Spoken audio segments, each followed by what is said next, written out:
The whole world will go to the courthouse on that day. Oh, the day they take on the court, if President Boyka believe that a CDC headquarters you move into, or you are calling, or you moving to go arrest Fanatikofa, you making a mistake. He himself will not sit down rehab.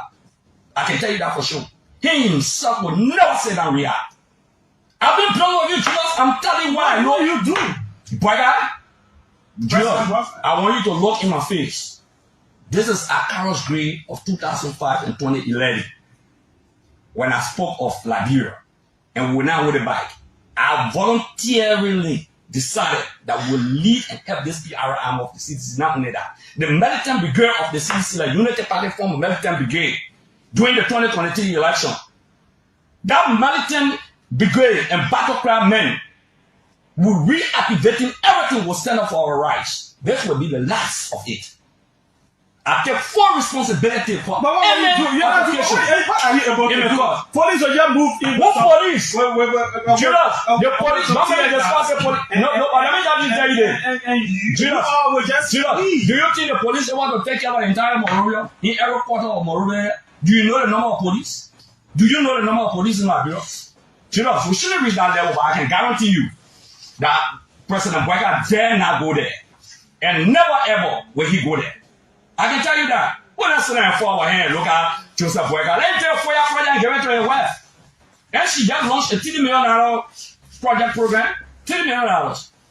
Okay, I listened to her when she went Gambia for the First Lady Conference. She spoke about that. Now I'm going to play for $30 million. So when we come to power, we should take Ottoman Boyka Foundation. When we come to power, we should take Joseph.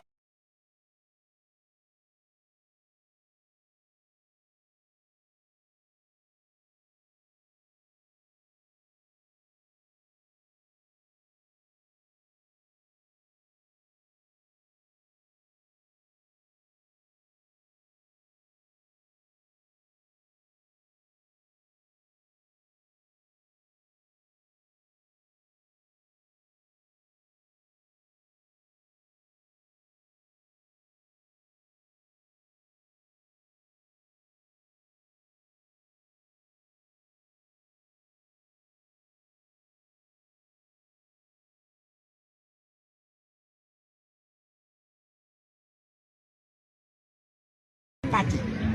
We cannot continue to be a sycophant. We can't run this country on deception and lies and fake propaganda. The people who elected us, they are watching us. They see us.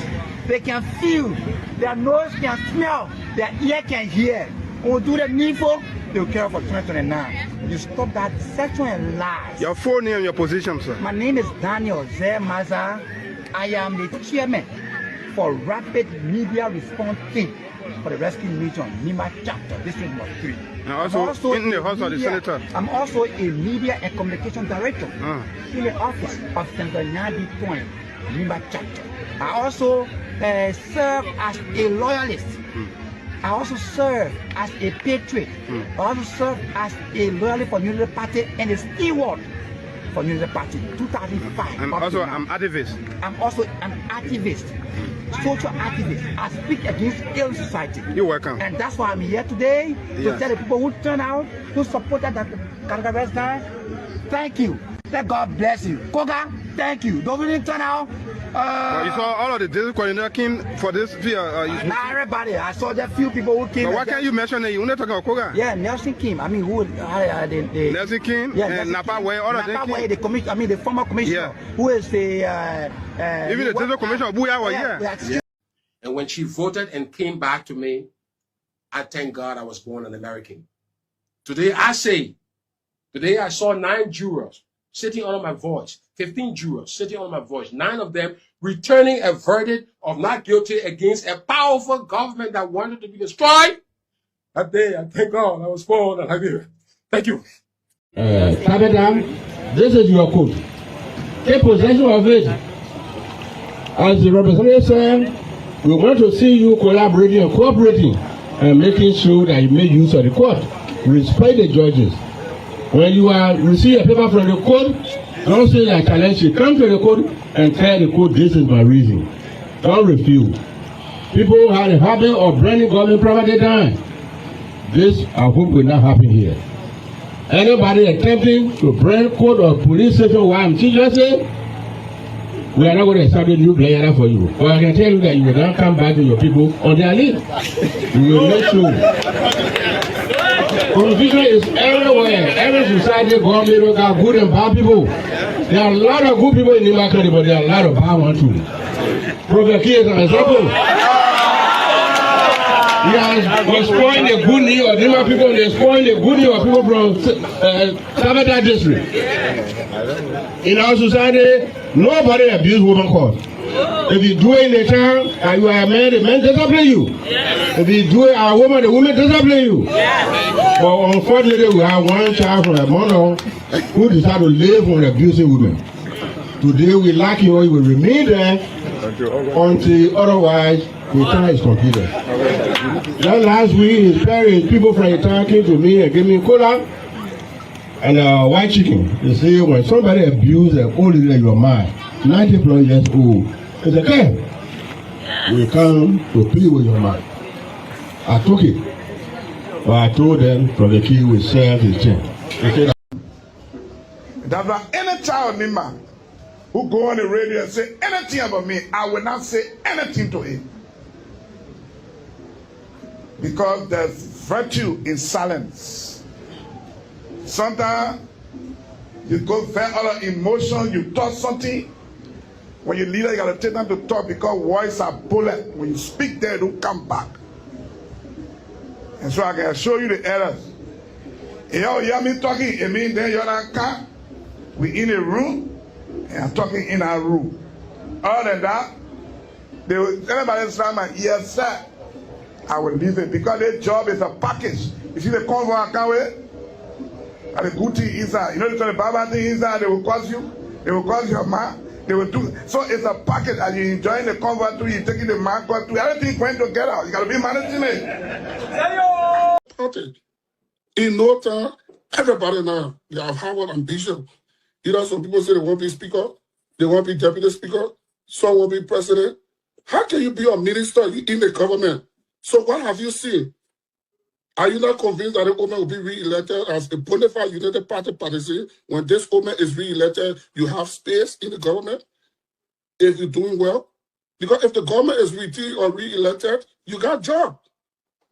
So why you want to go fight for one district seat? That means something not right. And the president needs to hear this. Those that in the circle of the president, he must begin to just out those that want to be representatives, senators, president, while he's serving as president. And I will say this again, they will get at me. Meaning you don't believe in this government, you do not believe in this president job that he's doing. You spoke about reconciliation. Does that mean that you're going to reach out to your friends like Thomas Fala, Sir Joseph, and the rest of other people that left your party? Well, reconciliation doesn't mean that you're going to go look for individual.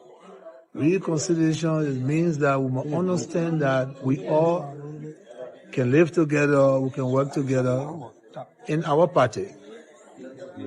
So reconciliation in our party, it got nothing to do with other people's party. Those that we're reconciling is the people that have issues in our. That's why the biggest investment we had is $500 up to $1 billion worth of drugs that they are facilitating and bringing in. But you see what we're doing? We're not doing drug business here. This is serious business. There's a lot of money. This is serious commitment.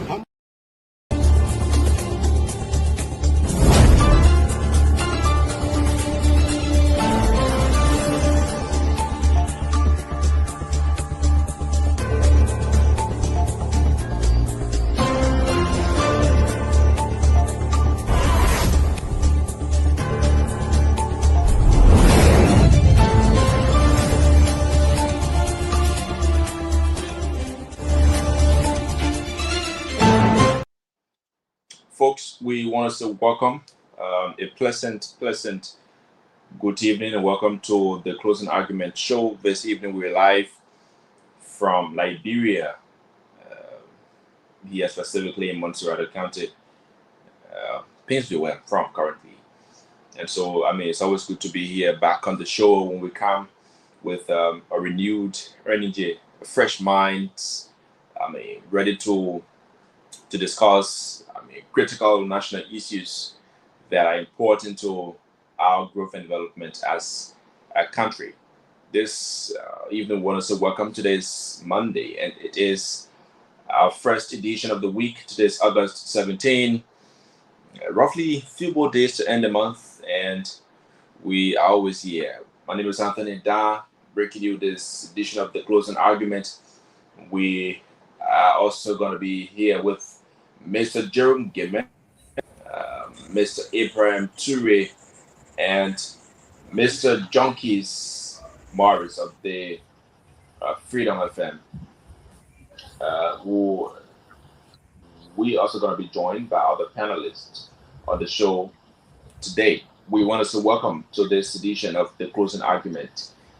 You've seen on our official Facebook page and our YouTube page, you've seen updates about trending national issues, national concerns, issues that matter most to your concern, our country's growth and development, issues that are important, that are critical for national discussions. And so we have brought those issues on the table for discussions this evening, and we hope to have fascinating discussions. That's going to be enthusiastic, and we're also going to be getting your concerns and your views and analysis on the conversation here this evening. Mr. Jerome Gayman, welcome this evening.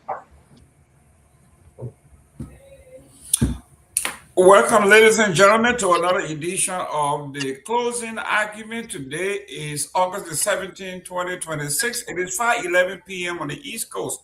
If you are in the Miami market, like we are, the weather is beautiful today. It is 94 degrees, partly cloudy. And if you are on the sea coast, on the East Coast, Palm Beach, the weather is 94 degrees and cloudy. Weather is beautiful. It is hot. If you want to vacation, come on down to Florida. But yes, today is the first day of the week. Hopefully you are doing a great job with the week. If you are in Liberia, in Africa, your day is over. So you are home relaxing. Hopefully you had a great day, but let us know where you are tuning in from so we can send a shout out to your beautiful hometown. If today is your birthday or anniversary, let us know so we also send a shout out. The Republic of Liberia is in the news, has been in the news, and we are going to be discussing current event in Liberia based on the production on the ground and what we know as Liberians with special interest. Some of the talking points, there were 5, and we're going to discuss them when everybody's here. Liberian official linked to $36 million group home scandal in the Republic, called Minnesota, is their own republic there, while serving in government. This is Liberian government officials that have worked in Liberia, siphoning the money. You see, this is what we say Liberia is like a farm where people go to harvest. Very seldom you see them investing.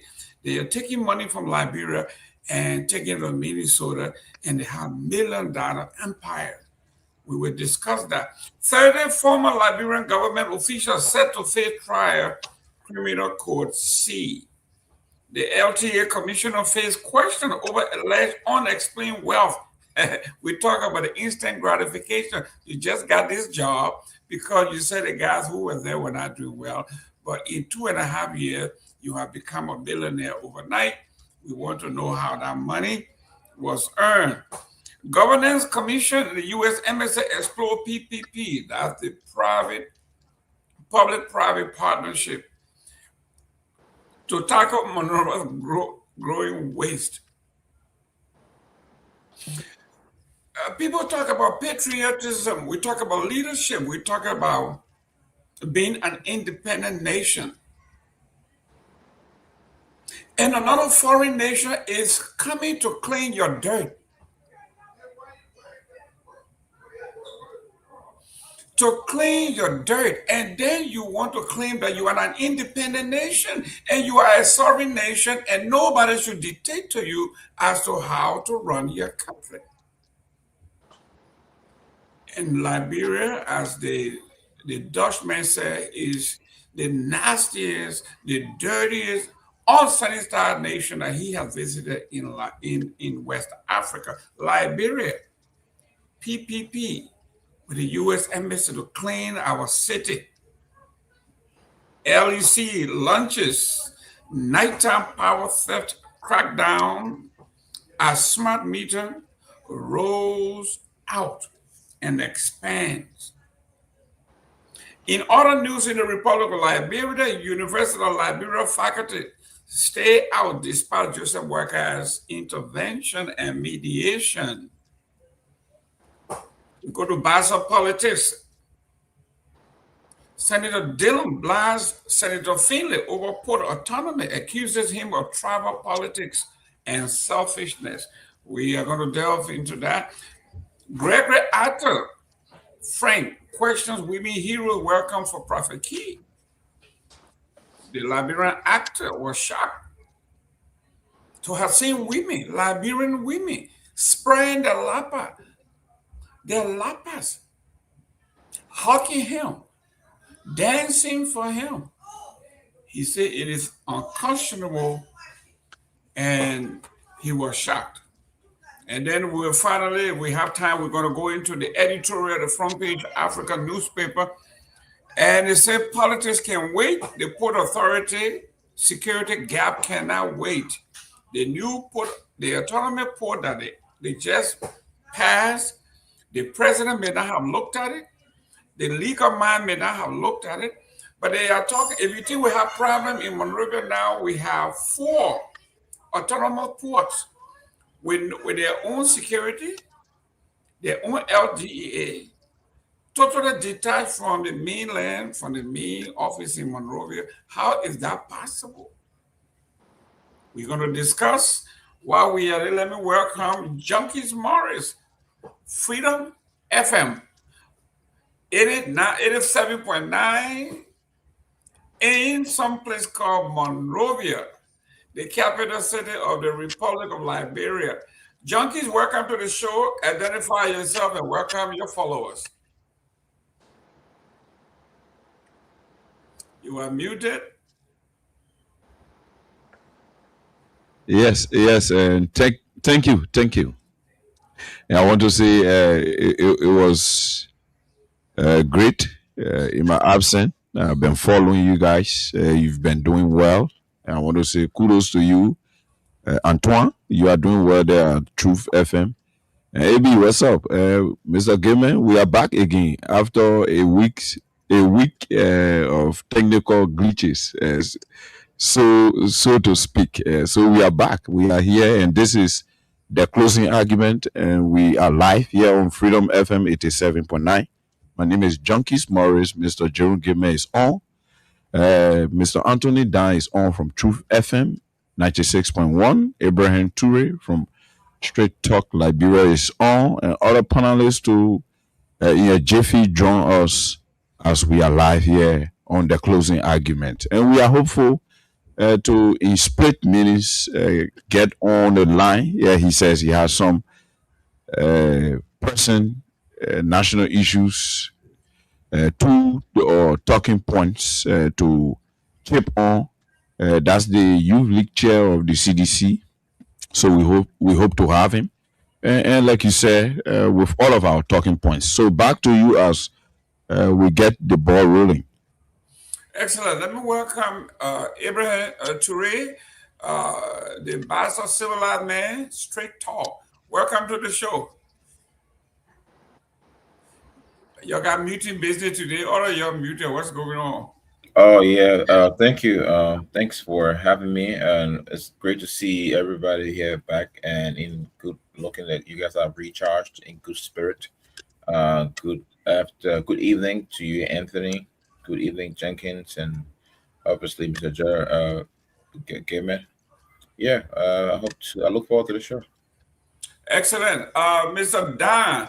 Let me officially welcome you here because you bring the news from the capital most of the time. So talk to me. What is happening on the ground that is trending? Thank you, Mr. Gayman. And I mean, like you said, and as I've always said, Liberia always has trending news. Mondays to Sundays, there are always trending news in the country. When it is not about the government, it is about the entertainment. When it is not about the entertainment, it is about the opposition. When it is not that, it is about certain thing that, catches the attention of the public. And so that is Liberia, a country that never runs dry of news, that never runs dry of headlines, of trending negative and positive issues. But today we, witnessed the arrival of former Minister of Foreign Affairs of the former Liberian government, headed by George Weah, D. Maxwell Sarkemeya, along with other individuals who serve in government and are still serving, appear before Criminal Court C on an allegation leveled against them of their involvement in the misappropriation of Saudi rice donation. And that case, the jury selection, it will amaze you to know that Mr. Gayman, the jury selection has begun in that case, because when Honorable Kemeya and other individuals appear before the court on today, Criminal Court C, they were asked whether they're guilty or not. And when you receive an indictment as a defendant in the court, you have to go through the indictment, appear before the court and tell the court whether you need time to, peruse the indictment and come back to address the indictment to know whether to tell the court whether you're guilty or not. But at the scene of today, Honorable Kemeya and his colleague have said they are not guilty, even though they said they did not go through the indictment.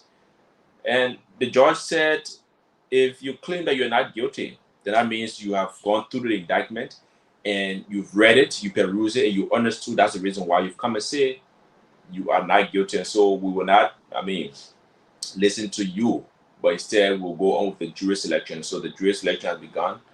They're going to be there tomorrow again on another process. There have also been questions lingering in the atmosphere about, unexplained wealth accumulated by one of the LTA commissioners, Patrick Honda. And that has been a critical conversation in the public space lately. Commissioner Konda is reportedly building duplexes in his compound as we speak, even though he has just served in government as a commissioner of the Liberia Telecommunications Authority for less than 3 years. Previously, he served as the CEO of a radio station. He also served as the communication director for Fires in Liberia. And so there are questions around, the wealth he has accumulated in a short period of time that enables him to, construct these buildings he's doing, the initiatives he's undertaking. And also, the managing director of the National Port Authority that is soon to be, renamed the Monrovia Port, Monrovia Freeport, Sekou Dukle, is said to have been double dipping, managing homes in the USA, Minnesota area, and also serving as the managing director for the National Port Authority. That is, a major concern. An investigation has been conducted by APM, a news agency in the USA, another agency, and they've said that even though Sekou is managing these homes, he's not residing in the USA. And there have been several cases of death. The area is not in good condition. The areas are not in good condition. They're raising concerns. And so this investigation has come out against him. And so you have to clear his side. And, most critically, Mr. Gayman, the LEC, the Liberia Legislative Corporation, have said they're going to be embarking on, visiting homes, visiting areas at night, and making sure they recognizes areas or houses or homes that are carrying on power theft. And it was interesting to know that the LEC moves around with police officers. They move around with, security personnel. So as soon as they see someone that's funding power theft, they throw you in a pickup butt. Carry you straight to the LEC compound. They will go through the document, how long you've been sitting in the current, how long you've been involved in the eye, and onward to the court, so that you will clear your side, pay the fee they paid for the current you've been stealing, and so forth. So Mr. Gayman, there are more to that, but these are critical national issues in the country currently that we are literally going to be addressing tonight on the show.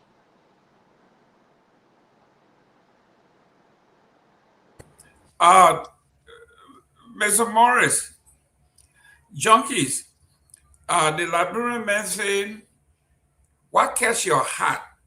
If I were to come and walk down the streets of Monrovia, and I know we have all our topics, but what is it outside of the topic that catch your heart that you really wanted to talk about before we went to press? Martin Willie, thank you very much, from South Korea all the way out there. So, Junkies Murray, tell me what catch your heart. What is on your mind that is not in the press that you think we should talk about? The Liberian message, what catch your heart? Yeah, basically, I followed while I was off the radio. I followed the president's recent action in regards to the signing up on the law enacted by legislature assembled regarding decentralization of our posts.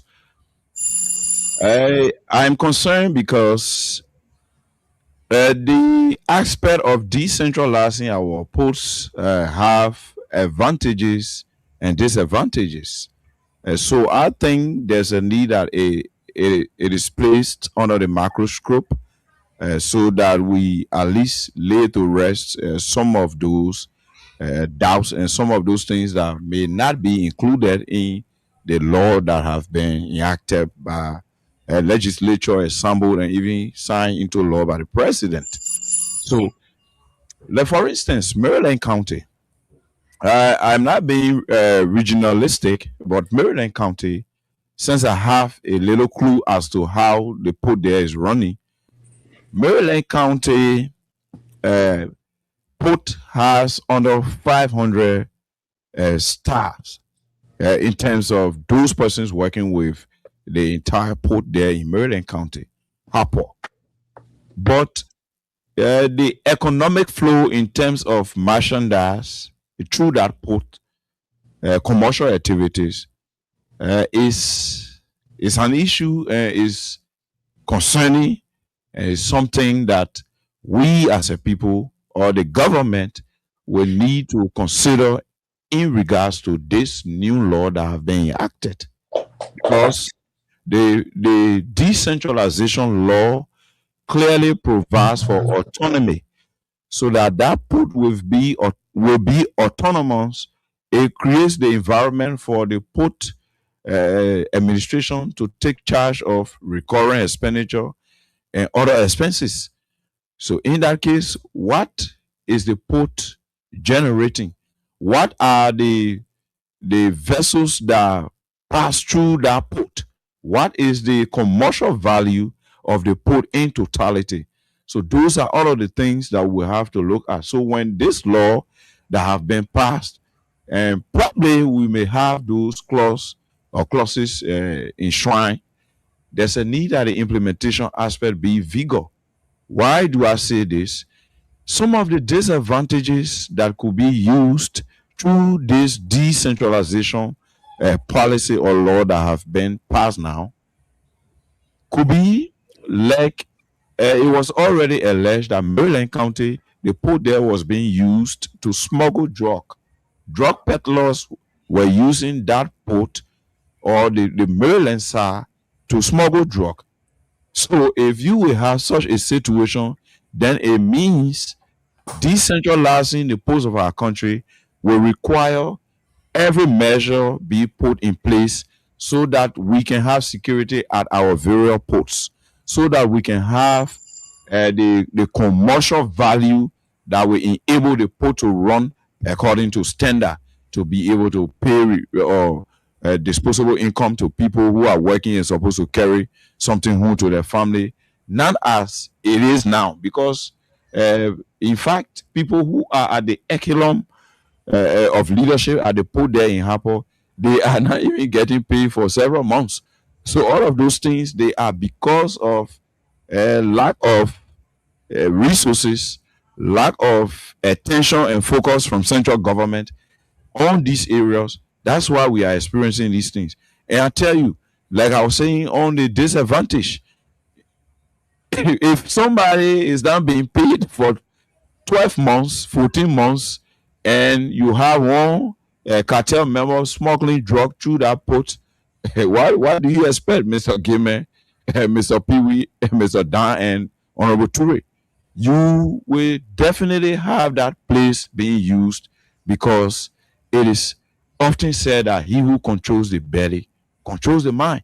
So if we can take care of our posts are vital to protecting the sovereignty of our country. Our ports are very crucial to protecting our sovereign integrity. So you cannot have the post just be decentralized. Maybe you got one drug case, people crying on the all around the country. So you want to act like you're taking action. Those actions should commensurate with standards. That means providing the necessary security for the post to be secure, for the post to be productive. You need to invest, you need to attract investment, and there has to be a conference that all of those administrators at the various posts from the Buchanan to Sino Harper will have the understanding that the way they used to do things, it will not be business as usual. They need to work outside the box to create the environment where that port that they are managing or administering will attract investment, and you will have economic flow, and it will also boost and encourage decentralization, because Maryland County has a corridor to almost 5 counties there in the southeast. So like the Grand Bassa will also have Ash with the Nima Belt, River Cess, and other places. So it will help to decentralize development and economic activity. So I think there should be some attention placed behind the new law that have been passed by the government in regards to the decentralization of our posts, and make sure that M&E is effective and proficient. That means monitoring and evaluation. That's my take, since we don't have time. Thank you very much. Let me welcome Honorable Sylvester Pewee. Sylvester Pewee, welcome to the show. And before you answer, there is this. I am seeing the signal. I am seeing the signal from cyberspace. Even I that pushed against this bill, this young woman by the name of Nyobli Kanga Lawrence have done something, I guess, to those who supported her were saying that we on this show were playing checkers and she was playing chess. She have managed to navigate, to silence all the powerful men, and she was able to pass this bill clean. As imperfect as it is, you have to give it to the woman. She has done something that is going to actually change the trajectory of the economy of this country.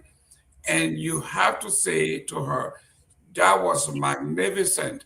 Your take, Honorable Pewee. Oh, yes. I think I supported, on a serious note, I supported the and thank you for having me this evening. I supported the decentralization of the entire port bill, but I listened to Junkins' part. But Junkie, I will encourage you. So instead of asking for them to do, I will encourage you to read the act. Sometimes because most of what you just said, they should create this. Everything is provided for in the act. So about the put of Harper and the rest of that. So read the act. No, so I was keen on monitoring and evaluation. Yeah.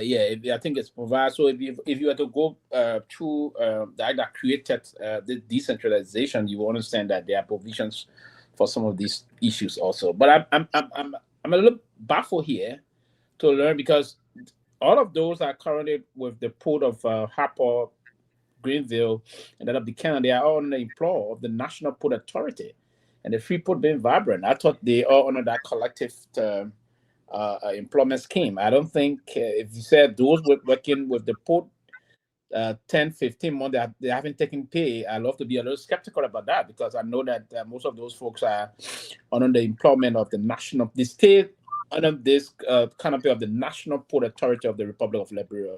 Well, of course, one of the very vibrant and viable institutions. I'm a little concerned that we'll have to really go deeper into this to find out if they haven't taken pay for months. Because I know they're very current on pay.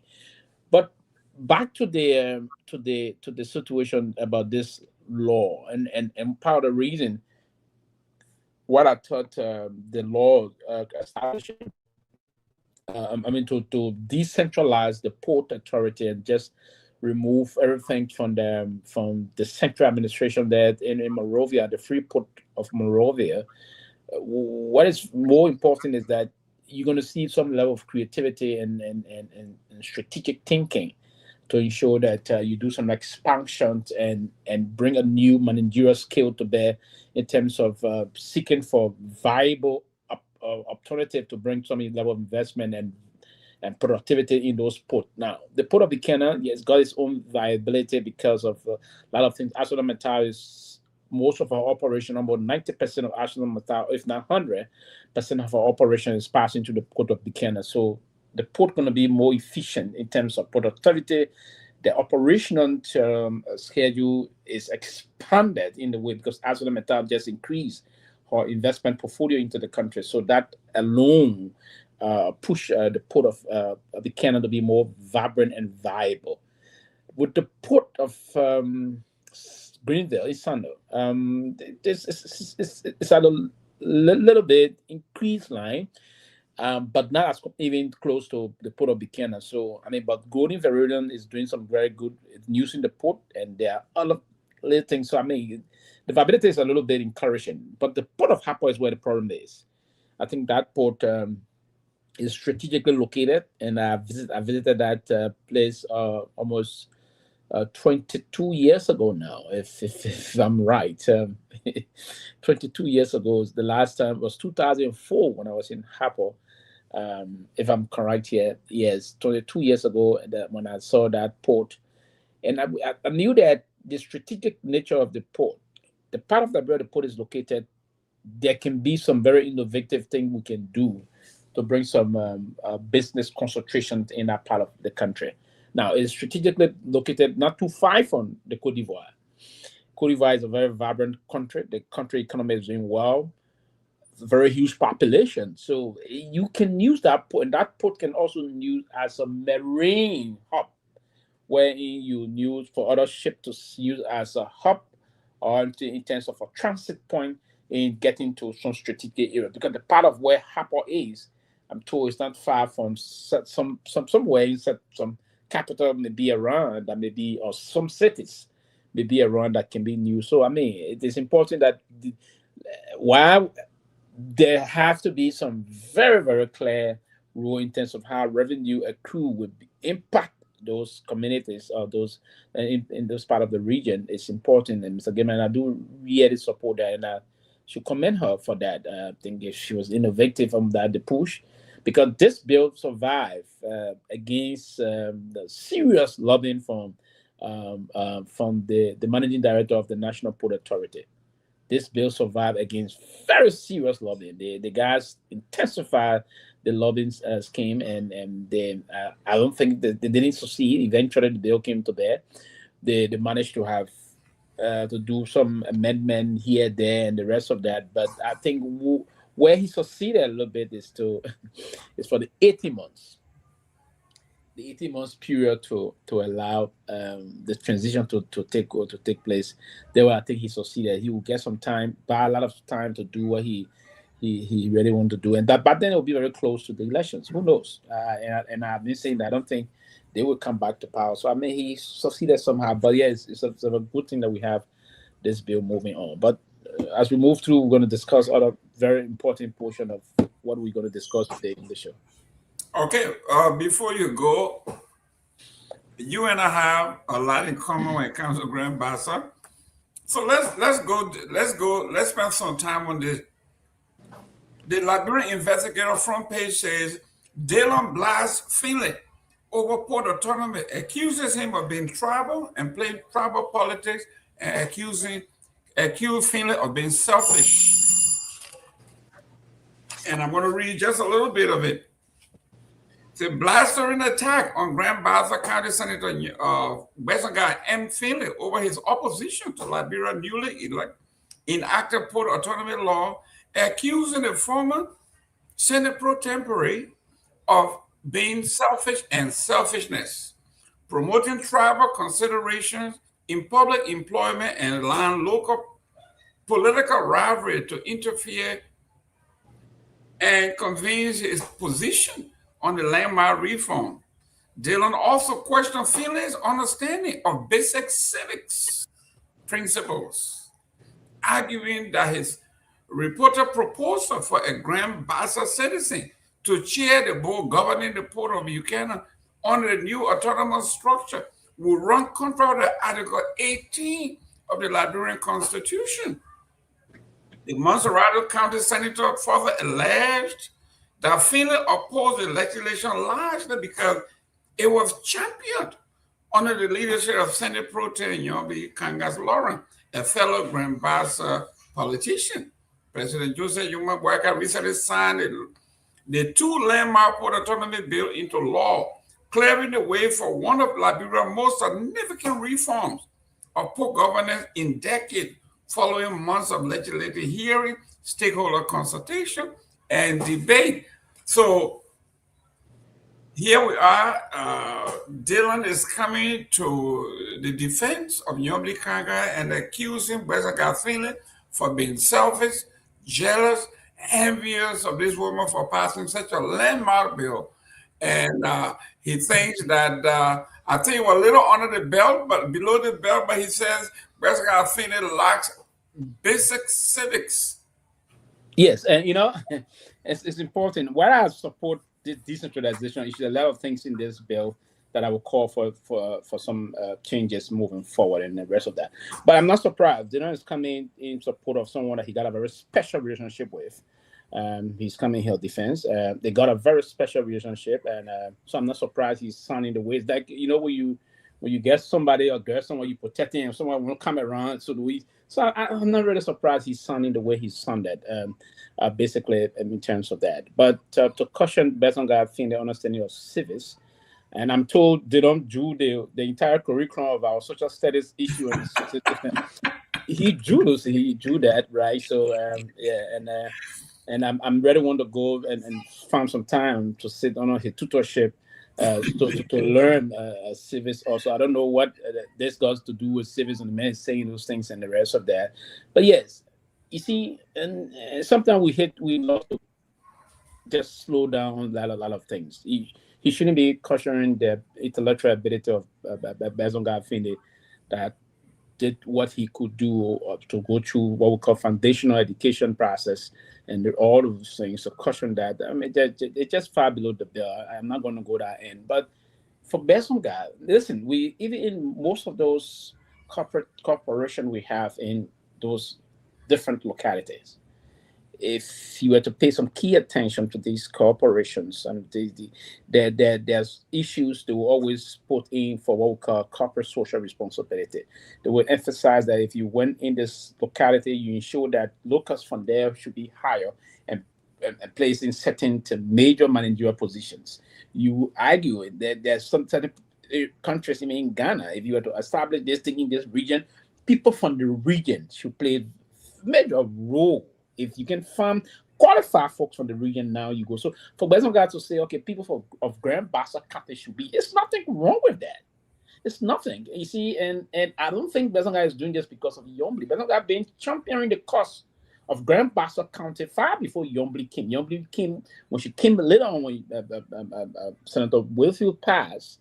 And then she won. Bezonga was still that championing some very serious issue towards the upliftment of the people of Grand Bassa County and the Bassa line. So there's no time you want to do that on the basis of being selfish. I think those characterization of Ms. Athena is just damn wrong, and we ought to change the mode of the way we want to do certain politics, if you will. Bezonga is just being realistic. He's representing his people, and that's the way he believes that we can go about this. You cannot bring the port of the cannon there and you set in the board of directors and the rest that you don't have Bassa people on there, or citizens, sons and daughters of Grand Bassa County.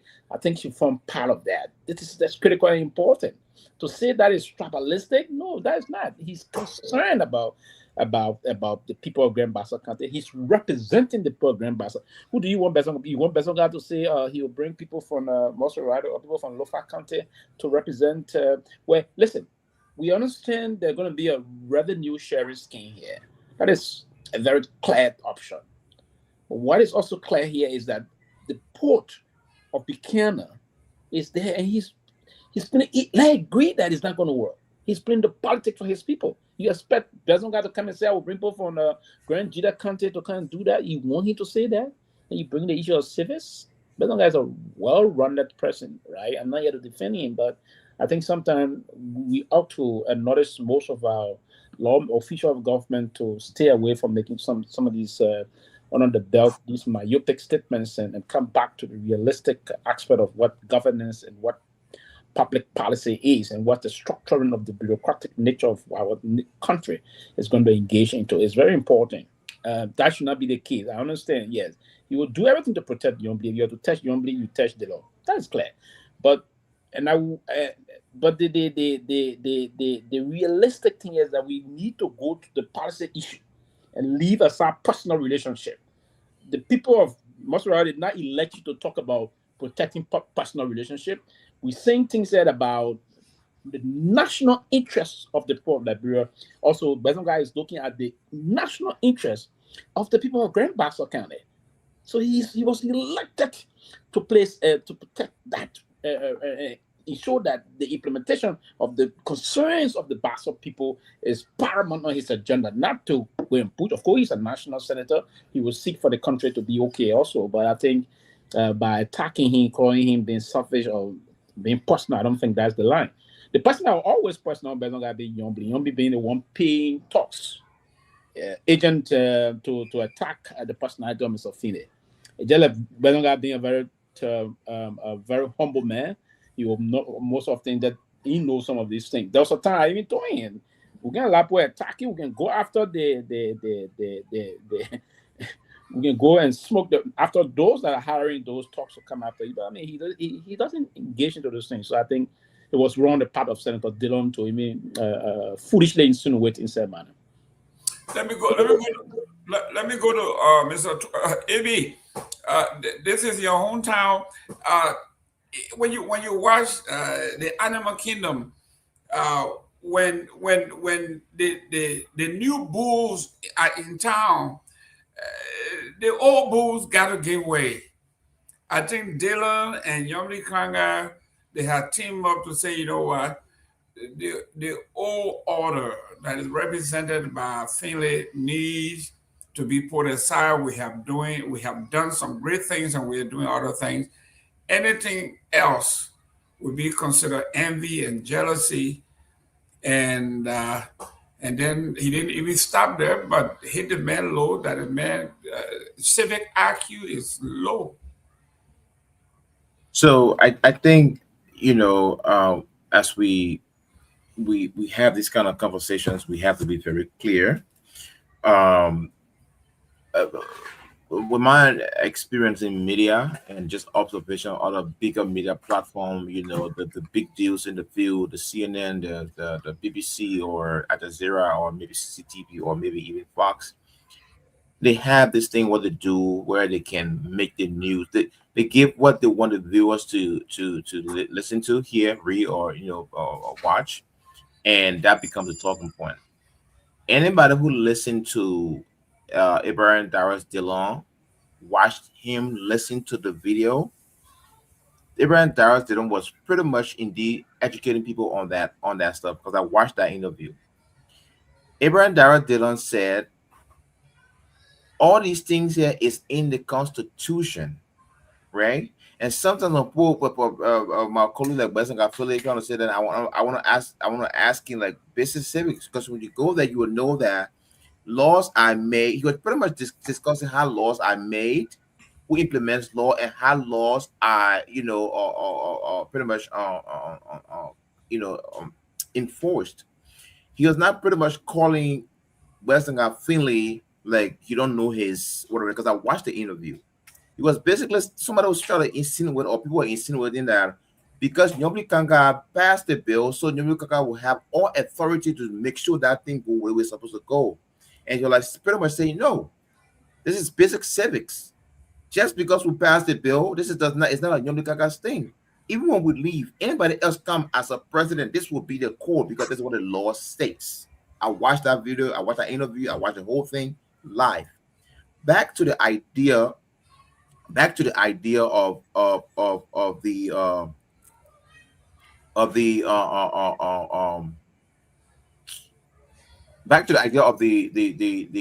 bill, or pretty much like the how to put them up over there. She was pretty much okay. This is what they don't say. They don't say, and it asks about. They don't say the way the law is built already.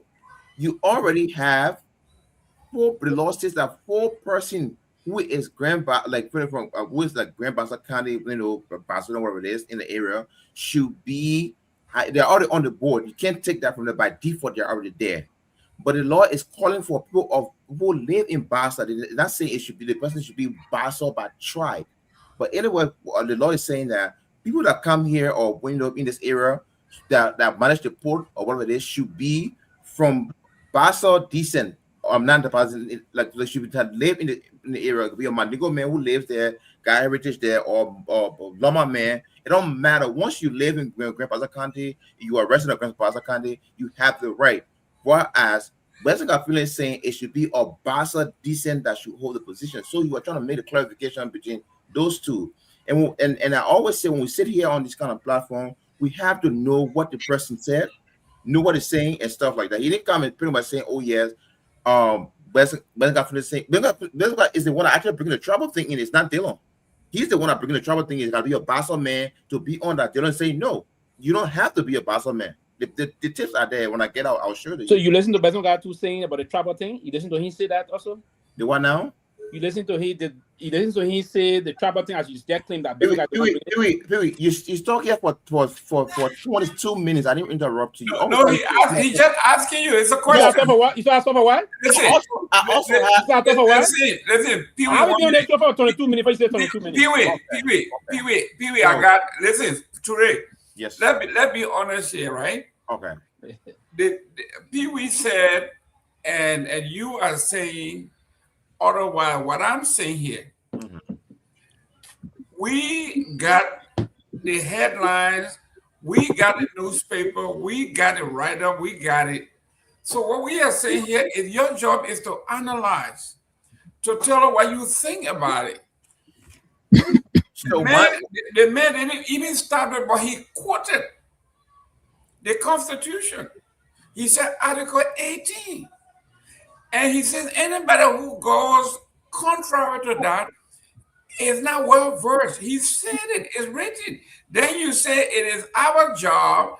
He said even as to go, that's what I told you. I listened to it. I also told you that media institution will write, they write the story differently. I'm saying to you, I listened to those Abraham Dawes Dillon speaking. He said this law that is being made, in as much as it was a bill that nobody can support and being passed, but once it's going into law, nobody does not have sole authority to determine nothing again.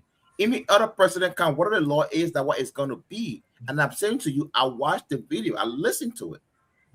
And he also said that there are people on the board who are like, there are 4 people, who are on the board who are Brazilian and Bassa descent. The other people are from other areas. And he also said, there are certain positions in the place where you don't have to be a Bassa man to get it. Anybody who is pushing a narrative that you have to be a Bassa man is bringing something trouble into it. That's what Dylan said. So then Dylan went back and said, if he Western affiliate is saying this person should be a Bassa man to hold this position, then you are bringing trouble into it versus saying, okay, well, what we are saying that you have to be what you got to have a stick in Grand Bassa County. You can be a Loma man living in Grand Bassa County. You also have right to serve in the capacity. That's what Dylan said, and I listened to it.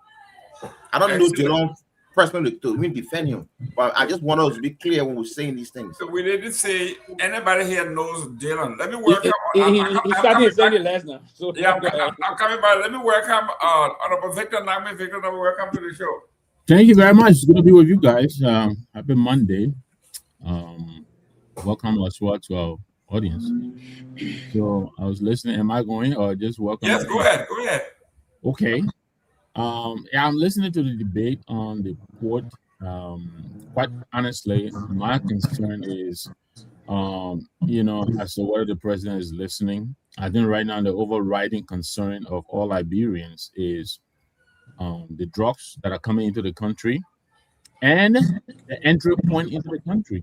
There are many who post-it that the drugs are not coming through any other entry point except through the port.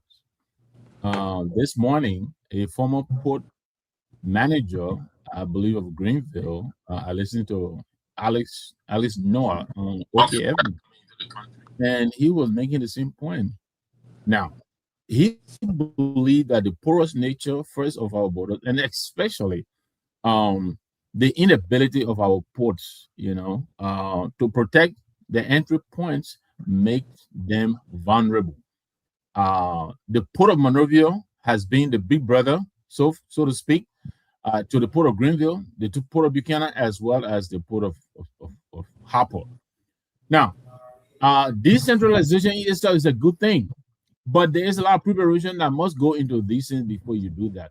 And so a lot of us are concerned while we are discussing how these drugs are coming in and how to stop them, and that we believe they may possibly be coming through these weaker points of entry, including the ports of Liberia, such as Greenville, St. Buchanan, and Harper. This president is going ahead to sign a decentralization bill that will virtually make these ports to be independent of each other. Now, do they have the capacity to man themselves? I said, no, I don't think they do. And so we are very curious as to what exactly is driving this hurry that we know will always bust trousers. This president is in a hurry, and I don't see the justification for this rush. But it's good to be with you guys. Quickly, quick shout out while I have it. Yesterday, somewhere else, Jerome, I told you about McKilly Behina. So she's the goalkeeper for the Cameroonian women's side. They went ahead to beat Malawi 4-0, and they are now the champions of the African Women Cup of Nations. So congratulations to the Lioness, I believe they call themselves. But this girl, she's amazing. Like I said, in the final against Morocco, she saved 1 penalty shot through the game and 3 back-to-back through the penalty shootout, 4 penalty saves by this little girl, 22 years old. Shout out to her. I hope she goes places. I'm really excited for her. I'm excited for the whole team. But it's going to be here finally. Shout out to the CMC political leader, who has become the hardest working political leader, hands down, in the Republic of Liberia. I defy anybody to put foot. So you're getting shout out and off for political leader. Anybody to put foot. Shout out to Musa Zambele.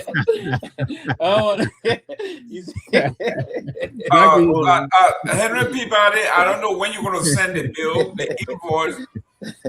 When you're going to send a double invoice to CMC? CMC people got to pay for that shout out. Dr. Peabody, when is this invoice going? It comes to you too, or Gayman. It comes to you too. Welcome to the show, Doc. good to see everybody, man. Happy Monday. Good to see everybody. We'll Mr. Nagbe, send it happy. to We'll send it to Trey. You know what they don't think you send it to them. No, Mr. man. Nagbe, happy anniversary. Happy anniversary. Thank you very much, Dr. Peabody. You know, let me take it from you quickly. I'll give it back to you. I thank you. And I'm not going to lie. I forgot on Friday, forgot to send a shout out to my dear wife. You know, she's been putting up with me. I mean, imagine years of courtship before we even got married. So, Trey, please. So we've been together over 40 years, Doc. So this woman, you know, my sweetheart, Miko, Emmanuel Balazer, Nagbe. So I want to thank her for putting up with me for the 4 years of 34 years of marriage. That's amazing. Yeah, I know that. And everybody asks what is the secret. She's always right. That is the secret. She's always right. That's it. Smart man. Yeah. But thank you very much. Smart man. I didn't always right, and that's the truth. I was just in your area. I would have called to make available to buy a bottle of champagne for that. Send it cash out. Send it through cash out. Yeah, I was just in Atlanta. I was just in Atlanta City. I didn't know that. Thank you. Well, we were here partially, but we also were in Philadelphia in the evening. Okay. So I don't know what time of day you were here, but again, congratulations. No, I was there for 3 days. Oh, really? Yeah, I was there celebrating my daughter's 13th birthday. So, okay. The reason he didn't say that, he lost all at the casino. From casino. So, quickly, my life of my casino life is I follow you, Mr. Gayman. You play there after when they got can't drink it. I stay when they got can't. I think the guy been in Lagos. One of my men told me that I said, listen, and you say you can play girl. I said, you say you don't like it. I said, so let go, you drink free liquor. That's right. You drink. I know, right? Yeah, so it's true. Yeah, it's true. Guys, this is great. You need to sit at the machine. Yeah, you know, put your coins in, and if they made it so easy, you can actually order on the machine. Yeah, you can order on the machine. Yeah, yes, they will come in. But my Sylvester, most of that liquor is watered down, especially the spirit.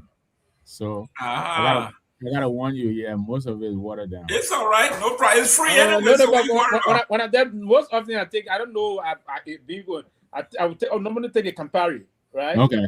Yeah, so someone told me this before also. Yes, yes. But now we're standing.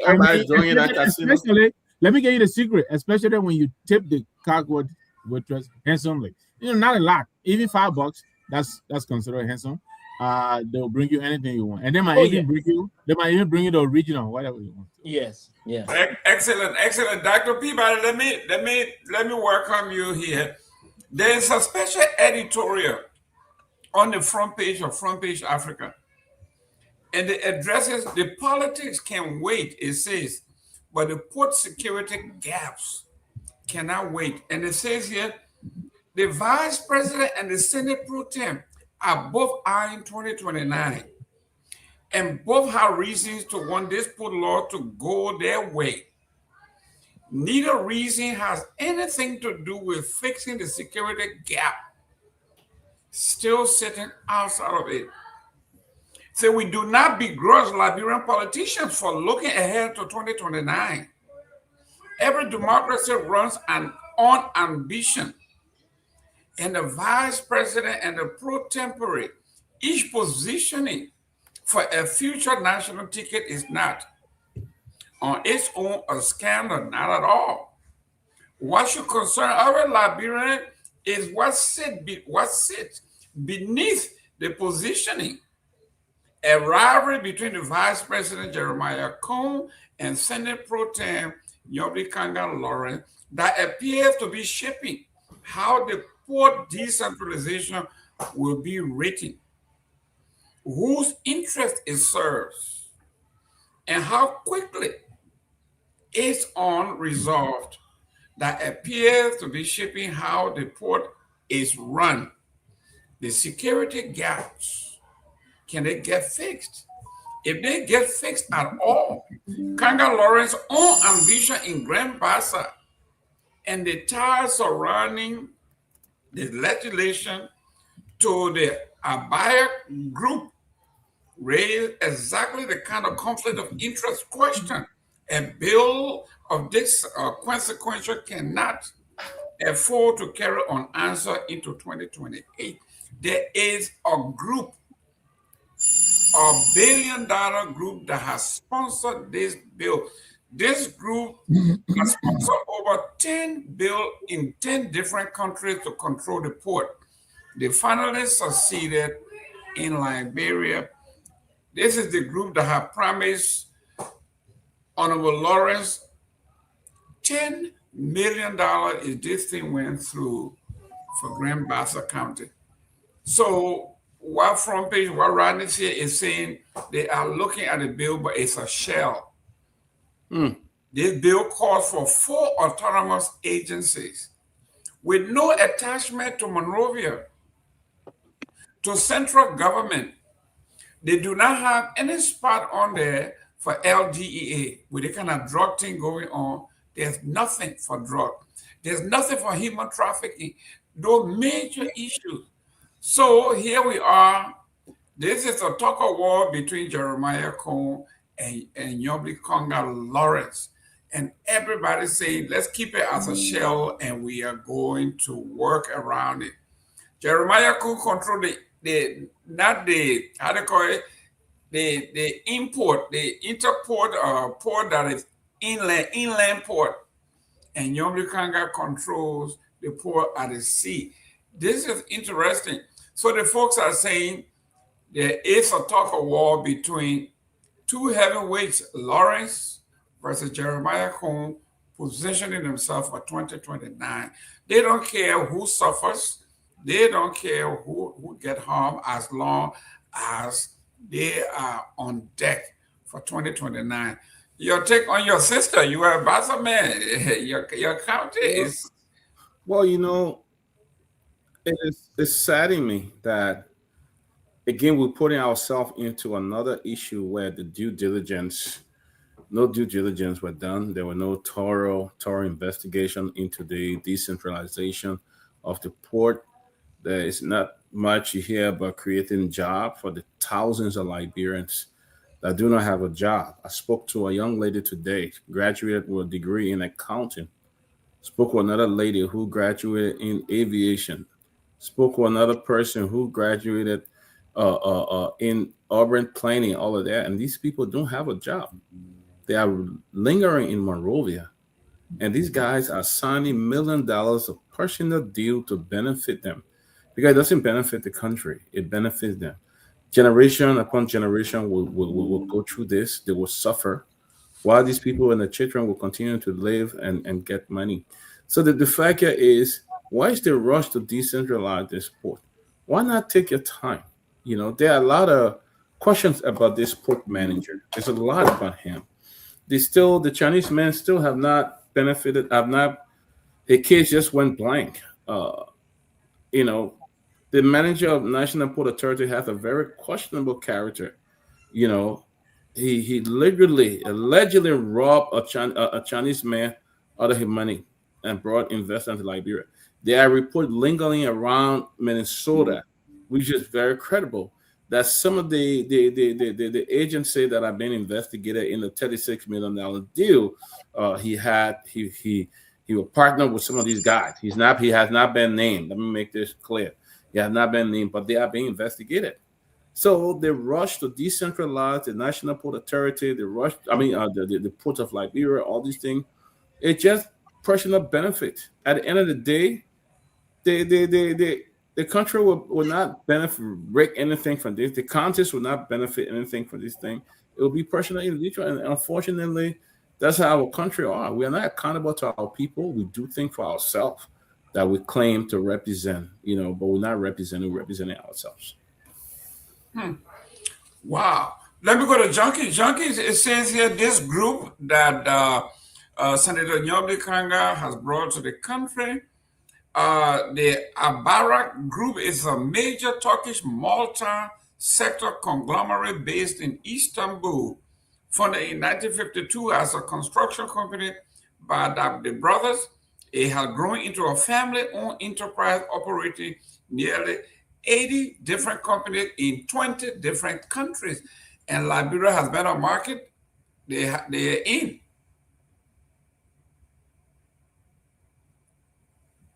You are muted, junkies. Yes. I'm clear now. And so, Mr. Gayman, welcome, Dr. Peabody. The Good to see you, my intention. brother. Good to see you. Yeah, great. The intention is good. Investment. Every Liberian will encourage investment. Every Liberian will want investment because the multiplicity of investment will provide competition for good paying jobs. So investment is encouraging. But if this process went under the referral channel, if it was well done through all of the legal remedies, then why we did not see constituencies consultation? Why? I think that is provided for under their three cardinal responsibilities. The issue of representation. So if lawmakers will just receive investment packages and signing onto them without having conversation with those who are the beneficiaries of those investments, and they are not passing information to those people, they themselves are only creating much more problem for who be investor that is coming to invest. So all of those mechanisms must be put in place before we boast of signing deals that will benefit the interests of our people. So for me, I encourage the government, I encourage officials of our government to making sure that they bring in investment so all of us can get job, because job is not easy in Liberia. But I want to say this, Mr. Gayman, and to all of you. The first thing, Article 57 of the Liberian Constitution, it provides for the president to conduct the foreign affairs of our country. That means the president is the one to conclude treaties, conventions, and whatever that is foreign. So government officials, particularly coming from the legislature, that should be doing ratification, I think it is a creepy usurpation of function. I'm looking at the legal aspect of it, that Senator Yomli Kanga, the pro tem now, who are referred to as the de facto pro tem, that she will be sitting and lobbying for investments and boasting of it. I think it is wrong, because yes, she could bring influence, she could create connection, and she could lobby, but that have to be subjected to the office of president. The president must authorize and must sanction such action. So doing that as Senate pro tem, I think is a usurpation of function, and it is against the Constitution, Article 3, that no one functioning in one of the branches of government can function in another. So it is another issue, another debate for another day, because I see almost every government official won't go for their own investment. The Constitution is against that. The president is with the sole authority. So it is the president that takes the credit for any investment package that enters our economy and our social structure. So that one, Senator Dillon, Senator Yomli Kanga Lawrence, for me, that a debate, I do not fall for it. But I want to conclude on this aspect. Since indeed the lawmakers refused to interact with their constituencies, with constituents who are in the various constituencies, you now at the level of the Senate, what did you do in terms of your engagement with the people? What did you do in terms of having a Palawa hot discussion? What did you do in terms of getting to the elders, leaders of the communities to be affected? You did not do anything. So all of those things, they are just political gimmicks and the same chicaneries they continue to play with the Liberian people. But in all honesty, every serious government, every serious leader who understands that they were employed by the people will always consult the people before perfecting and carrying out critical and crucial duties that are directly to affect their constituencies. But you cannot have lawmakers, representatives, and senators who just come to Morovia here and pass on legislative decisions without going back to the people who, in fact, they are aware that those people are the same people they go to during election, and they will soon be going back to those people in the next 3 years' time. So why, after they gave you power, you forget to know that they are your employers? Because I'll conclude on this, Mr. Gayman. If Mr. Gayman implores me, gave me an opportunity to work here at Freedom FM, there is no way AB or Sylvester Pewee or Dr. Henry Peabody will take preeminence in terms of decision making when it comes to my duty, function, and responsibility here at Freedom FM. It is my responsibility to report to Mr. Gayman, because Mr. Gayman is the man that employed me at Freedom FM. That is the simple idea.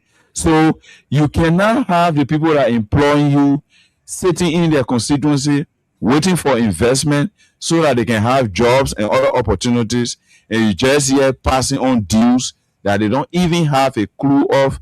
There is no information as to what is in that deal for the people, and you just pass it on. The president just sign it, and the Minister of Foreign Affairs publish it into handbill.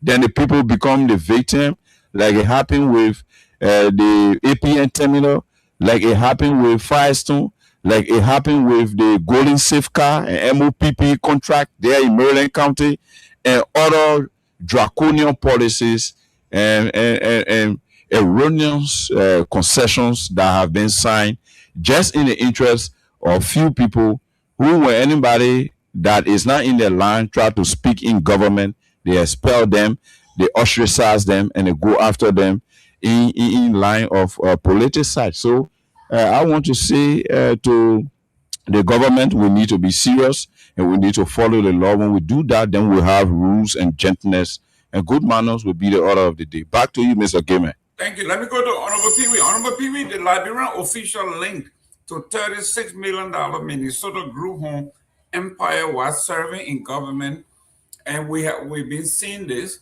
when our legislative reporter was on.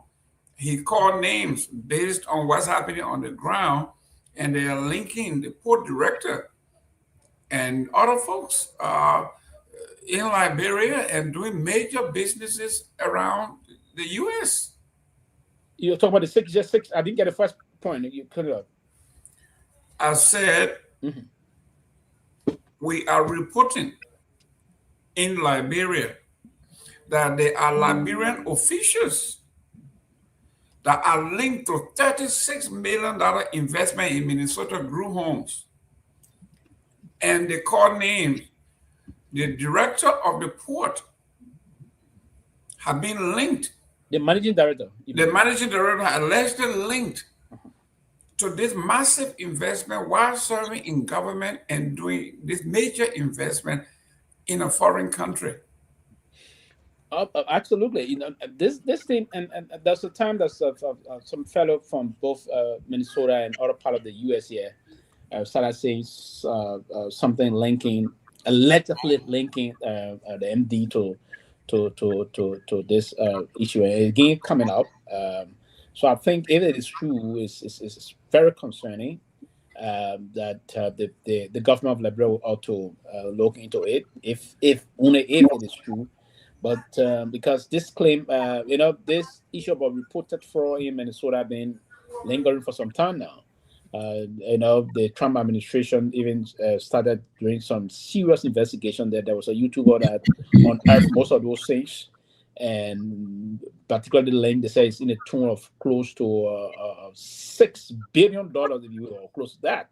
That's kind of a scandal. Some folks just pay some money somewhere, open area, they say child area, and millions federal money going into those areas. I think those very unscrupulous elements need to be rooted out. And if it is established that we have some folks in the government of Liberia acting, I think it will be very prudent for the president to move swiftly and take decision against them if it is established. Let me emphasize that take decision, because there's no room. If and one thing I know, if anyone is linked to it here and you caught, you're going to be there with. That I know for sure. That I know. What I wouldn't guarantee is sometimes the Liberian government will know some of these things, and let's in Liberia will only move, Mr. Gayman. A government will most often, the only president that ever didn't take these things lightly, and I will always say is what Madame Salif. When she heard these things, she will move and take some decision on her own, not waiting for partners from this end to take decision before she move. She the year that you link to this, she's going to take decision. This is not a small amount of money we're hearing about here. If it is true, and someone even said to me, it's some of the money that this guy used to even give for the 2023 campaign, allegedly. That's what the person said. Say, oh, man, you don't know. I said, man, to prove these things is difficult. How sure are you that the man's involved into these things? He said it's been reported. The people are investigating. Okay, if it is true that he's engaged into it, I mean, trust me, we're going to get the facts. But it is concerning that if the Liberian government by herself should begin to do some investigation. And the most difficult thing is that even this drug situation, the police chief came and said to us that government, he got credible information that people high in government are into this cartel thing. He came and said to us, he got credible information that certain journalists are being paid. And up to current, we haven't seen. So if the government cannot even move to do that, then but from an end, I think it's serious and it warrants some level of consideration to be seriously investigated. If we don't do it, if we wait, and anytime we wait for our partners to take decision before we move, then it's late for us, and it's going to further damage our record and the rest of that. But we've been hearing about this for some time now, allegedly linking to Sekou Dukle to this situation. A lot of things unfolded before. There was this situation, this money thing that unfolded. Dukle uses influence again then at the time to flip that whole money era in Cape Mount, and he sold to some Chinese. He got some money. He got some very good money. I'm told he sold that area for some $6 million thereabout, reportedly. It's been reported in certain quarters also, in all those things. So we just want to see the government to do some investigation in this matter and see if it is true, and then they take some actions. You're muted. I want to go to Victor, but before I go to Victor, let me bring Anthony Dahn. He reported on this. Anthony Dahn laid the foundation before Mr. Nagbe comes in. We talked about this $36 million linking Liberian official allegedly to this cancer investment. Thank you, Mr. Gayman. And let me say thank you to Mr. Pewee's input on the issue. But like I said from the onset, there has been reports from investigations conducted by an independent media outlet in the USA, specifically in the Minnesota area, linking our managing director of the Liberia, the National Port Authority, Sekou Dukle, to a 36 million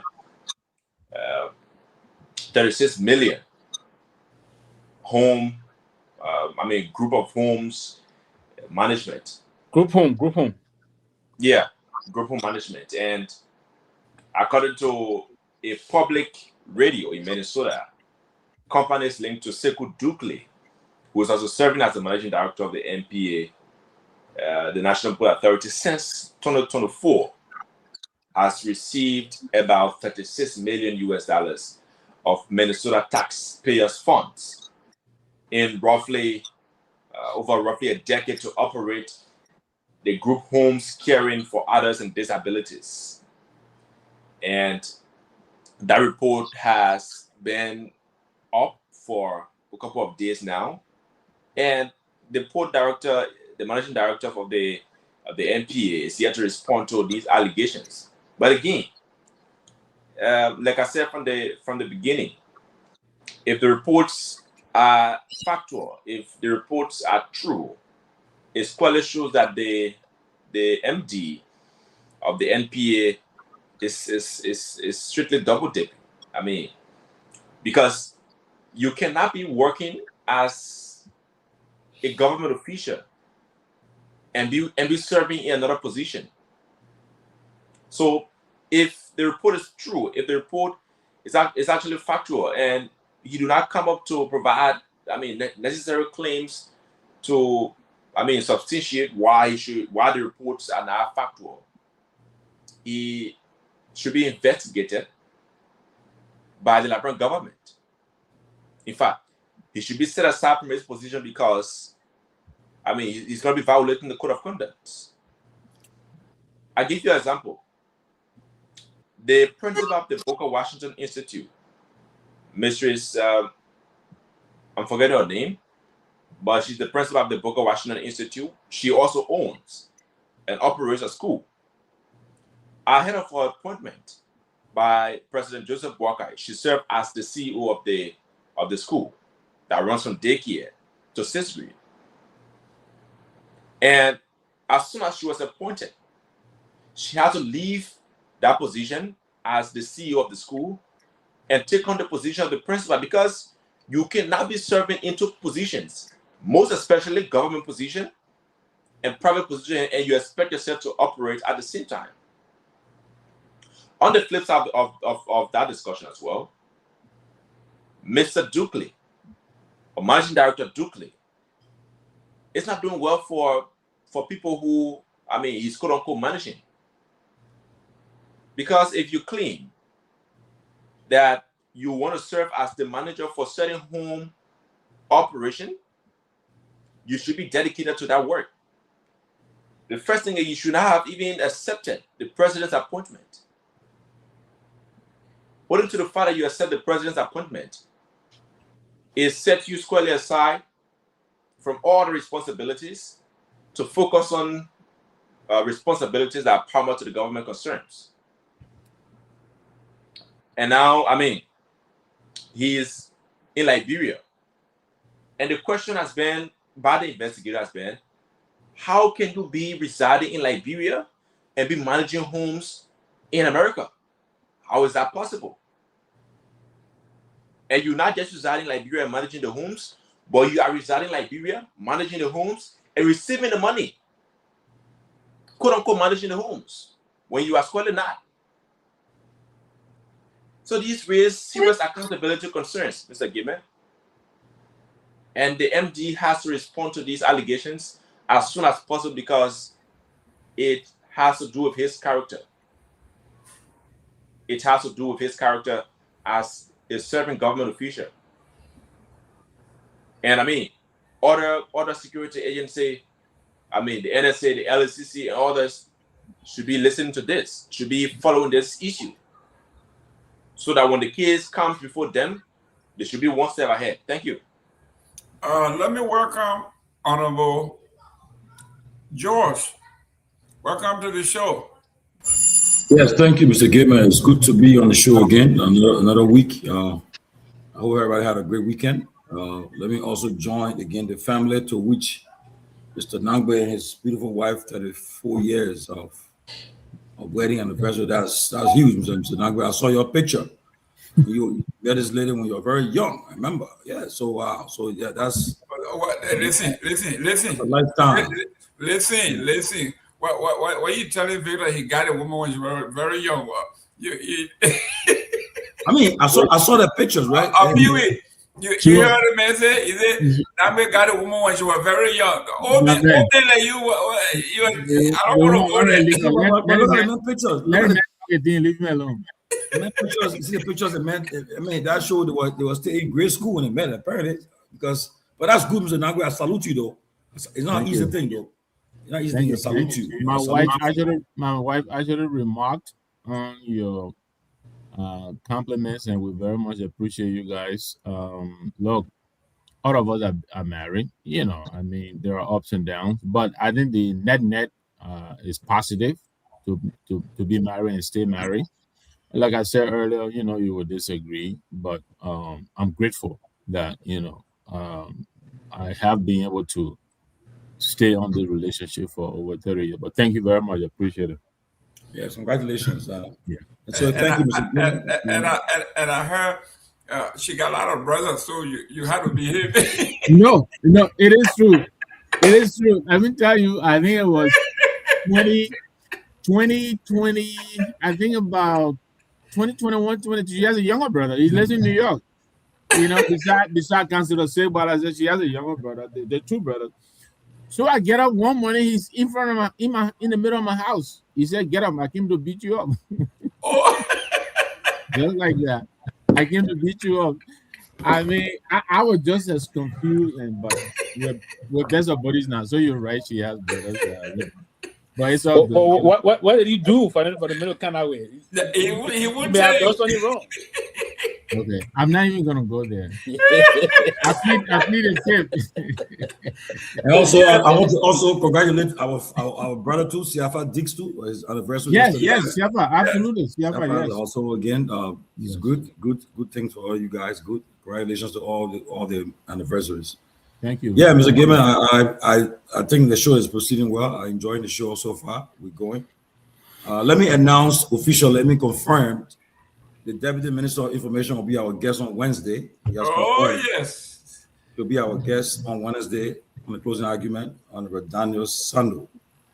We'll be discussing on the data issues, the government progress. The Deputy Minister of Marcos and Pacos. Yeah, but you know, on this show we have a policy. We protect the guests from it. I mean, that's my homeboy. That's my homeboy. I know the good thing about this show. We don't insult our guests. We don't insult them. We protect them.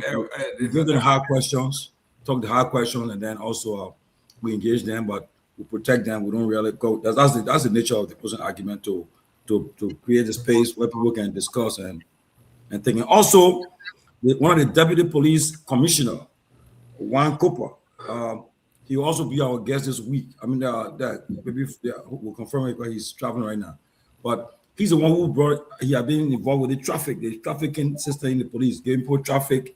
He had been on top of the traffic system. I'm a police, retired police officer from Atlanta, Georgia. Yeah, but he was LMP. He was LMP right now. He's a deputy inspector.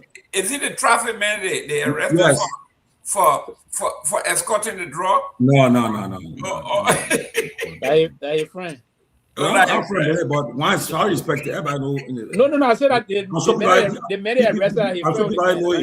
People that live in Atlanta, people know Juan Cooper good. Yeah, he's a good guy. That the guy that came on the show before. Yeah, he came on the show before. Yeah. Yes, so the reason I was asking the question, but he's not real. I think the Jeb brought him as consultant, right? No, he's in a force. He's wearing uniform. Okay, because the time he said he brought him as consultant. Yeah, he said he was a consultant when he was here. But Honorable George, we were talking about. I know you're not in Minnesota, but I was hearing, we're going to go to that the government is looking at present commissioners, people working with instant wealth. So they are looking at these people. This particular port managing director, why nobody has looked at him? And now we are hearing that he's allegedly entangled with a $36 million thing in Minnesota. The Trump people are saying these people are out there and they are bilking the government like $5 billion. They are sending erroneous invoices and all of that. So what do you think? What's going on here, Honorable George? It's a given, I like what Ruth Roberts Bengba said. And in America, that's what happens. When a president, before the president appoints you to a job or nominates you, they do background check on you. The FBI. In Liberia, should be the NSA. Should do background check on folks, or do background check so that at least the person won't come up surprising anything with the person. And I know, Mr. Dukley, he was one of his sponsor, one of the supporter of President Boyga's campaign. He contributed a lot of funds towards it, and it's politics. When you support somebody, either give you contracts or reward you with jobs. So what happened in our African setting, we know that most of the time, if you support somebody, they give you jobs or contracts. But I think if you are actively involved in certain business that have come to play with the government, you have to do what they call, I think, how you call it. You have to divest your share. Pewee, you know the word? Yeah.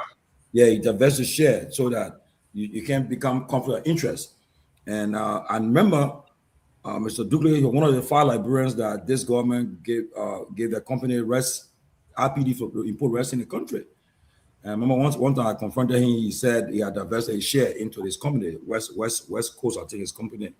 But I don't know. But so whatever the investigation is about, the NSA should be on top of this to investigate to find out whether his business having anything to do with the issues in Liberia. But I don't think I think it's fair game for him to do business. I think he did a lot of group homes in Minnesota. And I think I heard before he got this job, he decided to either sell some or divest it to people to run their thing. Whatever the case, I think he knew has come out a lot. So he should investigate and find out what's going on. And I think Mr. Douglas should open himself to public scrutiny for any investigation. He should cooperate with the authorities and either come up. One thing I noticed about our Liberian people, they don't have press conferences. Come and clear your name. Come and meet the press and be open, issue a statement and follow it, That's how you do it. But again, that's room for I don't think if he raises money in America, he go home legitimately. I don't think you should bother him for that, though. If the man had a legitimate business in America, registered with the U.S. government, and he made money, millions of dollars, well, I know he made out of here. And once it's not conflicting with the work in Liberia, I don't think it's fair to hold him, to tie him to something. But if it is established, it's fair game. Excellent. Let me go to junkies. If a man is operating his business, I think you said Mr. Nagbe, you're a junkie. Yeah. You think you said Mr. Nagbe. Mr. Nagbe is still on his honeymoon, but yeah, Mr. Nagbe, if the man like me, right? I run my own business. If I went to Liberia and I got a job, I don't think they can tell me to get rid of my business because I'm working for the Republic of Liberia.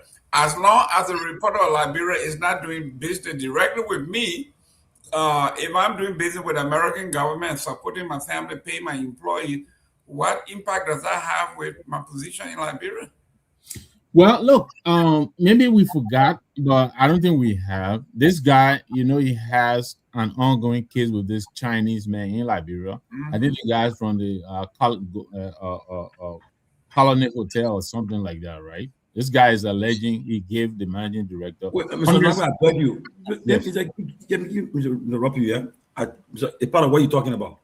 Okay, this U.S. is a GOP congressman, Tom Emmer. I think he's a congressman from he's a majority whip. He's from Minnesota 6th district. That's what he just wrote. He said 24 group homes collecting over $36 million in taxpayer funds in 10 years. 10 cases of neglect, 22 cases of maltreatment, with 4 leading to the death of a patient. Now he gets to run free in his home country of Liberia after cashing out of America thanks to all our tax dollars. I'm tired of reading stories like this every day in Minnesota. State and local leaders need to be here accountable for selling out their own citizens to immigrants like that. Like who? Like this, who have no regard for Americans and steal from the hardworking people. He's talking to Mr. Dukley. But go ahead. I don't want to read what I just No, you're right, Chief. And I saw that too. And look, there are several things that are at play here. One is what you're pointing out, that Minnesota is under the scrutiny, is under the microscope. We all know our Somali brothers and all of that. This Medicaid, even Ilhan Omar herself, at one time, she was brought into the limelight. I think her husband or whatever it is. But Jerome, you and I, we talk about this. Some of our brothers in that place, some of them they buy planes back home from Medicare, from defrauding the Medicare. And I read part of the story. Apparently, Mr. Dukley it is being alleged that he was people working for him.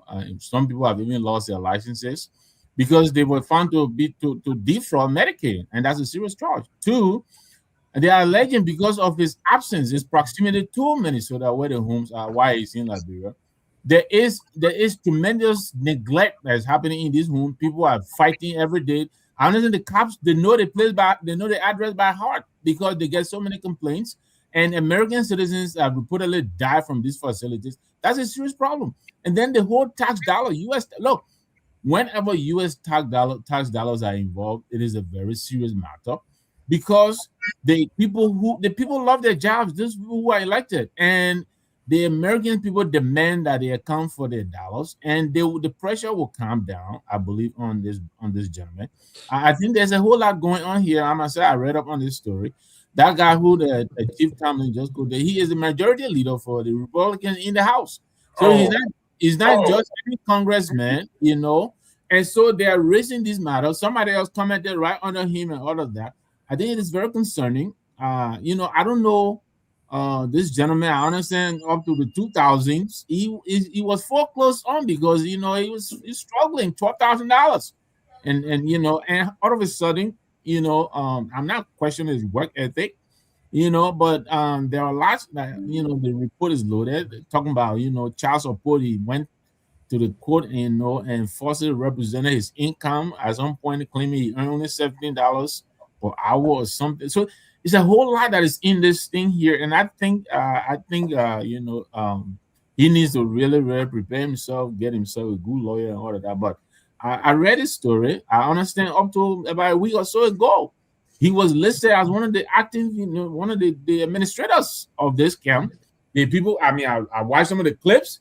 Why he's declaring to be serving as a director of some of these homes. He's also managing director in Liberia.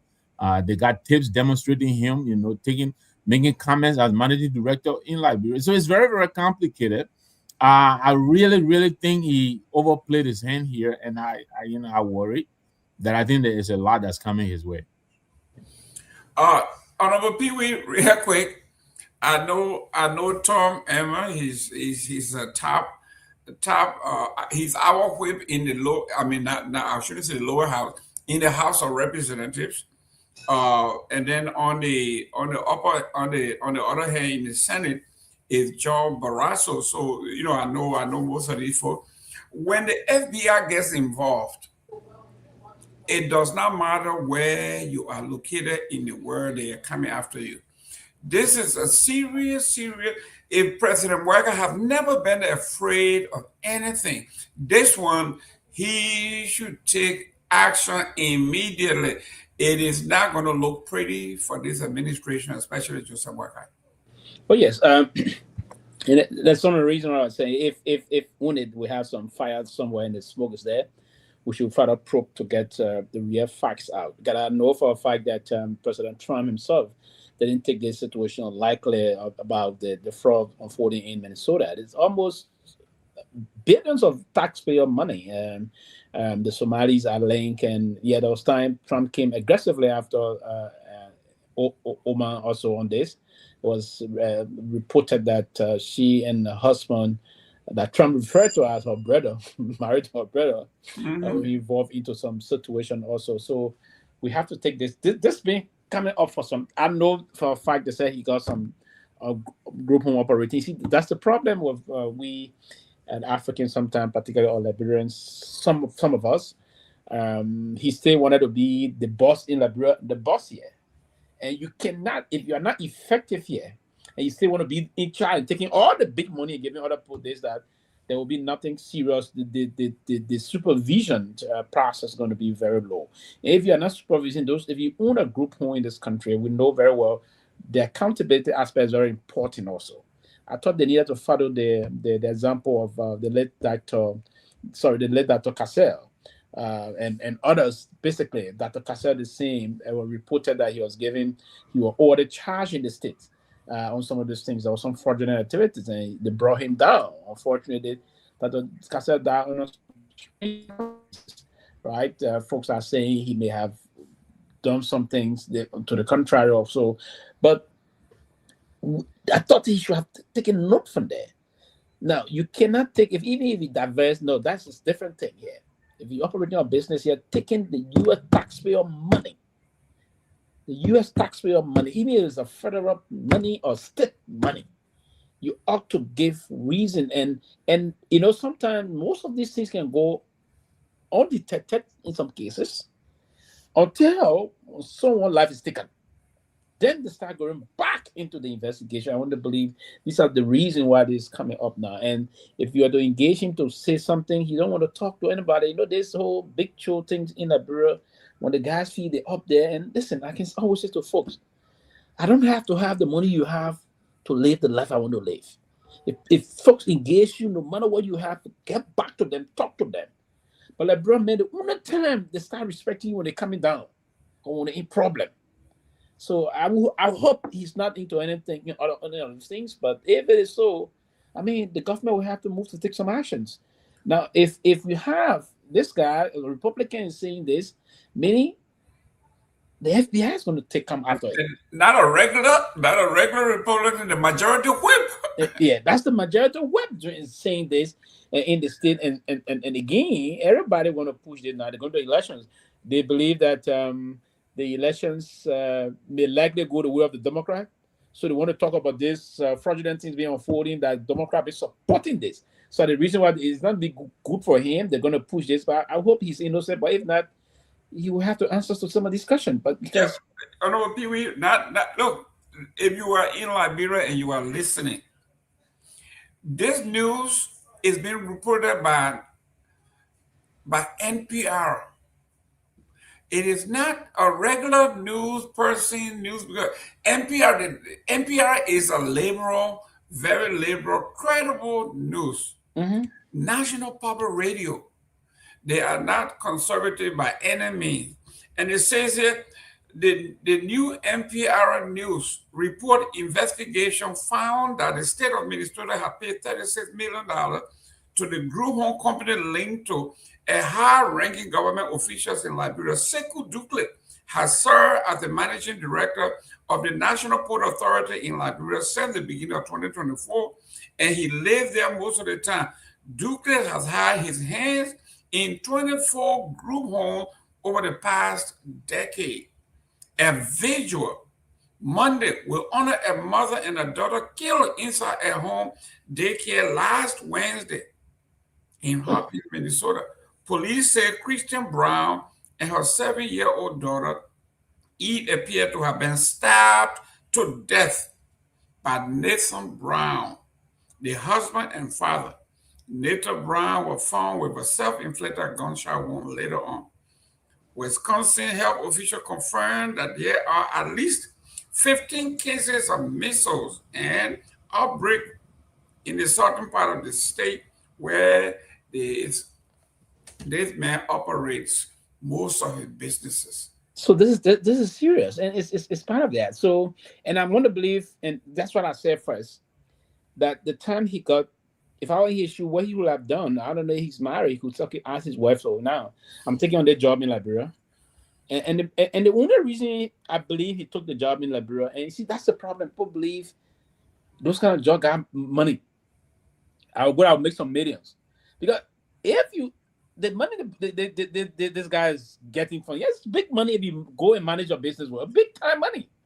Very big time money. But he want to be in Liberia as the boss. He want to be in Liberia and be the boss here also. And it's different. If someone is not sharing with you the way, and the other person seeing the money just coming, going directly to your account, and they're managing to getting peanuts, they want to put more time to it. They want to put more time to it, and there will be some fraud activities unfolding. So now you overbuilding, so now you're doing this, so now you're doing that, so now you're doing this. So I mean, this is just the time. It's just you can be all the greedy as a man. So, I mean, I hope, and I'm just still saying here, I hope he's innocent. But if it is to the contrary, trust me, none of us will hope. Our hope will not save him. But this is serious. If it's being elevated from the level of not only the politicians, and trust me, people are going to come in. And when that YouTuber started at almost 3-point-something billion fraud in the very Minnesota, linking to a lot of Somalis and other people. People are just using the need Somali, but a lot of other people wouldn't know. I mean, somehow people are involved. Well, just saying Somalis. But this is serious. I mean, and you want to go, and this thing started with this thing, and one person, you can't be over into everything. I'm just saying to us about this. They put the situation in Cape Man. The man era, he sold it when he had Chinese port, other Chinese port, he sold it, then he had issue with the other, got some of those things. I mean, it's reported it's alleged that he may have sold that man era. They found out that there was a huge deposit of mineral there. They had to go there also, and almost around $4 to $6 million he sold it to the people, and this thing happened. You want to eat all the money. You can be all the greedy. It's not like you put yourself in problem. I don't know if Johnson will tell. I know my in-law them from Maryland are not good people. They are good people. They don't. Yeah, my in-laws in Maryland are good people. They don't let it put their hands on it. Take their time. But that man, I don't know where they men from. Somebody tell me where they men from. So, where you from? I'm from Grand Bassa County. No. Not from Grand Bassa County. He's not from Lofa. He's not from my in-law area in Maryland. Because if you are from Grand Bassa, now I'm going to be thinking, I said maybe they may want to be flying around. Joe Manjara, Tomalin was hungry. He came from. But trust me, hey, Easter. Yeah. There will be an end, trust me. No, but Mr. Gayman, quickly, right? Look, like I said, I mean, it's every young person's dream to aspire to be successful in business, whatever they do, you know. And I know I've been hearing a lot about Mr. Dukley, about his business that he's doing in Minnesota. Like I said, I mean, I hope it's legit. The reason why I'm concerned about is that recently President Trump, he's been on the Somalis. I mean, he went after that's that lady, that Congress lady. Said Oma.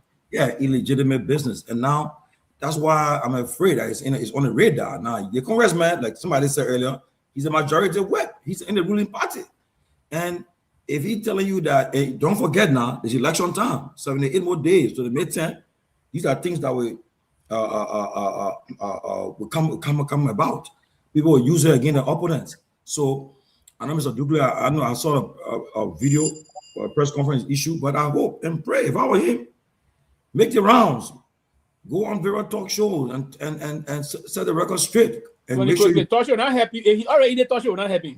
No, but what you can do, yeah, but if I say if it is established, it is true. Because and I'm sure because again, you know, politics now, you know, this guy too, people been fighting him too now.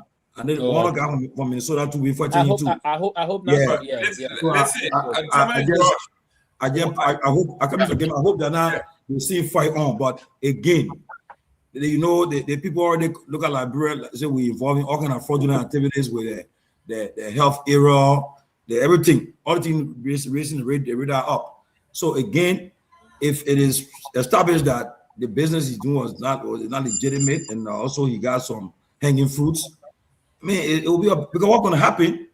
You know, the last thing Boga want to do to his government is to have a government think tank with such an issue. He will tell you, either resign or I just relieve you, because that's something will bring a problem on our government. So, but I pray that, I'm sure Douglas is a smart young man. I'm sure he knows better. I'm sure he not cross his T and dot his I's. I'm sure he'll handle this thing better. But if it is true that he is involved in anything fraudulent, I'm sorry for him though. Look, let me tell you, when I went to cover the Stanton Weatherspoon case, the federal prosecutor told me, he said, Mr. Gayman, once we have agreed to bring a case against you, the success rate of the federal government is 98.5%. Your chances of winning is 0. So, Abu Kamara, I don't know that the real Abu Kamara or the one I used to play soccer or what, but this man, we are talking facts here. Listen. Abu boss now. I know. Mr. Gayman, are you not taking course? Because the time is almost up. I'm coming to this. This man, they are saying Monday there will be a visual at one of the places where a mother and daughter got killed. This is serious stuff. We are talking factual thing. The man said we're doing this. Let me welcome Robert Garguah real quick. Then we'll go to the call because I know you got to leave. Robert Garguah. Well, let's go to the call. I'll take a few calls real quick before you leave. I know your time is almost up. Go ahead. Okay, you can call us on those numbers because no way now to chip in. 1 minute each. Yeah, we just go to the calls. Call us, our regular callers, those who are just following. This is the closing argument, and we are live here on Freedom FM 87.9. Call us on those numbers, 0776 104 104, 0886 500 104. You can call us and be live. Our diaspora callers can call us on our WhatsApp line, +231 886 500 104. +231 886 500 104, 0776 104 104, 0886 500 104. Call us and be live on the closing argument. Yeah, go ahead, sir. Sorry. No, that Abu, he said the man be doing that he get tired. That's like a power fan. When they find it, you better go swing. Yeah, power fan. Go ahead. Yeah, and so while we are waiting on our calls, like I said initially, the youth league chair of the CDC said he wanted to chip in, so we are waiting a call. The first caller, your name and where are you joining us from? Man, I wanted to chime in before the call come in, man. Yeah, they were bringing you on, but you just went off. Yeah, because your time, Mr. Garguah, my time here is almost up, so that's why. Call us on those numbers, 0776 104 104, 0776 104 104, 0886 500 104. But we don't really have the time now for the calls, because in 3 minutes time you're going, right? In 5 minutes time, okay. But we have the youth league chair of the CDC who says he has something to say. Mr. Imai Johnson, you are live on the closing argument, and this is Freedom FM 87.9. Welcome. Well, thank you so much, Junkies, and thank you to all of the comrades on the platform, Brother Sylvester Pewee and the rest of the other brothers. I'm very glad that I was able to hang in out, try connecting, but it's been a bit difficult from my end. I think I listened to you guys partially on the issues surrounding the decentralization of the port, and I listened to all of the analysis. I think practically it was in place. One thing that I think we should consider very keenly is the reason behind decentralizing. The reason is to expand growth and create more opportunities. That should be considered helpful, but it's for political reasons to have someone having grip over, having some supervision over what is believed to be re-election spirit. I think that should be seriously rejected, because the Unity Party has never made an intentional decision that projects the interests of the Liberian people. I think we've seen that from the onset of this regime. We've hitting the 10 years of their leadership. I just wanted to weigh in a little bit on something that you guys did not talk about. Yeah, quickly, no time, Mr. Yulik Chair. Yeah, hoping that you guys could provide me the opportunity to Jenkins. Mr. Johnson. Mr. Johnson, can we find some time this week so you can come on the show? To shift the opinion about Mr. Johnson. Mr. Johnson, are you there? Yeah, I'm here. Are you hearing me? I'm suggesting now that we find some time this week so you can come on the show as our special guest. So we discuss a array of national issues. Would that be okay? Yes, Sylvester Pewee is saying you can find time this week to be a special guest on our show so that you have a detailed expression of what you have to say. You're right about that. But I just want to let me use this time to just appreciate all of you. You guys are doing a very wonderful job on the platform. It's good to provide a sensitive information to the public and to the rest of the other brothers who are listening, but may not be able to call across the 15 political subdivision of our country. I just want to say I appreciate all of the resilience and the way in which you guys are holding the government accountable as we prepare to make a massive return onto the political stage. Again, like you said, we will need a time to be able to express our desire about what the situation is back home. At the moment, we're not in the country. We are out for study. We don't want to be very particular on what our location is, but we'll be back in the country very soon. Thank you for the opportunity. I just wanted to talk a little bit about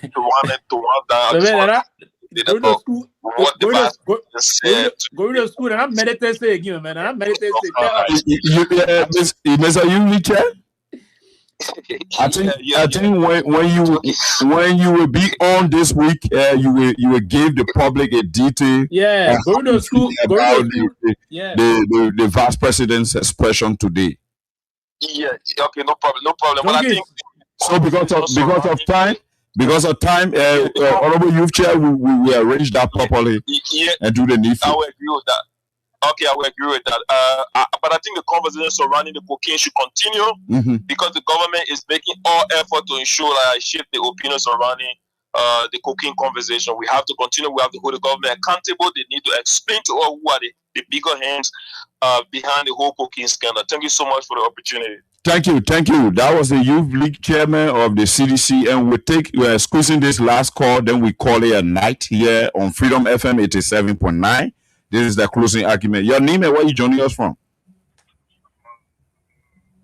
Oh, you can't sleep on us. Hello, your name and where you joining us from?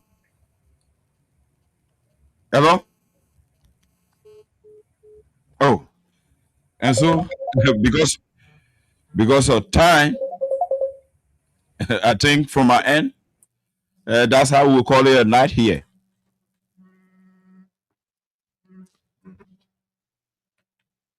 Okay. Squeezing this call. Hello. All of the callers are slipping. They are slipping out. All of the callers are slipping out. Great. Mm-hmm. So go ahead, Pete. Go ahead, Junkies. Okay, so it was nice. In conclusion, the situation with the NPA boss, I want to conclude on that. This was the same Sekou Dukle who bankrolled the United Party campaign in 2023, and nobody cared at the time where such monies were being accrued from and generated. And today, this is the same Sekou Dukle who wants to be ubiquitous, meaning he wants to be found everywhere. And now it has color with him. I'm sure President Bouaka will do the needful because the president. Minister Pewee, So I think the president, on a very serious note, the president understands the weight that this particular situation carries, since it is dealing with our foreign relations. So I want to believe, and I am of the strong conviction that the president will do the needful by taking actions that are necessary to put government officials in check, because we need good manners. These are the people that should create the foundation and set the example for our children, and they are born to keep this place safe and civilized. Thank you. God bless every one of you, and God bless Maryland County. Hope to be here on tomorrow. Thank you. Maryland County. How many people live in Maryland County? I think there were about 9 people living in Maryland when junkies left. They are down to 8. Victor left too, so they're down to 7. Now, our folks in Radio Land, thank you very much for tuning in. Once in a while, we have to lighten it up. This is not a funeral home. We're not only talking politics, we talk family too. We talk issues. And sometimes we put in 1 or 2 jokes to lighten it up. I see Joe Manjala said we should cut the guy off, let him leave, because he doesn't want to hear anything bad against the Unity Party. Siaple said his time is up. Let the guy go, man. But guess what? It is not going away. Let me bring Robert Garguah. Robert Garguah, the last thing anybody, including government, wants is to have the FBI on your case.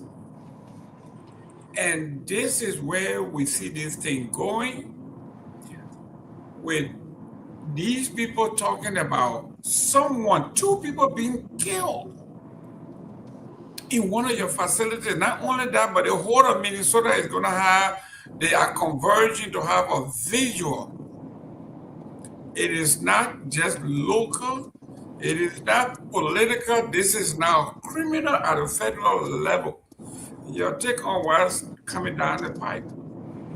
Listen, I think it's a great conversation, and I just want to start by buttressing Junkie's point. And I think we've forgotten so quick that in 2023, we did not know where the campaign fundings came from, because unfortunately we don't have a system of campaign accountability when it comes to the influx of funds that come, and some of these fundings can affect or impact our national security.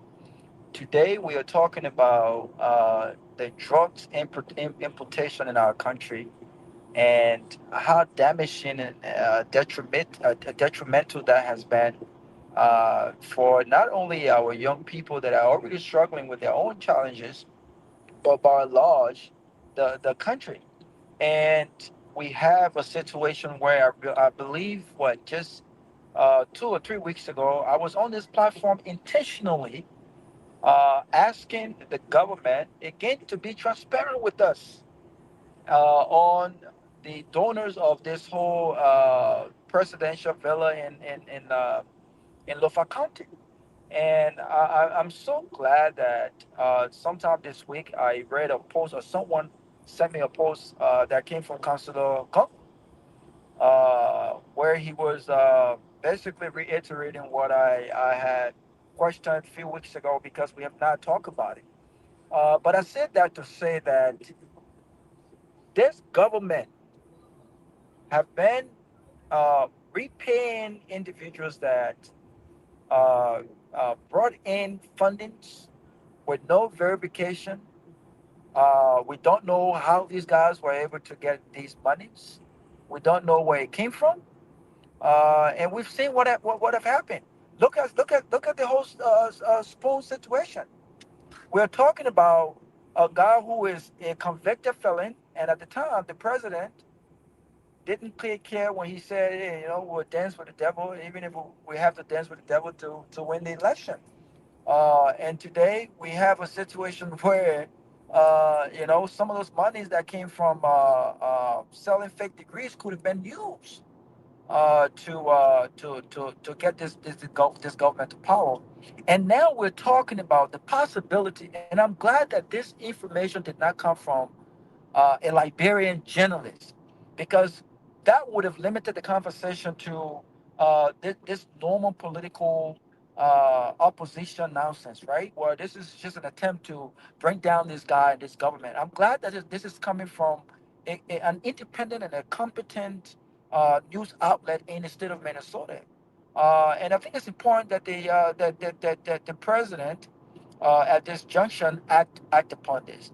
I think that Dukley, I think he has a lot of questions to answer, and I think that when the time is right, at the appropriate time, because again, we still don't know the facts, we don't know the entire information, but I think at the appropriate time, I think it's in his best interest and the interest of his own family to recuse himself and clear his name in this matter, because this is potentially going to affect not just him but his government. I will close by saying this, and I always send this message to young people in our country, not just in Liberia, but in this country. There is nothing wrong with working hard, right? There is nothing wrong with hard work.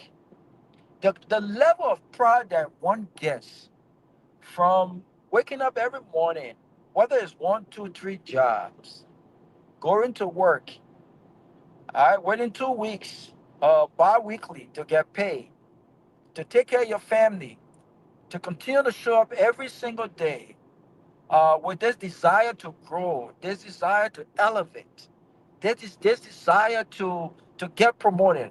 I think there's a lot of dignity that comes with it. Then this glorification of becoming rich overnight. And it's troubling when we see a lot of these characters that are currently in critical positions in our government. It's really, really troubling. It's troubling. Whether those crimes were committed in the diaspora or in Liberia, it's troubling that when we see characters that should be nowhere near government, nowhere near institutions that should serve as an exemplary of what leadership is, of what integrity is, of what character is, should serve of our young men and women coming up who aspire to be in those positions, in leadership positions. It is very, very troubling. So my message to young people that are listening in Liberia and outside Liberia, whatever you are doing, do not be deterred. Wake up every day with that desire and that determination, with integrity to earn what you have and to be satisfied with what you have and to work hard until you get to that level where you can be like a guy like Alice Cummins and others who can boast and talk with their chest up and say, you know what? The millions that I have today, it didn't happen because I took shortcut. It didn't happen because I wanted to get rich overnight. It didn't happen because I scammed people. It didn't happen at the detriment of innocent people, like in this report, who have died. Families are grieving today because of what is the last happened. How does he respond to this? How does the Liberian government respond to this? So it's very important that we take the time on this radio to conscientize our young people. This glorification of becoming rich overnight at the detriment of innocent people doesn't get you anywhere. It doesn't get you anywhere. And that's where I will end with that. Thank you. Let's listen briefly to National Public Radio here.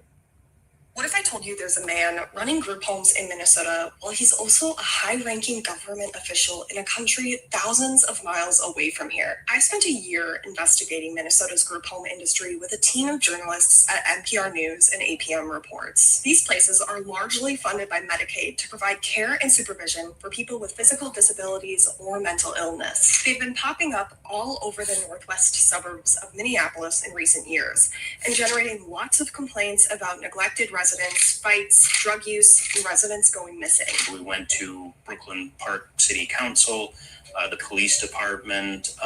There were avenues that we explored with going towards the county licensing organizations or bodies, and essentially at every turn we were basically told there's not really anything that we can do. And as we were digging into some of the group homes that police and neighbors say are causing the most trouble, we came across Sekou Dukley. Dukley has been involved in at least 24 Minnesota group homes over the past decade. He usually set up the companies that run them, Sometimes he had an ownership stake in the business and owned the group home properties. He sold off much of his portfolio at this point, but up until I called him last week, he was licensed as the assisted living director for 3 Minnesota group homes, the person in charge of day-to-day operations. And yet, since the beginning of 2024, Dugley has had another job. We have a beautiful country. Let's help rebuild our country. He's the managing director of the National Port Authority of Liberia, the West African country where he grew up and now lives. More business is coming back. The economy is growing. And he's doing it at the same time he's telling Minnesota state government he's the one making sure the vulnerable residents in 3 group homes are getting good care. With this job, because of the implied on-site presence, you could not have this job and live outside the state, because you would have to be at the facility. What if you lived outside of the country? My personal thoughts on this are that if you are not maintaining an on-site presence, you are operating outside the implied rules and responsibilities that you've been granted. Last year, an employee at one Okay, so I have sent the entire tape to our management team, and hopefully tomorrow and day after we will play it after we have cut a clip. Not redact, we talk about cut out a commercial so you can play it in its entirety so you can see what we are talking about. This is massive. This is serious. This is not gossip. That's why we are here. When these events come up, we have to go to the sources. If you look at the video, they have all the documentations or paper he filled out.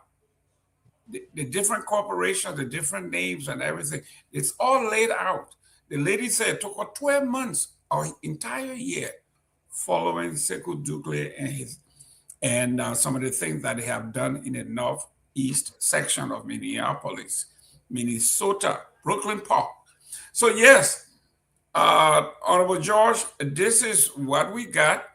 And as usual, we are going to follow it to its legal and logical conclusion. This is serious stuff, Honorable George. Yes, Mr. Gayman, I listened to that documentary in its entirety, and honestly, even though there are no criminal charges have been filed against Mr. Dugley, but the documentary is very troubling for him. If I were him, I wouldn't take it lightly. They accuse him for neglect. I think they have had 5 deaths on his group homes and so forth, and also issue about taxes and so. So I know, but now he has his lawyer, his legal team together. But it's not a news that he wants to just ignore it. It's not like Liberia thing to say, okay, Liberian people trying to smear me, you know. And the thing is that Minnesota is on the radar because President Trump has been concerned about immigrants using the state money to do things, and I think some people are already in trouble for that. So he has to be careful because if the state press charges on him for any stuff or what he's saying in that video, the first thing I can tell him for a fact that they say they have a parable in my brother said, I love myself before anybody first, you know. The first thing I can tell him Boga would do, President Boga would either tell him to be relieved of his portfolio because he the last thing he want to see is the government associated with such a thing. But so I know he has been very helpful to this president in the past with his campaign and so forth. I later in his job, but he should know that when it comes to the issue where the Liberian government is tainted to and link with him, the president will take the government side before he's die for him. So I pray that Dugley is innocent. I pray that he's not that whoever is saying about him, he should come clean.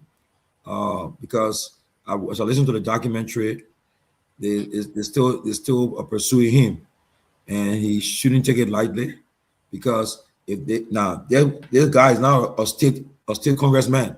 He's in Washington D.C., the majority whip for the ruling party, which is the Republican Party. Now he wrote. Now this guy is seeking re-election. So this guy, you think he want to say, well, I saved taxpayer dollars. I did this. We fought waste and abuse. We fought fraud. So he want to use it in a campaign message. So he will use it. So he will go Washington, D.C. and raise an issue there. So I just pray that Ducle don't take it lightly. He get a legal team together to fight back because, I mean, even though no charges have been formed, I mean, filed against him, but there's a lot of questions lingering and that need to be answered. So I just pray that the best will happen in his favor. He's a young man. I think he want to excel in Liberia, do things. So he don't want such a thing to ruin his character and his future, because this could destroy him politically and for good if he's not handled with care. Mr. Nagbe, you know, for the next 2 years, the Republicans are going to be like a hound dog behind anybody who stole a dime. And he may not be allowed to enter the country. From what I'm seeing, what's happening, the least of which would be a warrant waiting for him when he enters the country for his arrest, like they did the late doctor when he came into the country. He I don't know what got into him, but Dr. Cassell decided to bypass JFK and come through Chicago. And he got there. It was a federal case. They were waiting for him there. He told folks that he wasn't going to come through JFK. He was going to sneak into the country. I don't know where he got that from. But here we are. The man named all the papers he signed, all the filing he did. They were flipping everything. So here he is. He's on the radar. The Fed is going to go after him. It doesn't look good. Yeah, the U.S. government has a very long reach. We know they even go outside the country. So I think it's pretty much. I mean, yeah, people have eluded the government here, but it's a very difficult ask, you know. So I don't know about Dr. Cassell trying to, yeah, but to Tomalin's point about this GOP, you know, majority whip, Tom Elman, let's not forget that Tim Walz is now seeking re-election because of the same Medicaid fraud that broke out right after he and Kamala Harris lost. And the President Trump and the Republicans, they came after him. They accused him actually of complicity. You know, the complicity. They believe that he was enabling fraud. So the politicians in Minnesota, this is something they don't take lightly because I mean it's a lightning rod. And so I agree with Tomalin that this is going to be very political, and because of that, I believe it is going to really going to be subjected to very intense scrutiny. Telvi just put a similar case in the chat room of another case of a Cameroonian that I was reading. Here's a similar, but almost a similar amount, $36.2 million.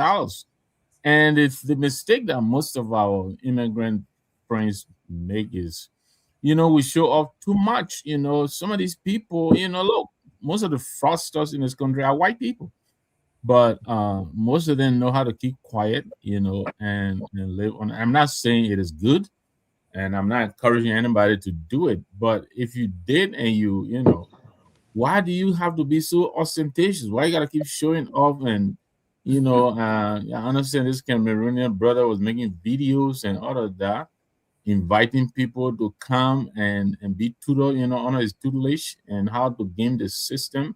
You know, how would you do that? We know our own friend Ellen look, they will catch up to you. They'll give you a long rope, but it is almost certain that you know, they will get you.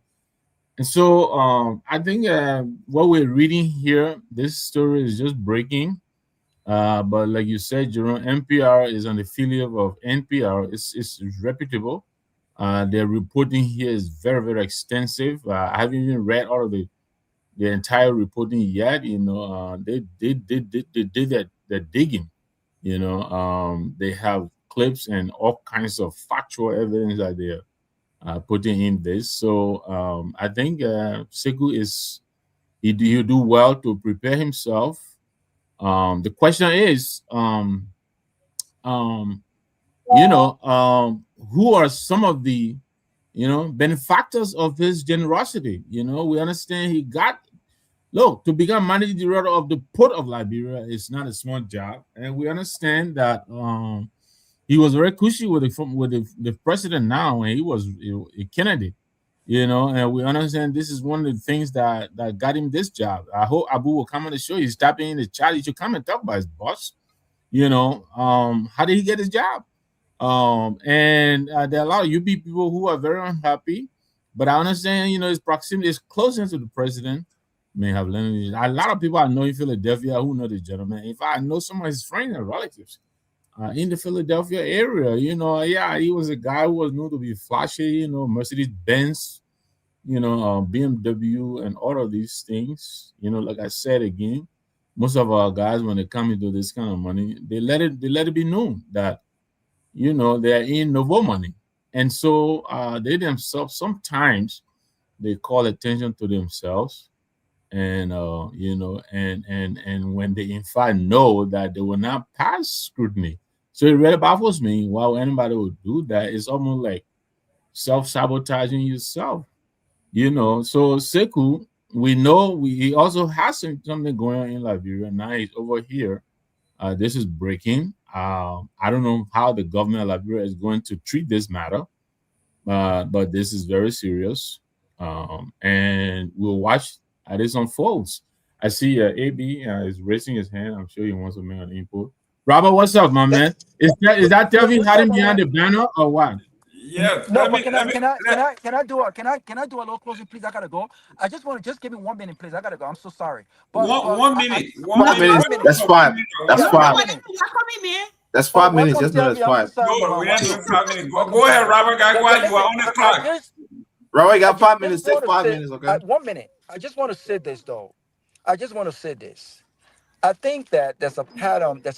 Here with the president and his association with questionable character. And to be fair, these are all things that are alleged right now. But what concerns me is the fact that, again, these journalists in this country don't just put out information because they want to just put these information out. They do their due diligence. And if you watch what has been put out, I think there are serious concerns. But let me remind us that it was one of the supporters of this government, campaign donor, who was also recently arrested in Japan. Was it Japan or China? One of those countries. On an alleged scam or whatever the case is, and he has remained in jail for the past 2 years. I think his name was Pato or Kamto, what Pato AKP, something like that. Let's also not forget that another criminal, Stanton, was also a huge contributor to this ministry, to this Unity Party campaign. And today he remains outside waiting sentencing because he's been telling on a lot of people who he was in this whole scheming thing with. And now we're hearing names like Tukli. Listen, there are serious concerns, and I think we should ask tough questions. This government lied to us and said that the villa in Lofa was by the Mana River Union. When we asked for documentation to show, they could not release those documentation. From $10 million, allegedly, it came down to $6 million, according to the government. Ever since they announced that this project was $6 million, we asked for donors. They themselves said that donors came from international partners, domestic partners. Up to today's date, the government has not released a single documentation as it relates to who were those international and domestic donors that contributed to this money. Here we are today with this drug thing. Are we not concerned that some of these monies could have come from drug dealers when we have some serious important figures within the government that have been associated with this drug thing? Does this not ring a bell? Why is it that in a single government there are questionable characters from left and right in key strategic positions?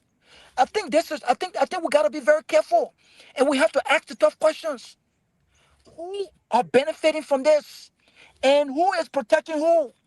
And are these people being rewarded for their contribution to the campaign? Campaigns are not cheap in Liberia. And Unity Party, in as much as they didn't have the state resources to run campaign, they got monies that came through. And up to now, we don't know where some of those monies came from. But we're hearing all of these different things. People are getting arrested and persecuted. Stories are coming up. We don't know who contributed $6 million to a presidential villa in Lofa. Why is the government not being forthcoming? And why are they not being transparent with the Liberian people? On that note, young people who want to work in government, you got a long way to go. Take time in life. I take pride in waking up every day and working 9, 6, 7, 8, 10, 12 hours. I take pride in that because I don't have to look over my shoulders. Everything that I've earned, everything that I have, I've earned it. There is dignity in honesty. There is dignity in hard work. I want to leave you with this message. The people that you aspire to be, the position, the things that you aspire in life, you must work hard. This overnight rich not gets you nowhere. And I hope that this thing is not true. But listen, if this is true, I don't think coming on closing argument or spoon will help this guy. I think that some of the money he has acquired, he needs to get American lawyers. He needs to recuse himself, come back willingly to the United States to defend himself, or else it's going to get worse. Thank you so much. I think this is an important discussion, and we should continue to discuss it. But the overnight, be like Pewee, be like myself, be like Tavi. We work. There's nothing wrong with working hard. Well, I can work. So you come on, I can work too, brother. Abraham, Dr. Nagbe, Mr. Jerome, Dr. Peabody, and then work hard. If you can afford a Honda, buy a Honda and proud to drive your Honda. Until you can afford something else, work hard for it. But this richness overnight, this richness, this scam. The other man selling fake degree. Today he running his mouth about other people. The other man, all kind of nonsense. My people, you be careful. You be careful. Good night. On a 1 minute. On a 1 minute. Yeah. On a 1 minute. We're not coming to the show. 4 for the 3 is a new one. On a 1 minute. Let me tell you, come out here and start grumble. What's all your morale getting? Your foot of grumble. Your morale getting for the grumble. You get caught and you not start trouble. Welcome to the show, Sylvie. Thank you, Mr. Gayman. Glad to be on. You know, I was tired today. I had a long day, but the topics are very, very interesting. I said, let me just show my phone. You have been into forensics. You have been into audit. You have been into fraud. I didn't want to go there, but so you're not calling. I see you got your glasses on, so you really coming to look and see.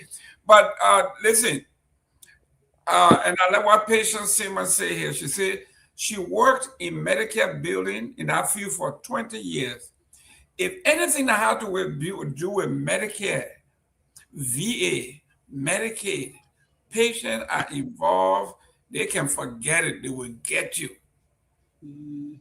They will get you. Anything that comes from the federal government. And if the money that the state uses comes from the federal government, when it comes to Medicaid, Medicare, or food stamps, all of those things are federal programs, and you are involved. I will give you an example. Last month, I had a contract to give out, and I gave it out, and I had 3 bids. And the company that I picked was a Liberian company. The auditor from my auditing office called me and said, Mr. Gayman, with all due respect. Liberian company or owned by Liberian? Well, it's a Liberian company. A Liberian company. A Liberian-owned company. It's a Liberian company. Don't let people say yes. No, I didn't want to say that straight. He put he put a red question mark, and I call him. I say, "What is the question mark about?" He said, "I want you to look at it because it has Liberia in it." That's all he said. He says it has Liberia in it. So here I am. I'm getting funded by the state and the federal government. If a federal auditor is telling me you need to be careful, I told him, I said, scrap it. Scrap it, oh. Oh, that your CMC policy he bringing out. Scrap it, oh. So You better copy the act and the people what they want to give you. When you're giving middle or that to other people close to people there, yeah. Oh, yeah. Yes. So if the paper were not incomplete, the paper was mostly fraudulent. Yes.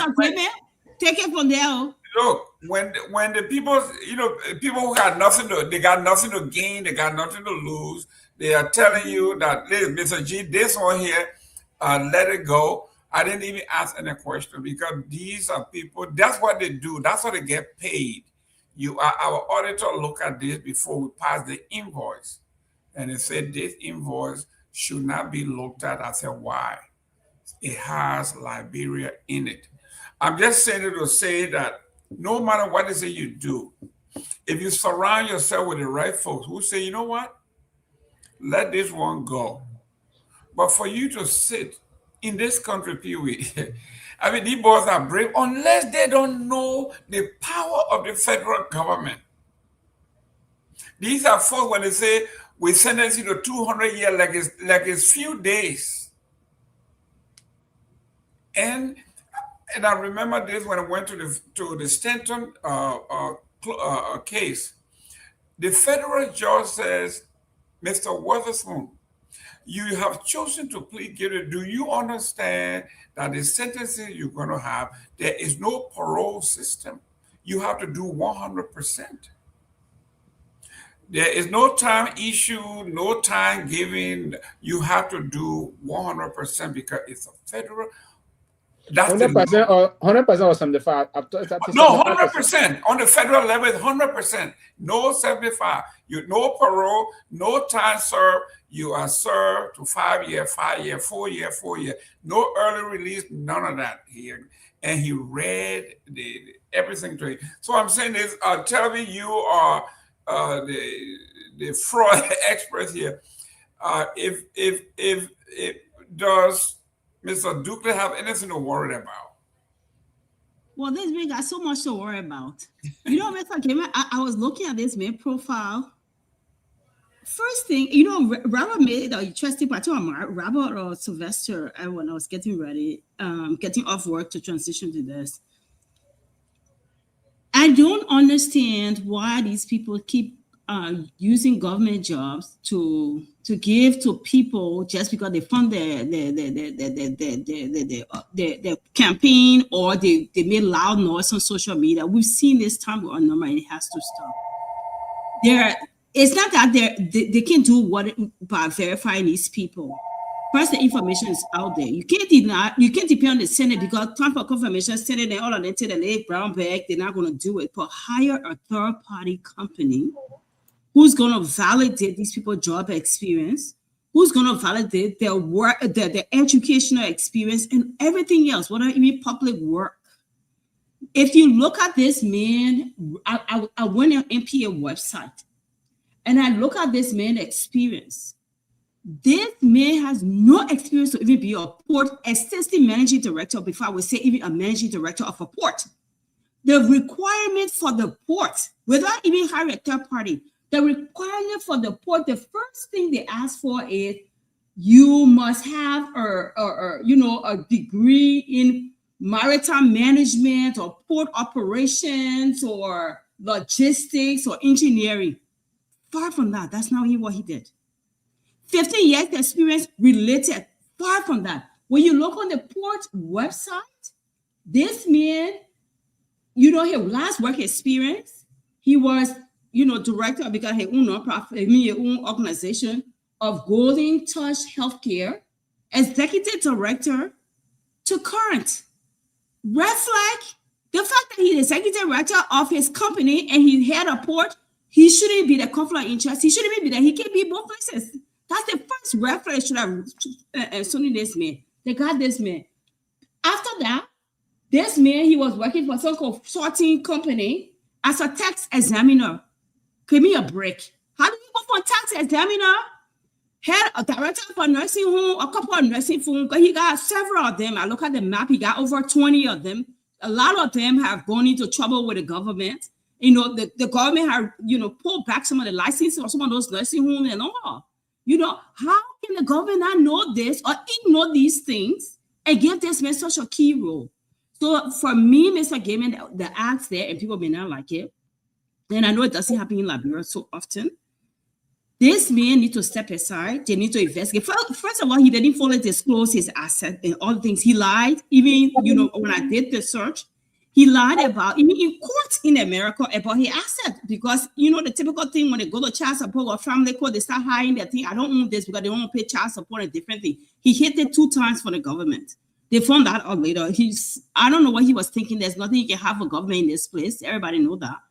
But this man is still head of in the database and still head of some of these nurses. Maybe now he now move things around, but the last time he was still head of between 1 or 3 of them, and he was still on the legal document. How can he be here and be in Liberia and managing those? That's why all these problems.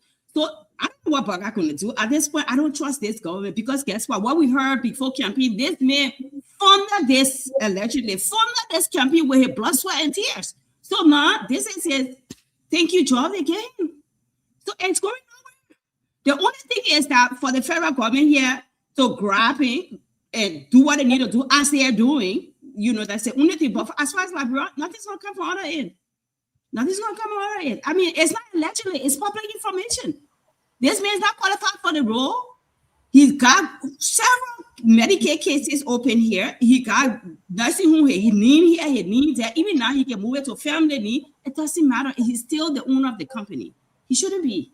So I don't know. I don't know what to say other than if he's an ethical person, which of course he hasn't proven to be based on the public information in the U.S. and all his cases he has. Even he appealed some of the cases, he didn't even win it. I look at the whole thing. Some of the cases he appealed America, he lost those cases because you can't win, especially with Medicaid, Medicare cases.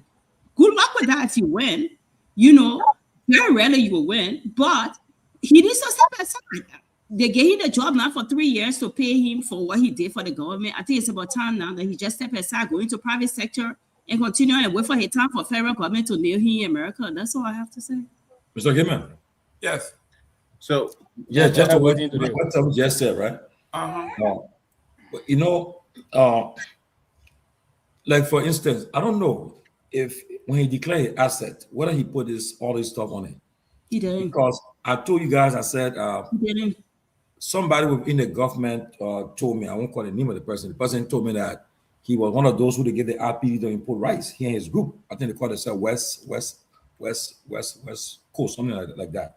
When I asked him about it, first he said, "Oh no." Then he said, "But wait." The next day he sent me the documents.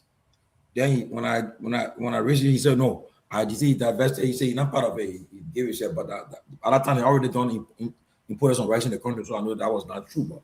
But again, like this guy said, Ruth said earlier, you do this investigation when you give people a job like this, investigate a find out for them, and also to be honest and put what on your wealth, put everything, you know, declare your asset. But like people, as one show, people texting me, they say this thing is not like Brent thing, it's not like Brent Jones. It is not. Bring somebody down. It's an NPR journalist investigating, and so now I don't know. You see, President Garguah, I know he assisted President Garguah with the campaign. Because I remember in a chat room when they appointed him that day, somebody in the chat room said, "Oh yeah, this guy he helped a lot with the campaign before the president got elected. He was very helpful." And he close to Mama Kabede, he's very close to her, and so forth. So the job I wanted Tavina in Africa. You help my campaign, you support it. I gave you something, and you have what you know, Tomalin. I don't know how true is it. What is this still not asked Garguah for, and Garguah refused. But our politics, but it's still not helping. And but now today he still not no more friends again.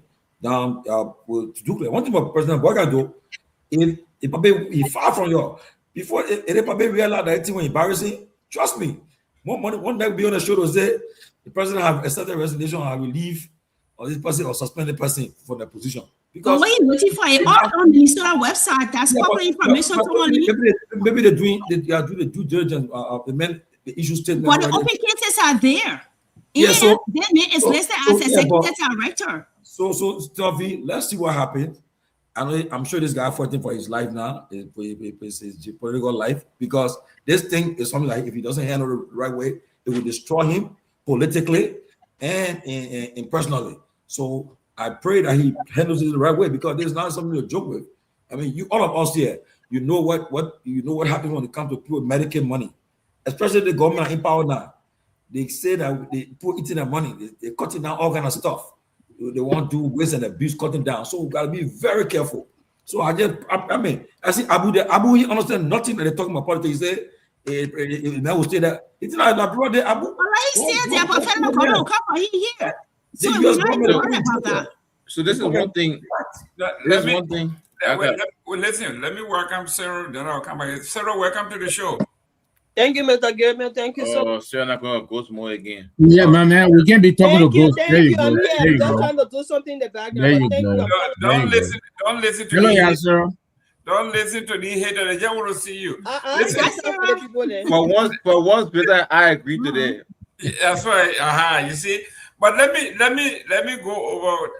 Well, Mr. Gayman, I want this just that is I go Tomalin touched on something. You know, I know you checking but for us who work, if you have a penny case, you are asked on your application, even your new hire documentation, do you have an open case? That's right. So this man is so unethical, he's so dishonest. He did not even disclose that, even though this is public information, he didn't even disclose that I have a penny case. So that's even a big issue right there. If you can't even disclose that you have a penny case, we can't trust you with nothing. They're gonna put them when they send all your kids to all your kids, they will hit you. I will hit you hard. I did it for 8 years. I'll hit you hard. I don't even know. But tell me, what Josiah Joker, right? He is the CSA. He is the guy who's supposed to do the hiring background check. That's what. When they say this person has a job as an HR person, that's the HR department's job to say these are things that are not ethical. So work for the government and they see local county and say you want an independent firm for America to validate all these things. Joker is a pretty single. What do you think you're gonna get? They gave you a small envelope, you added to it. Let me talk like Broadway. What do you think you're gonna get? Mr. Gayman, let me be real here. If you want Seleke Kromah, you're not gonna get nothing. Independent firm for America. I don't trust anybody else. I trust the global living America. Independent firm for them. Let me go to Toure. But America said they get corruption, yeah, man. Yes, it's on a small scale. It's not like that. It's on a small scale and it's managed. Don't even go there. Toure. Yeah. The 1984 Reform Act abolished parole in the federal system, calling it truth in sentencing. Congress made this change to create truth in sentencing, ensuring that time that a judge pronounces in court is closely aligned with 100%, unless the exceptions are medically, like you are dying and all of that stuff. But when they tell you you're going to serve 5 years, that's what it is. Let me welcome you here, Chief. We have done it all, but the last place that you want to mess around with is the feds. Listen, man, I don't care who you hire to spin. You will spin all you want, but that spin will stop at the federal state level. It is not an easy thing, especially now that the public has gotten involved. They're having a visual. 2 people got killed this week. In one of his homes, 2 people got stabbed to death. And now the whole Minnesota is going to have a visual asking for justice. You know, we're not talking small thing here, Toure. Yeah, but so we got to look at a couple of things, right? The duplicate guy. I thought you were talking to Pewee again. No. The duplicate guy. He went out to take care of his baby, change the diaper, his back. So after him, now go to Pewee. Go ahead. The team know what we're talking, yeah. Pewee got no baby, don't but the thing I gotta look at is this, right? That might not get him into a personal trouble, right? As far as he go to jail, he may not go to jail for that because he had a business. The business had some stuff. This is like civil crime. Civil charges, little for negligence stuff. Like he may not necessarily go to jail for that because he did nothing directly to No, he's the managing director of the Yes. Yes, he has a responsibility. You heard the lady. Guess what the charges will be? He has a responsibility, and that's why they're going after him. For someone that being in the federal system, guess what's going to happen? Negligence. The woman said he's being paid, right? They are paying him, and he's getting paid. And he's signing all the documents and all those compliance documents, all the regulatory documents, everything. Why your fraud? Okay, unless now when we go to the fraud part, what you got connection to? Yes, but somebody dying his play, he might not go to jail for that. They don't never go to jail for that, right? But when it comes to the fraud, what he can link into wire fraud, that's like yes, I can see how he will go to jail for that. But you got a business, somebody comes, somebody died, they're not going to put you in jail for that. You're going to cover it. But the work they will do, shut a business down. If they feel like you didn't take the repercussion to do what you got to do, shut a business down. There are fines, you pay fine, your insurance pay fine, cover it. Now, when we go to the wire fraud thing, when they can link him to anything fraudulent, then yes, then we're talking the jail term. But just because I have a business and things go rest, somebody come and die, I'm not necessarily going to jail for that. Nobody going to go to jail for that, right? All you got insurance for. But what I want to say is this. I'm grateful to God that these things are happening now. Because when our time must have come to serve in Liberia, I will hope that those that I'm serving with, either as the president of Liberia or as a minister, as a representative, the government of Liberia would have learned from these situations to do due diligence that people that we are serving with are people who have the moral credibility. They have done the due diligence and so on and so forth. Liberia, like Dr. Clarence Monument, I always quote him because the young man who aspired to make a change in Liberia, into the Clarence Monument's voice, he said Liberia has an ethical leadership problem. Forget about all that we have doing here. Let me tell you a story right here. This is a national problem that now spreading its wings to be global.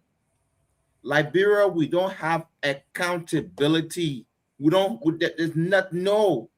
We see somebody doing something, they want to do it. We don't know how the person making that money, and boom, they want to join the same system. Until a sound government come into power in Liberia, and hopefully, Joseph Boakai-led administration can take a stand towards this. But until a sound government comes into power that promotes credibility, that promotes integrity, that gives people jobs because they warrant it, we will always sing this song. This song is not going away. All I say, just know the lyrics of the song, just in case you got put to the test to sing the song, you can sing it. But this song is not going away. The only way this song is going to go away is when presidents start to turn people away and say, you know what, no, you did this wrong, it's wrong, pay for your acts. When ministers start to be ethical leaders and govern their agencies and ministries the ethical way, until we can do that thing, it's not going away. Liberia, let me tell you something, Liberia is broken. It's broken psychologically. That's the biggest brokenness any nation or society or group of people can ever experience. When somebody mess up with your cycle, it's there. And unfortunately, we are broken psychologically. We don't have ethical leadership in Liberia. And people who are in key positions, they are not necessarily there because they are qualified. The ones who are qualified, who know their worth, when they speak to the power like the John Malu, they take them from there or they don't give you a job. The ones who will say, you know what, Ben, I will sponsor your campaign. You will be here. When you get there, keep quiet. Then the president or whoever is there now, hold it as a responsibility to pay them back. You know how many qualified Liberians now in President Joseph Boakai government that, could do better? But these ones who are not qualified, these ones who are not ethical, will always bring those ones who are qualified into public disrepute. And this is what we're facing today. But I'm happy that these things are happening now. Because tomorrow, this is the same thing. A person like me, Ernest Abraham Toure, will stand and say, you know what, Ben? This is what it was. We'll use this and make policy changes that will benefit our people. Liberians should stop worrying. There are many people in government today that are girls that I know personally, females that I know, or guys that I know in this government, in this government, not only because they are qualified, but because they sang praise for the regime to come to power. This is not a Joseph Boakai problem. It's not a George Weah problem. It's not a President Solis problem. It's not a Taylor problem. It's a national pandemic that we have to look at and say, what can we do differently? And I always say to you, I'm not putting on the spot, but you need people who have high experience in risk management. You got people with high experience in organizational leadership who will come and say, you know what? If I'm the minister of this, what can I do? If all other ministers go stupid, what can I do as this minister that will make sure that people that are working under me will be held accountable? Today we're talking about the Jokai guy. I want to work with Jokai. I got a proposal right before Jokai deck right about calling up. There's no reason why in an ethical society Jokai still has a job when there's a constitution that tells you you cannot be in a government or public office and you go wrong campaign or in the campaign say you can't do it. He had his socks to shut on. Today there's no reason why we're not talking about it. And last time I talked on this show here, I talked about how it's true that we hold the person accountable, but we also have to hold these lawmakers accountable that they say, hey, if these things are not done the right way, you guys, how you got to think you cannot work with this person. They're not doing that. Go feed it. Go get our baby the milk. Go get our baby the milk. Pewee. Our young man here, obviously, he's not familiar with the federal law. And here, what it says, you can go to jail in the United States for neglect that result in the death of a person when a person has a legal duty to care for someone, such as a patient care, child care, or caregiver, assistant caregiver. That person can be charged and go to jail between 1 and 15-year prison term. You may be charged with involuntary manslaughter, criminal negligence, homicide, elderly child care, neglect, homicide, and it goes on and on. So I don't know why he said you can't go to jail. Yeah, no. You just paid a fine, insurance ticket. What else we don't go to jail? That the man If that's the case, there are the open cases he had, it would have been closed long time. He got so many open cases. It was good. I was not the first person to say. He could say, "Oh, I came after him." But let me say to the junior comrade or to the comrade that we have three kind of negligence we have or neglect we have in the group home, particularly or the group home can be sued. First, the group home and the group home owner can be sued. Yeah. The group home owner and the group home can be held legally, criminally liable. Of course. And they are different kind. There are three different kind of negligence basically to talk about. Even to deny medications, to deny basic medical needs. That only happens if the person has a direct part to play in that death, my friend. But listen, you are a supervisor. That's your job. No. If you have a direct part to play in that death, yes. Abby, I was very quiet when you went through. Abby, but you enjoying the guy bar hiring. You can be held criminally liable for bar hiring and training. If you don't know, that criminal.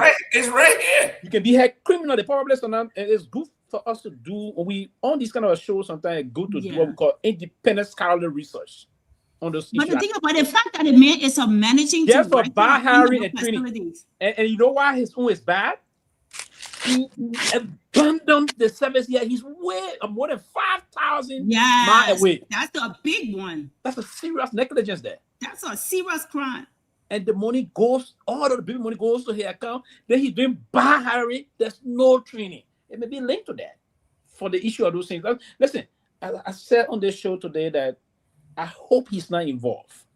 And I pray, if I have not taken my little Sunday of wine today, I will have started to fast on his behalf. Now someone dago one dago. I will have started fast and pray on his behalf. Wait, you say wait. Still fast under the influence. You say you already took your little thing or you didn't take it? Yeah, if I'm not taking my glass of wine, the man wine and dark and got brown foam. I would have been back on a special fast and prayer situation on his behalf. You said something. You can do it under the influence. It would be good. Remember, you said something that most of our folks engage in those kind of ostentatious way of doing things can further expose most of our people also. They want to add that they are the only. And listen, the show of worth, the way people they want to go show of worth this way, You can't do that if you are tied to some federal thing in this place. True. They want to see, listen, they are quarter costing. The situation came when he started going, said, I will take care of the funeral. I will take care of this. I will do this. I will do that. Then it's both sides. You will systematically, listen, I work in fraud investigation also. I work in audit institution. The thing I will give you room. There are a lot of things, though we don't take it serious back in the country, in Liberia, but people are going to take it very seriously. So just to be head of this group home here and hundreds of thousands coming to you every month, then you fly away. Then you won't be on the other side, get the free post, getting all the, then you dead. Then you won't be in the Chinese man situation. That's greed. You won't be. You can't do that. That's greed, though. And that's sometimes even we engage these people to talk to them. They don't. Oh, text me. I'm doing this. Nobody want anything from you. It's just when I say to you some professional way of saying things, brother. Can you do it this way? Can you do it that way? You don't want to pay for the service. Learn to take. Most of our friends, comrades, when they're in these positions, and you ask them, even when they are going on the terrible wrong path, and you want to recreate the pathway for them, they see you to be the other person around the way around. So, my dear brother, too, there's a lot of room criminally to hold him liable for, and I'm not praying for that. But that's true, right? That's true. What I like, I'm not in a. No, I talking total. Hold on, Sarah. I'm not in a way, shape, or form. You know, saying that he cannot be liable. I said what I was saying that I said not necessarily. That was the key word I used. No. But even from the get go, the way you put it, the way you put it was just not necessarily. No, that way. No, I said not necessarily. Not because I said not necessarily. I said it. I maintain that. No, he can be held liable. Statute. He can be held liable. He can be held liable for liable because he signed some of those documents. Yes, he signed some of those legal documents, so he is liable. So that's what I hold. He went and removed it from the website. But that's what I hold. He said also on those legal documents. Tell me, that's what I hold. Not necessarily came in because I don't know the facts surrounding that. But this is what that's exactly what I not. They let it out. Even now, the local Fox, other Fox affiliate in Minnesota are reporting currently. I was just saying the reporting here that I think the local prosecutor. I mean, they're trying the same possibility of opening an additional investigation beyond the $36 million situation. The problem is that not the reason Minnesota is going to be a focus point is on this almost $3 billion federal fraud situation unfolded. The concentration on the Somali population, but it's not only the Somali population. Bulk of those that are engaged into this, they say, and that's one of the reason. You heard the majority of the web saying anything. He said that the reason why we got problem, and the reason why they got it very high on immigrant now. I'll call your office tomorrow. Ask him more. Yeah, that's the reason. And you go to federal government, go to our other brother in a year now, it will give other people difficult time. They want to be getting their person in there out. Because they believe and we're not kind for people, we can steal, we're going to do all kind of things. So it will be hard. So all of us will be stereotyped. All of us will be I would say call all of us in whichever way it is. They will begin this issue to say, I hope, because it will not be a good thing for us. The last time you can remember, when our uncle came back, he fighting, therefore all to receive what 100 what's it? What the amount? The man called in our first state of the nation, the Bureau for voter education thing. That's more money we got. Uncle called our knee. Yeah, Uncle said, I'm beginning. They gave him money for all kind of voters. I mean, user was spending that money to help our electoral system. Yeah. So if we have people coming in this thing, and that's what I said from the last time I said the thing, one other time I tried reaching out, but he didn't send it up. The only thing he said was my point was that and somebody brought the thing about he disengaging, doing this, doing that before on all online. But if he had just, I guess he's married. Say, okay, my darling wife, what I would do, I would totally step aside from the management of this, go back to somebody to call your legal. They got some very good lawyers. If you got the money here, you'll get the best legal thing you need in this country. He did it after the fact, but I tell you, enough crime were already committed for them to put him in trouble. They were investigating him. He decided to work backwards. The fingerprints are already there. Oh, after they investigating, you try to correct codes. Then you correcting, then you throwing it. And that's another crime. That's another crime in itself. But Sarah, here we are talking about. May Allah be with him. Hey, there you go. Sarah, yes, you are into the healthcare thing. When the FBI got behind the Somalis, they said some of them ball playing, some of them built resort in Kenya, in Nairobi, and they went over there and confiscated all of those properties. Wherever they were arrested and brought them back here. What? And these people are talking about hundreds of millions. These men talking about 36 million. That money will be going in no time on legal fees. Wow. No time. Let me tell you, Mr. Gayman, you see, sometimes we overlook things. But in this world, right, when somebody tells you, if you did something to someone, they tell you, say, I leave my own to God. That word, I leave my own to God, in my Liberian English now, I leave my own to God, is heavy. It is heavy. Don't overlook it. When somebody tells you, say, I leave my own to God, go sit and think about it hard. Because guess what? It will come around to bite you. It will come around. I don't care. It takes 50 years. It will come around to bite you. One way or the other. If not you, maybe your generation. That's how it is. These guys sat down. They murder the water. They do all kinds of things for we immigrants in this country. The same thing with Stanton case. All of us got affected with it. I got a couple of my colleagues at work who were fired. And even up to now, some of us that are still on the job, we are being locked down upon because, you know, we're from Africa. They made this kind of thing. So they feel that all of us, we never probably went to his school or were connected to his school, and now we're not even qualified to be on the job. A lot of things happen. And all of these things, when they do it, it affects us. We don't support them. Some of us work hard, honestly. I just came from work last night, the morning. My elbow was burning. I can't allow and slept. I got up before I could come to myself. Honestly, what is wrong with that? What is wrong with that? Get rich quick. You do that, and then you run to our country and act like you big man.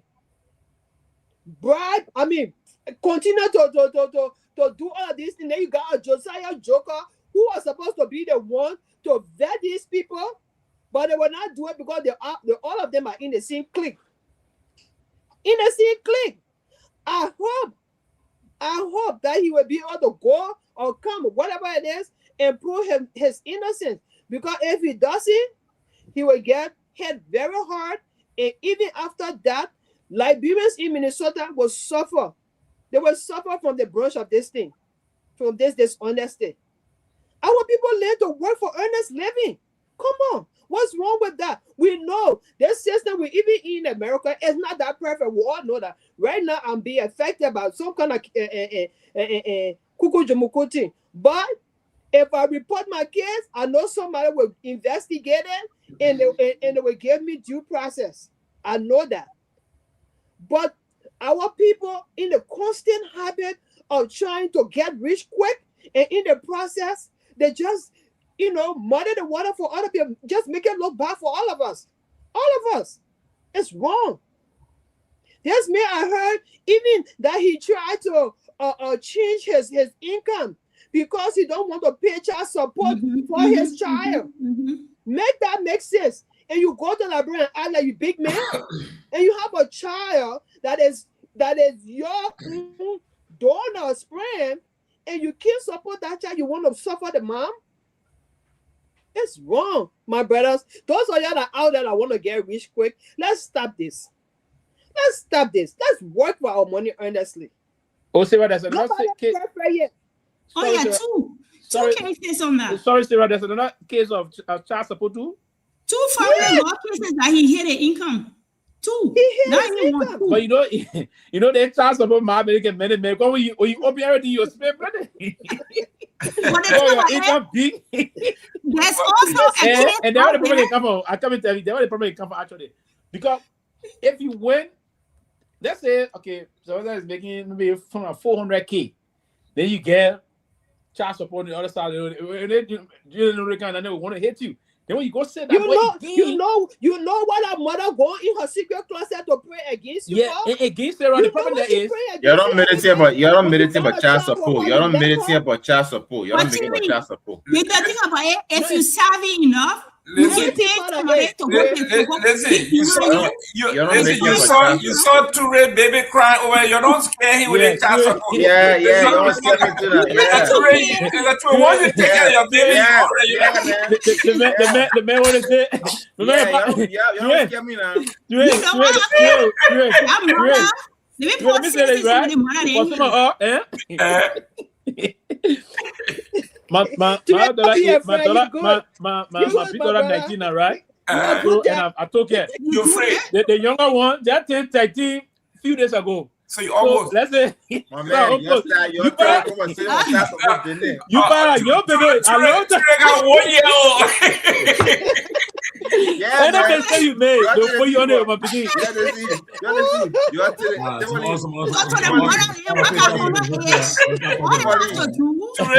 And I can say you made my baby. You on there. I actually you're not be on there. I don't when they do this thing, they don't know that librarians are watching. Sarah, you making me feel. Tell you what that. You're telling me what that. Yeah, and you hear what the song said. Don't see the one mistake, single mistake you out. You make that mistake. Too many. I just want to find out something quick before we move on. So the whole. So how do we do? So if I'm making like 300K a year. Mm-hmm. It is on the basis of that the judge will determine how much child support I will pay. Yes. I've never done it before. So Yes. So that's the check to go back. So one child, this person, 2 children, this person, this. Yeah, because they look at your status, right? Like Michael Jordan when he was here on. How do you know that, Gayman? We've been through it before.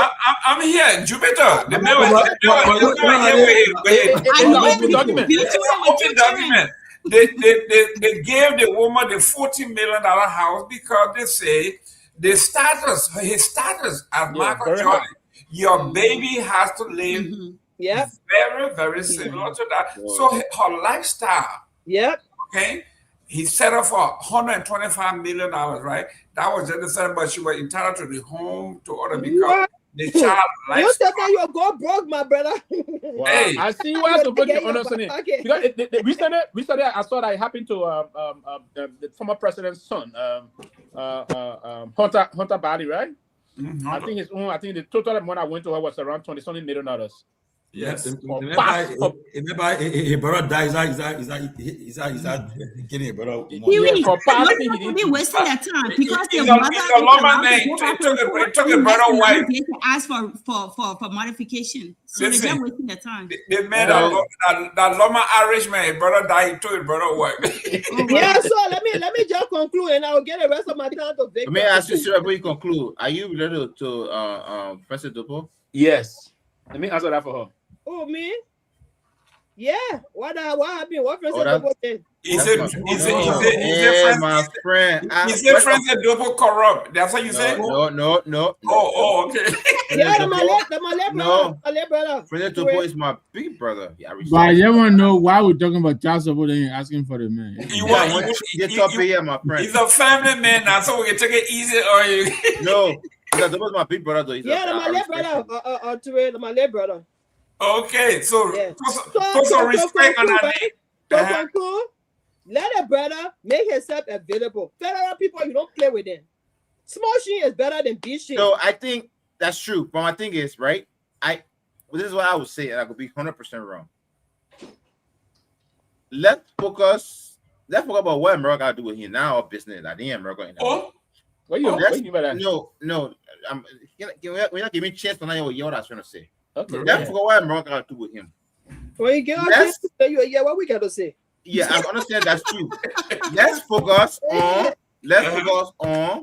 based off the allegation level against him, if he's the right person that should be serving in our government, because I'm our government.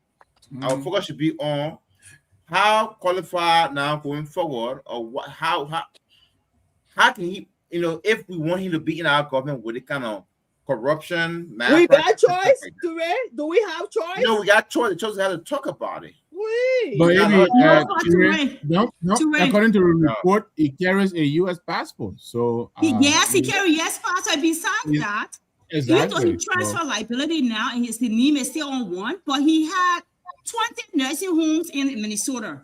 Okay. Who knows if your auntie in there, my auntie there, so my cousin there working there, all the kind of things. So you got liability issue, you got fraud, you got all kinds of things going. So we got American insurance. American insurance will handle that one. I'm discussing. What insurance?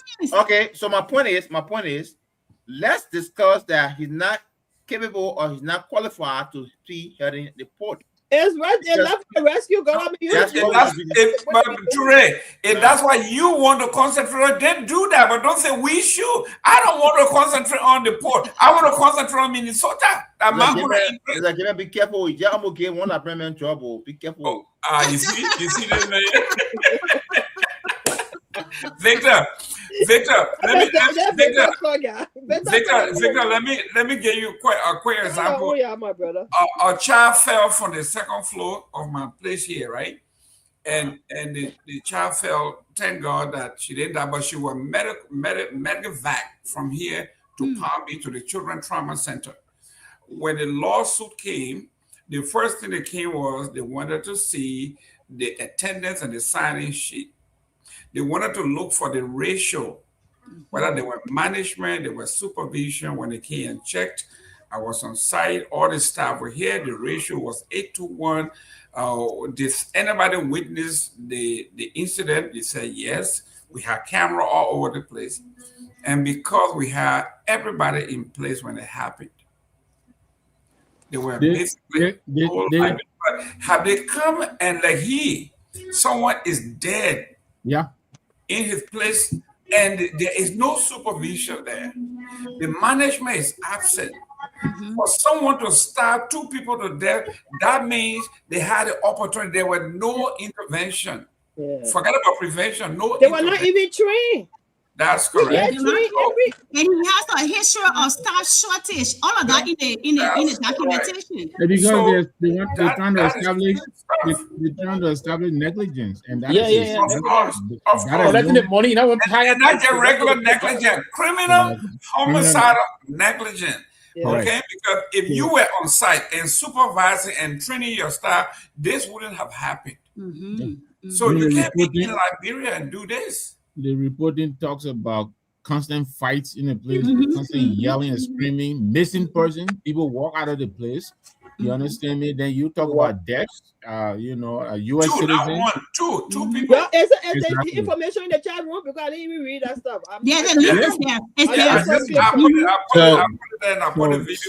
So I think the reason why you pretty much I begin to realize with families. Be careful with me on the show, yo. Be careful with me on the show, yo. They not see the show. Not see the show, yo. Not see the show, yo. But there's that UP show. Go ahead, Victor. Honestly, Turi, I will pass it on to you quickly because I don't believe everything I had to say. I don't believe I have anything new to add to what everybody is saying here. I think there is a whole break. It's a breakload of trouble that's coming for this young brother. If all of this, like Sylvester is saying, if it is true, again, NPR is reputable. I mean, I believe the reporting they are reporting is true. And so I will see maybe tomorrow or so. I will see how Mr. Douglas is going to respond to this. But there is a clip in which when he was being accused of negligence, and his license was threatened. They were trying to suspend some of his assets. He was in front of he went for a public hearing where he challenged any attempt to yank his license. So I think that some of this thing is true, is being happening. So I really, really worry about him here or even in Liberia, because these people can go after you wherever you are, especially American lives. have reportedly been lost on his watch. And you know, this country, people are already coming out of the woodworks who are claiming relatives. There is a family they interviewed. One of their relatives died, I think, in 2023. So, you know, there are lawsuits, all kinds of stuff is going to happen, you know. And so he really needs to talk to the legal people and really get ready for this as to whether he should still be serving our government. To answer Mr. Toure's question, look, I think there's sufficient reason for this president to have a second think on Mr. Ducle. I don't want to take bread out of anybody's mouth. You know, I think he has a right to earn, but he has this Chinese thing hanging over his head. I don't know what has come of this, and now this. And he's very close to the president. So I think the president need to really, really pull back and think seriously as to whether, you know, to give this gentleman time off to go and handle his business. Because this is some very serious stuff. U.S. taxpayer money is involved. Yeah. U.S. lives are involved. The state they're in, Tomalin just posted something in the chat room. It is under the microscope. We all know that. We talk about Somalia, we talk about team wars, not seeking re-election. It's a whole lot going on. It's a blue state, and you know Trump is running for that state. So these kind of things are what they're going to use. They're giving the pretext to go in there and just clamp down. So you know whether you know what the state government is going to go after this case. They're not going to let it fall on, you know, not going to fall on the soil for this. So I think this thing we might begin to see on CNN and other places. Because I don't think this is the last we've heard of it yet. But, you know, back to you. I think Ture has something to say because, you know, young people, they can't wait too much energy. But Mr. Number two of the facilities that the licenses were revoked. Yes, there is a name mentioning that Michael Noni or that whatever they took the license already. But a lot of people will be culpable. Yeah, even the staff. So people on a job, you know, stuff like that. Yeah. So that negligence we're talking about, right? Yeah. His proximity alone to the facility. Yes. That is negligent. He's way in Liberia and he's actively serving as director of more than one of these places. And when some of these things are happening, how can he say he is really effectively in charge of these facilities? He can't make that. So this is what I would say to everybody listening, whether it's Liberian government. Or I'm not bravo my friend or Sylvester. I can always be quick. So it's what I want to say. That's why you get a lot of children. Yeah, exactly. Yeah, exactly. Yeah, the one I can see. Yeah. Yeah. Other than 5 years old. You know what I mean? I'll give Mr. Gayman. Kill somebody else. Yeah, I will come back. You need a brand. You need a brand tap. But go ahead. No, I'll kill somebody else. I'll come out of the on. Kill somebody else. Better watch. No, Jerome. They need to take the brand tap away from him. He doesn't need it. You're teaching that to us. Help me out. Ladies and gentlemen, we are learning a lot. Look, this country, when I moved here, I have to say thank you to my uncle, the late Tom Woboyu. He says, Jerome, you do not have to be concerned about the FBI, the CIA. So the most dangerous organization, government agency in the United States, you need to stay away from. All your trouble will begin with is Department of Motor Vehicle.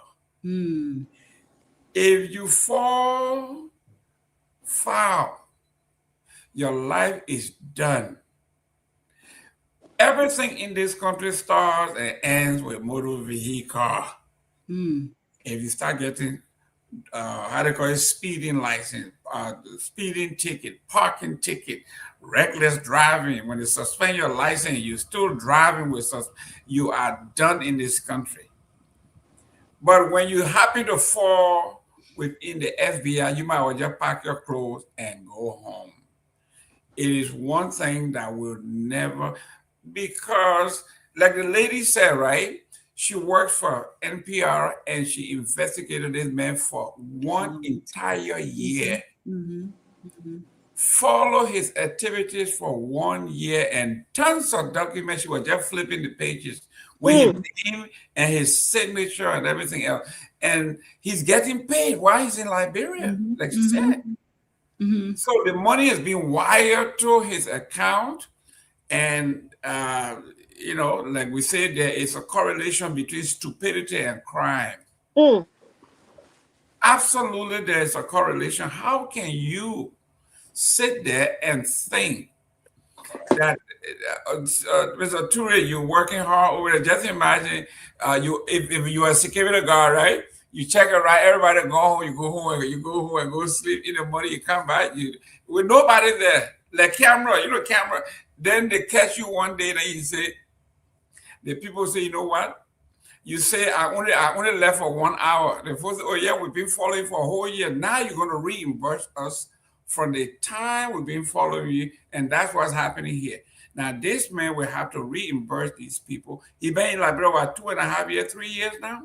He will have to reimburse everything that was sent to him, plus the crime and all that. So I'm just saying this to those of us who are here. The instant gratification is usually what gets us. We want to get rich quick. We want it all now.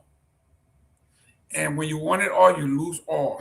This is what's happening. Look, when I went to the Stanton Weatherspoon closing, and they brought him before the bench, and on the big screen, they posted all his mansions, 5 of them. And the federal guy said, yes, this is confiscated, that is confiscated, that is confiscated. And the one in Deerfield Beach, Florida, is confiscated. And they were just taking everything. And then took his passport.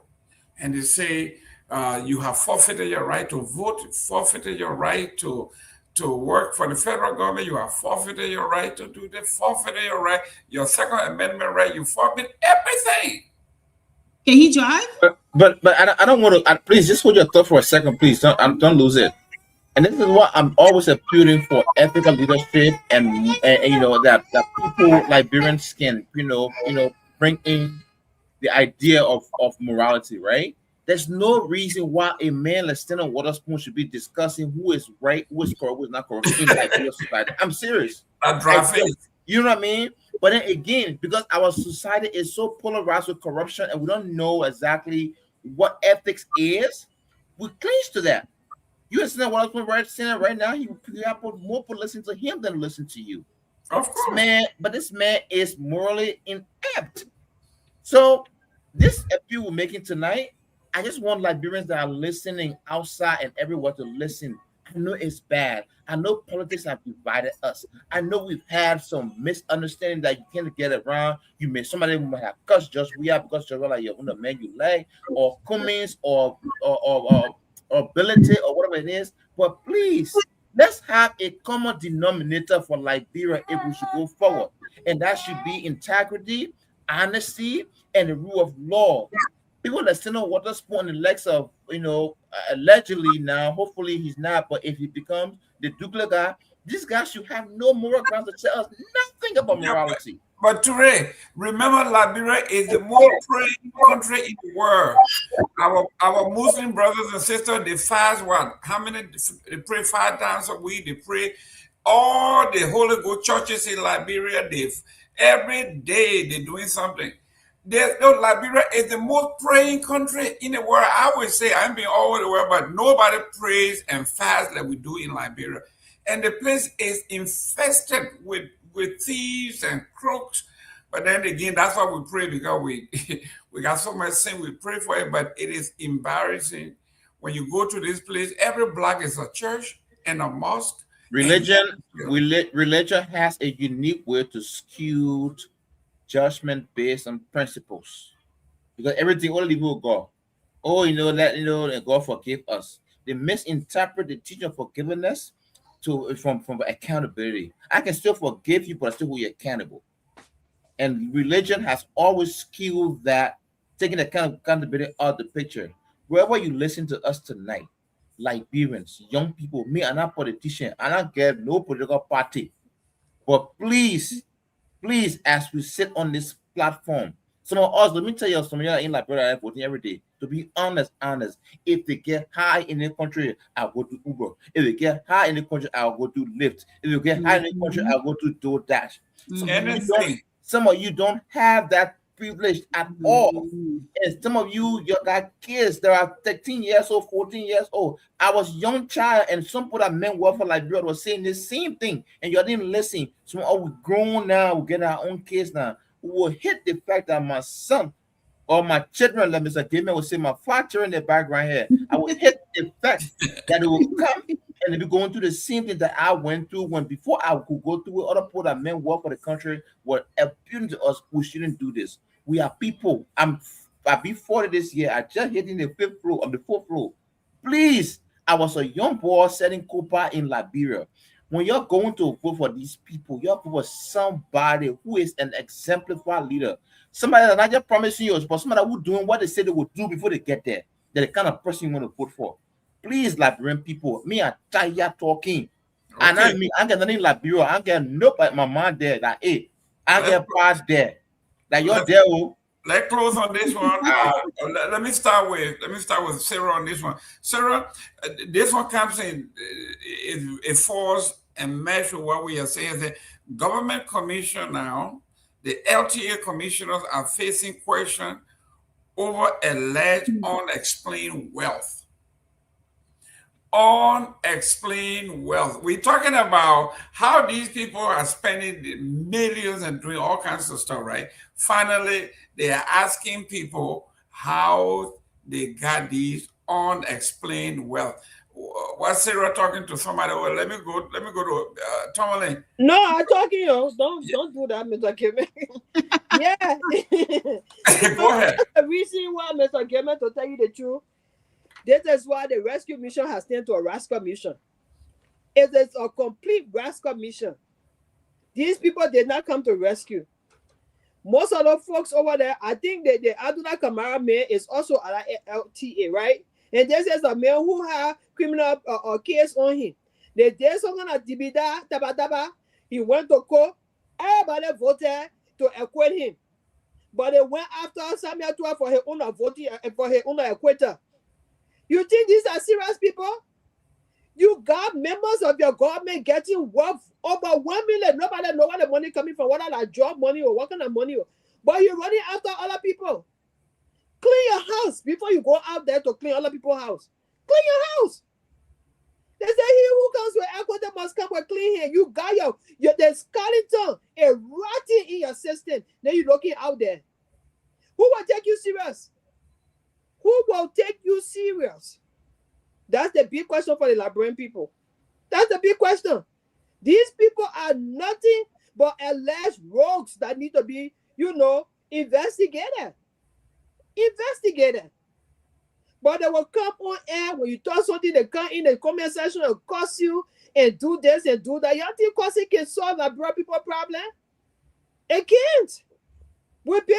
People now we've been cursing from time to time. It has not solved anything. When we come on air to talk serious matter about all of you that are in our country, including us, because by extension we are affected, then you come in the comment section to be cursing.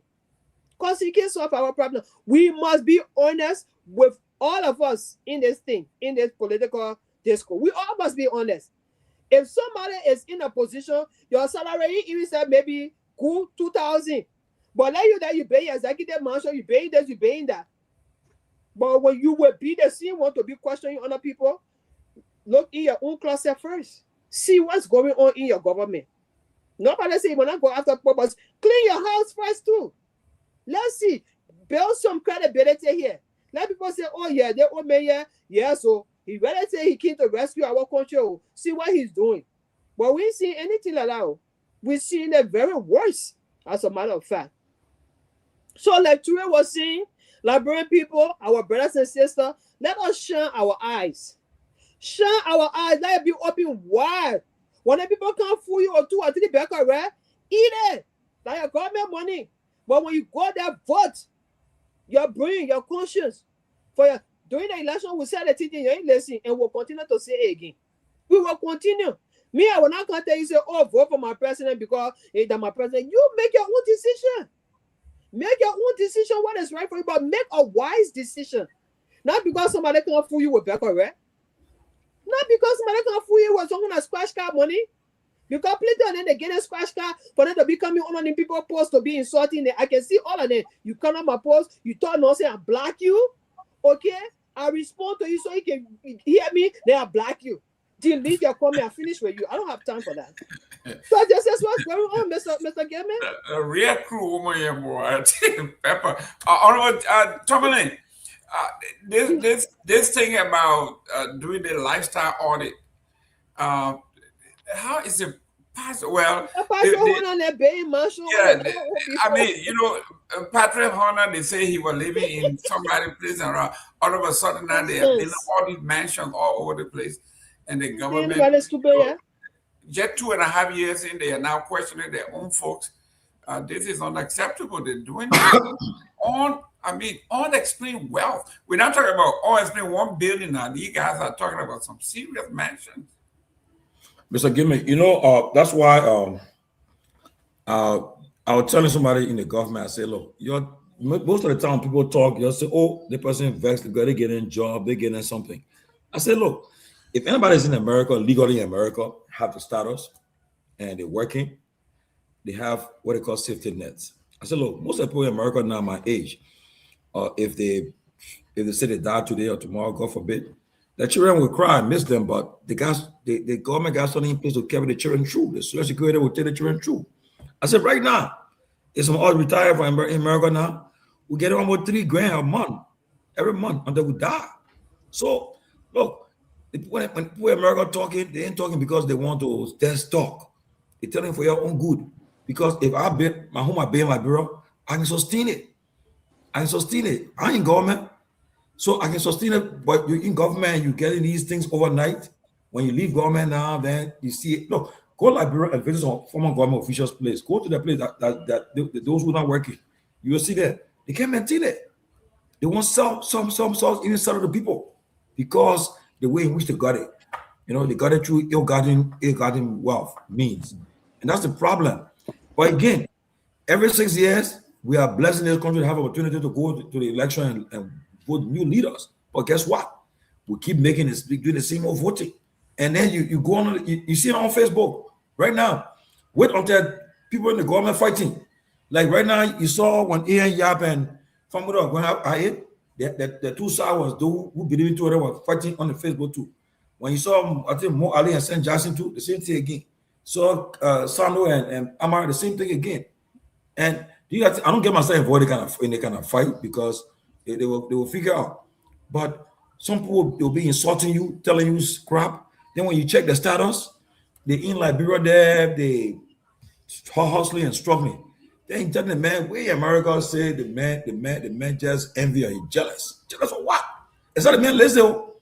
But I'm sure everybody on the platform right now, every 2 weeks or every 1 week, they get some paycheck money in their account. They direct deposit will show. You know, you'll show. And at the end of the day too, they got their full 1K. They got all kind of means. I said, I'll tell you, even the person, when they fire the person can file for unemployment. I said, hey? I said, yeah. They will pay you for 12 weeks that you get a job. Some people can say, no, I'm going to rest them all. They go like, bro, I can't chill for 1 month. Why they fire? But they getting the check coming every month. I said, so that's how the country was set up. You know, I say, if you reach certain age, in the 60s or retirement age, you want Medicaid. They give you free health until you die. So Councilor Gongloe, when you're running, he put it in his platform. He said it'll be what they call lifestyle audit. They should do it. Because if somebody comes to the office, that's why they say declare an asset. They show me how, when you came to the office, how much you worth. Okay, I had 5,000 in the bank, in Liberian dollar, 5,000 in US dollar. I have one house. Now, over the next 3 years, they see you driving a car that government didn't give you. That car costs about $20,000. She question you. But you see, Mr. Gayman and fellow panelists, the problem, our NSA, that the job is to be doing this kind of check back. No, people give you links or a tip. Say, check Mr. Nagbe. Nagbe came to the job with XYZ, but look at Nagbe. The car Nagbe driving, that car that's more money. That watch on Nagbe hand, that watch cost $100,000. You know, I in a chat room, everybody said, look at the president's son. The thing about weighing 150, and I check my put it in, I check it in, they call 150. So tell me, he working, but even though you're part of president, but you're still. That's what you wearing, that's some more money there. That's they call 150. I forgot the name. I'm afraid he didn't know the name. Start with P. I know. You mean 150K? Why you are wearing his suit or his shoe? What? Rolex? No, what do you call it? Watch. Start with P. Rolex or Prada? Prada. I don't know men watches. Prada. Yeah. So they call it name by it. I mean, they want to check the thing 150. Wow. So tell me, when post in Tomalin, don't just say 150. Call the number. They figure 150K. USD. You see these things? You see these things, right? You see these things? You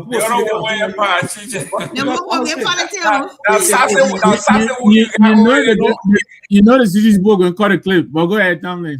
You know, so when people see you, why I want me Victor? So you know, even though your dad can be the president, said, "I mean, my go start display." They cannot think, no, let's be frank.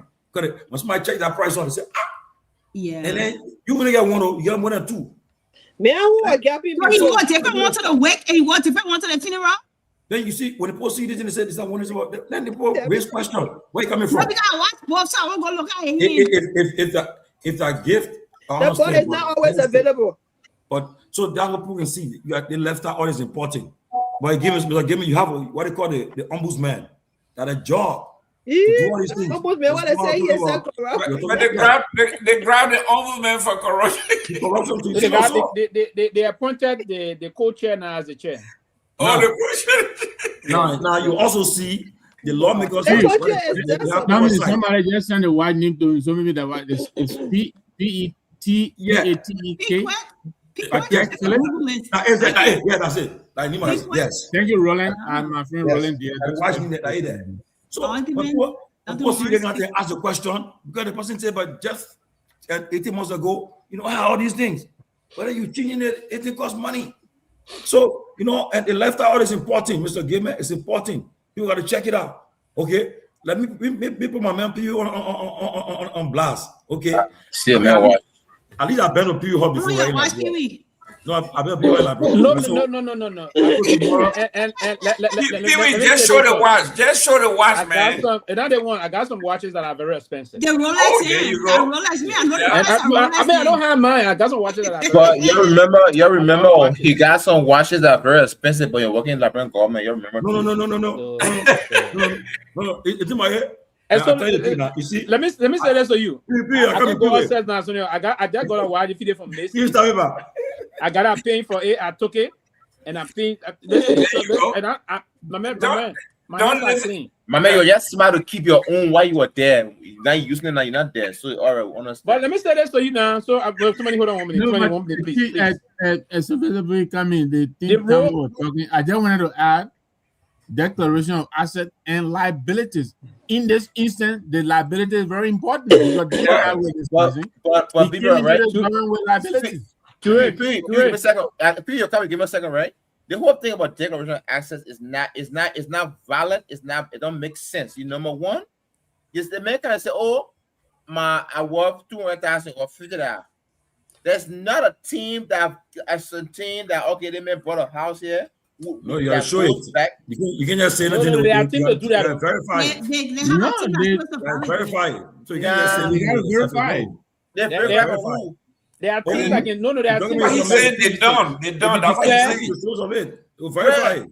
So let's say they are team to it. Let's say, and then as you are saying to it, let me say this for you for the record. Mm-hmm. I was just a technician at the level of the Ministry of Foreign Affairs. I didn't manage government money. But I made more money than more before.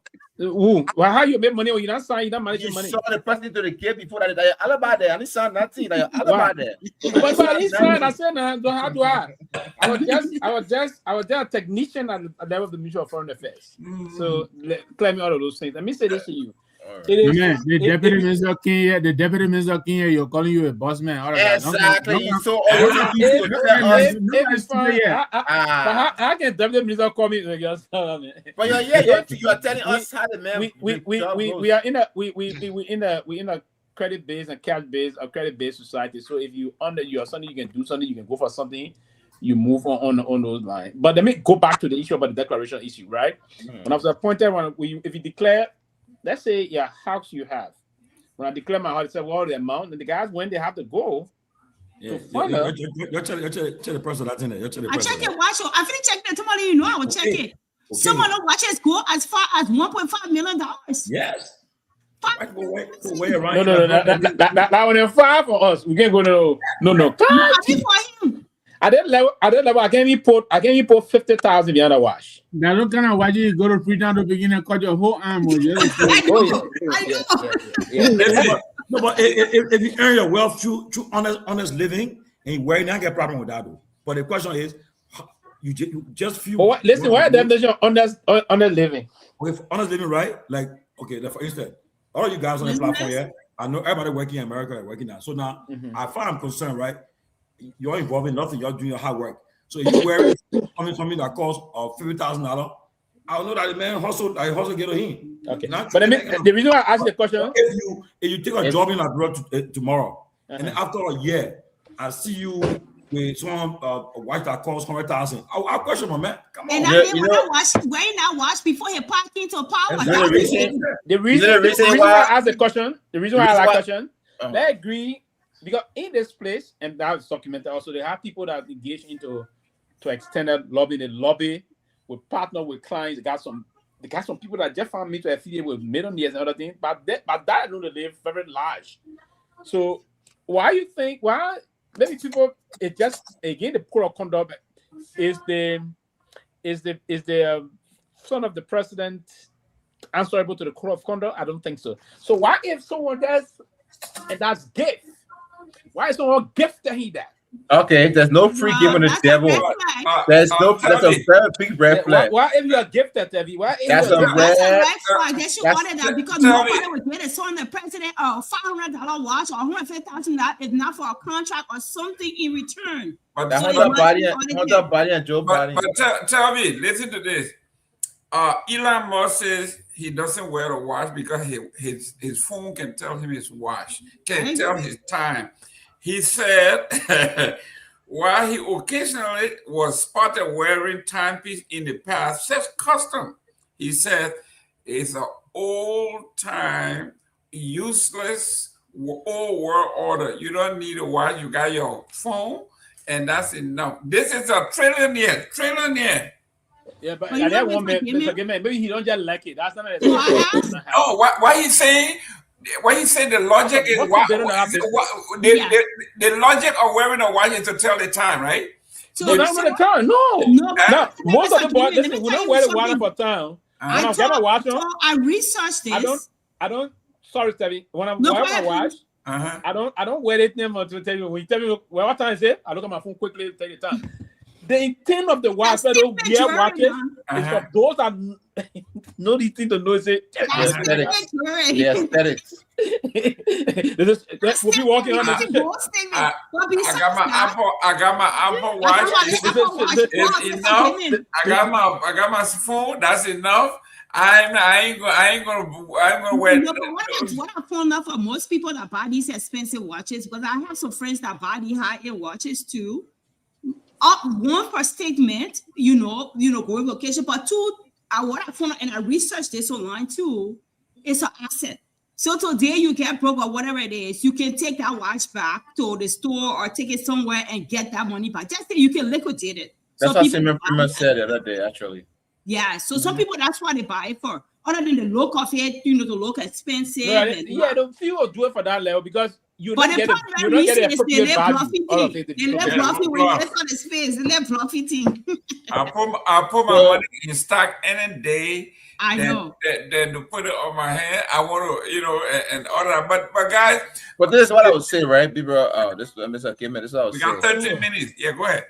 if anybody in this platform advise you how to look at a corrupt guy and feature guy and question that, how to alter the guy's life, if anybody give you advice that you don't take it, one person advice you must take is Tomalin Judge. Because you go with a man who was corrupt, who was stealing money and was hiding different. So what are you trying to say? Who? No, no, you gotta sit down. That's in the best friend. Yeah, the other one together. So when you advise breaking news. But I sent a best friend. With you? When the man advise you gotta take it. You gotta man know what thing used to do a little bit. Now they No, I don't take that. You gotta retry that statement. The man wants to stop on you. Retry the statement. Retry the statement. Don't say that. If you can let me land there on no, but you can't lay on that kind of thing. Anyway, I don't want to cram on in the brief, but you can't lay on that. I just said man, you are not doing. Yeah, my man. Somebody can know and tell it to you. You can't know your own partner. You can't know all the parties. That's unfair to the man. But anyway, go ahead. What I'm saying is, Tomalin Judge have experienced something close to that. So when he's telling you, when you see a man wearing a $500,000 watch, and you know that you don't know where you're getting it from, be careful. Then listen to him, because he been with a man who was living a certain lifestyle, even though he himself was not part of it. But later on, he caught up with him. If you were not careful, he would have been in that situation today. So when he said be careful, listen to him. That's what I'm trying to say. Listen, I would rather drive an expensive car than a Gayman. He got it all wrong. We're talking about people in government. Okay. So in government and you and besides that, you can ask anybody, you will never know that what was told or you will never know it. Because you go, you had a legitimate school. The school was in the school in the where you go there, teachers there, everything there. You there assume that you're still never running your school, not running your program. Okay. All right. Well, I take it back, Mr. Jones. Saw the campus there too. So we are talking about people in government. Mr. Josh, I take it back. No, I'm having first, but if you go on the platform right now, they give you a job today in government and announce you. Like I will say, I'll call people in, right? I better people wasn't like bro. People got a good woman like bro, right? If they give you a job tomorrow like bro, and I see you now, I won't say, the man, no. But say you ain't building. What I'm building home? Like everything. I paid my $5,000 when I was not in government. Let me tell you for the record. I was not in government. Don't you go there. Let me tell you for the record. I will soon get a government job. My grandfather was a diamond breaker. I'm a legal hospital, the clean way. His name is Hamidou Touré. I tell you right now, I won't even say that government when I stole. My grandfather was a diamond breaker. Why you didn't go back to your diamond company? You go to government. I won't help my Liberian people. I won't help the people. Oh. the issue I help them say a diamond? The serious issue is that. And I want business to join you too. That's some friends we got. We all in America, all be America working. Some people working in the group home, the nursing home. Some people work doing different jobs. All right. Now, when the government came to power, they got jobs. Now, the person come back now. The house they had before. Next thing they take it to that house pay for. And also they have their own mouth. Right. To the front end. They got to show off now. That's true. The house already paid for. No, that car I'm driving, that car no, all gone. Right now, my children, other than the children in the private school, doing all kind of stuff change, right? You was asking a question. You go like, bro, you see how the person living like, bro, you say, wow. And the person salary, is not more than 5,000 a month, but the person living large. So you ask question. But then, now, here's the issue, right? Happening right now in Nima County. This issue is bringing a lot of noise. And I hope Koga can finally come. Koga his claim is that he say they gave all of them 10,000 every district. So he questioning now, saying he refused to own where the money come from. Okay, that the county development fund that they gave for each district. So that's the question right now. He asked all the questions. And then the next thing what happening? A party they're trying to nail him through a party. Okay. And trying to name through the party called an extraordinary session to come and investigate him. That's when you have to expel him. When the content development force was to go to them, also go to the chiefs and all the people in the county. I think the law will change. People, you know about the law will change before we're going directly to the caucus. Superintendent now. Oh, okay. We're going to the caucus first, so the law changed now. So you see, people left changing overnight, and that's the question people ask question. Some people living their modest life, quiet life, but when you start to show off And mind you, your friend, you think you're making, you posting in there. That friend tell another friend, say, my man, Every best friend got a best I friend. just want to give me a house. Give me heavy. Give me the man. The cars. Yes. Now give me the conspiring me now. I promote inside from you. I tell my other friend. So tell a friend to tell a friend. Yeah. And that friend telling you, say, man, I'm not confiding you. Yeah. My man, just between me and you. Yeah. Just between me and you. And you know what you happy? My boy drinking liquor. Look. Oh man. Drinking liquor. He thinks that, my man, look, right now. I've been confident. I'm the father you want. Let me frank. You think I ain't tell my website, my husband said, I'm telling you what.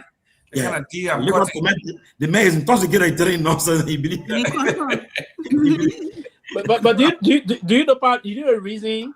One other time we that was in Zurich in Switzerland. Yeah. Hold on. You didn't talk about the Atus Frank thing today. What happened? We're coming to know where that tomorrow. Now we can't talk everything. That was in Zurich. Listen. It's after now. Go put the child to sleep. Yeah. We're going. Quickly. That was in Zurich, Switzerland, right? We said now we went. We're about to go to the casino. We got 7 minutes. Yes. One of my men left at the message. You see, we're at the casino in Zurich, right? So the man started having a discussion. The man said, "You know what, the motherfucker they can be giving it." It's like, oh, yeah, go ahead. We bring in Lego to on the casino. If all the spend about 10 money in the play. And for sure, so those are brought about alcohol. And that's the reason why when you see, they can tell us that when you drunk, don't talk too much. Yeah, don't talk plenty. Because if you want to the casino, the more, if you, let's say you prepare to go play, don't like a ready play. Then they're going to bring in liquor. The more you taking your shot, you play. That's how it go. And I ultimately said, I just got a reminder of those things. The man said, yeah, I'm not telling you alone. As soon as God come in, I put that. And then they talk. The minister won't give 2.5 million. I'm thinking, don't worry. When I think I can show you 100K coming. He said, shit, you know. And they say, yeah. But I tell nobody. Don't tell about it. And you said liquor issue. It can always be like when Jerome came to the country. That statement of 3 times corrupt. It was not meant. It was actually not meant for the press. It was saying, "Nah, everybody getting charged." Then the statement came on the media, and so many of them were microphone. It was not meant for the press. So that's the issue that I want official government. Are you trying to say John Boy don't control more when he's drunk? No, that was not meant for the press. Oh, I just that 3 times. It was not meant for the press. It was not. Ellen got so mad. He said, "We're not going to renew your contract. We're not going to renew your contract." We're not meant for the press. And I think, God to that woman. Yeah, nothing ever hurt Eddie. If for her to that to temper her character is got to her. That's right, because she ain't got no character anyway. So I don't know what kind of character. I got one of the best character ever. She not got character. She's a criminal. She's a murderer. Sarah, do your closing. We got 5 minutes. Yeah, I mean, not much to say. I came on the show late. Wait, now she got 5 minutes. We got 5 minutes left. Which one? We all got 5 minutes. Thank you. Make it clear. 1 minute each. But Sarah don't talk long. I don't talk long. Me, my own Latina, sure.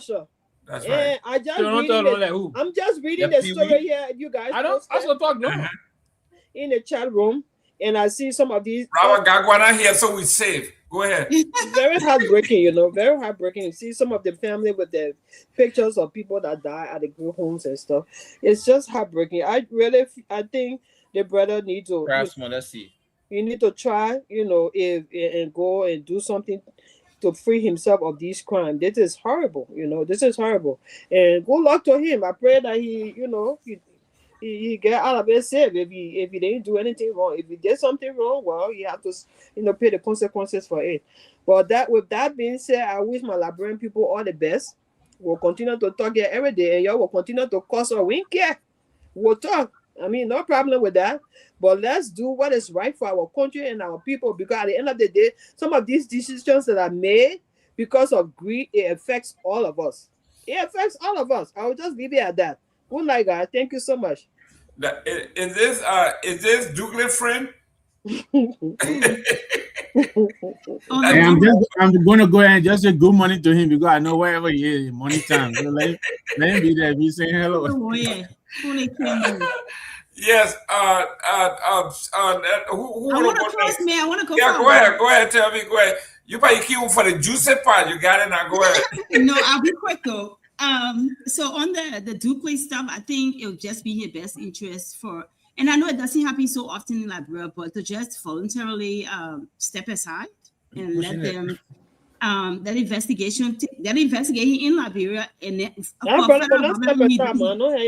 he need not worry. Hey, guys, Ben Sanvee today his birthday, guys. Nobody said anything. Hey, Ben. Happy birthday to you, man. Wow. No, Will. Mr. Gayman, you got to understand what are today that being out of yell. Oh, the time difference. It's on this end. So maybe that was tomorrow. Then I'm break over there too. So that's the same thing, man. You're I'm looking forward to my gifts. Listen. Ben, happy birthday, young man. Happy birthday. Happy birthday. Happy birthday to you. Yeah, we're going to be singing that song now.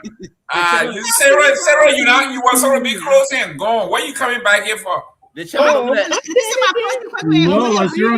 was singing that song for Ben's birthday. Yeah. The chairman sent me looking at Amos Soil. Oh, you see, you probably photo organize it. That your fake diamond you been selling. Don't come here with that kind of thing. You know my property there. Oh, it's in my property. Look at Amos Soil. Looking at, yeah, looking strong.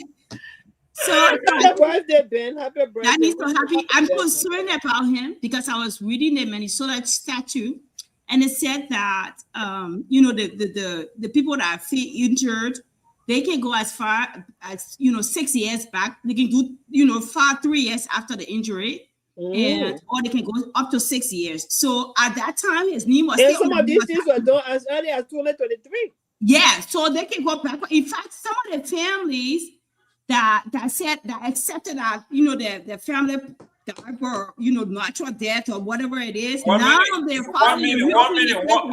minute. Your name and where you calling from? You say half 5 minutes for us, like you. Y'all better sing my birthday. We come and sing it right now.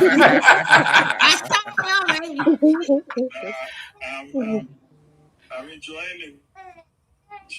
I'm enjoying the show. Y'all think you're in this. Thank you. Fascinating discussion. Yeah, I'm in Accra. I'm heading to Monrovia tomorrow. Okay. It's already 18th here. Good. I had a beautiful start to my birthday. I was treated to dinner by President Mahama. Okay. It's a beautiful start to my birthday. So we're looking forward to heading home tomorrow. I get a chance to. And then I start making the journey back towards the U.S. Okay. Happy birthday, young man. Listen, take care of yourself. And we're here. We pulling for you. The birthday will be Liberia. Forget it. The one you having fun in Ghana, go to Liberia. Liberia, it would be rough. I'm looking forward to it. I'm looking forward to seeing my mom fixed me a very big which is my favorite Liberian dish. So okay, I'm looking forward to that. You might have some vibe in you, but it's all right. But I had some kenke and it was so delicious. Okay. This evening, so it's a good time. I've turned 45. Well, it's not yet my birthday on that side of the year, but I turned 45, which is a major break milestone for me. I think this birthday for me seems a little different. I think I've grown older, wiser. It's been a period of reflection for me, and I think I'm getting ready to start a new journey. So I'm looking forward to it. Hopefully I will be joining you guys very soon. Thank you very much, Chief. Thank you. And we look forward to that birthday tomorrow. Chief, let me see here.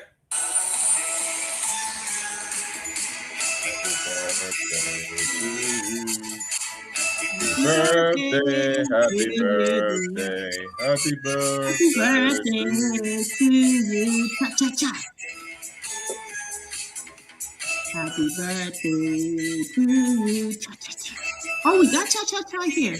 What is that?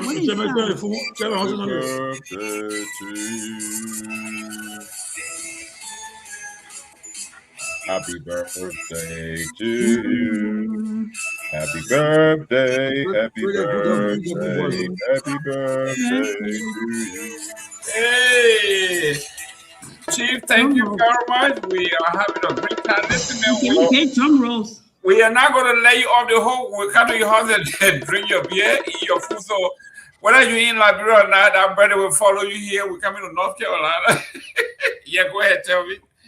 Yeah, so on the LTA stuff on the bosses, or I don't know if that's just one person or a couple of people. Yeah, it's concerning. I think, yes, I understand the whole, disclose your asset before all of that, but these people lie on that thing, even though they audited. But I think once there's some alert about these things, I think the government needs to go back in and audit these people. So right now, but I don't know if the LTA boss, my friend, let me be nice. I need my friend. I just joking. We shut up before.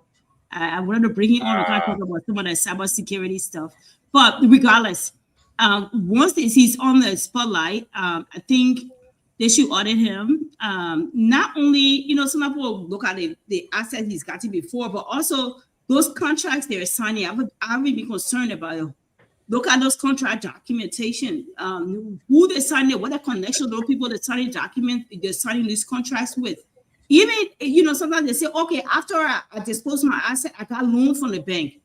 Go back and look at those loan documents. Look at the beneficiaries of other legal documents. Go back on these things. But once people disclose, you leave it with them, and that's it. And they be done with it once and for all and whatever. But I think that you continuously monitor them, look at all that, especially when they just move from A to B, like Tomalin was saying. All of a sudden, one time, I think a few months ago, I saw the girl from Youth and Sports.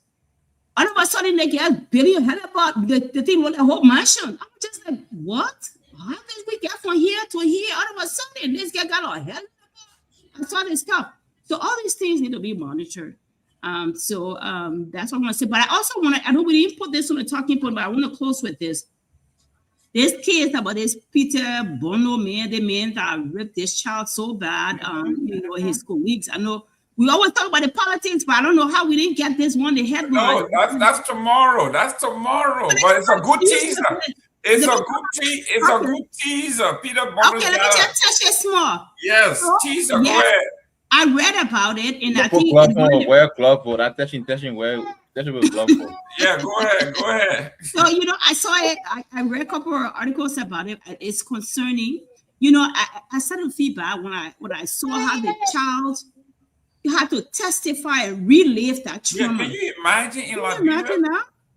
And the child was so vivid. I heard just reliving the whole thing, how he was stretched and how he was just after the sodomizing so many times by this man and his friends, and they left him on the beach to die.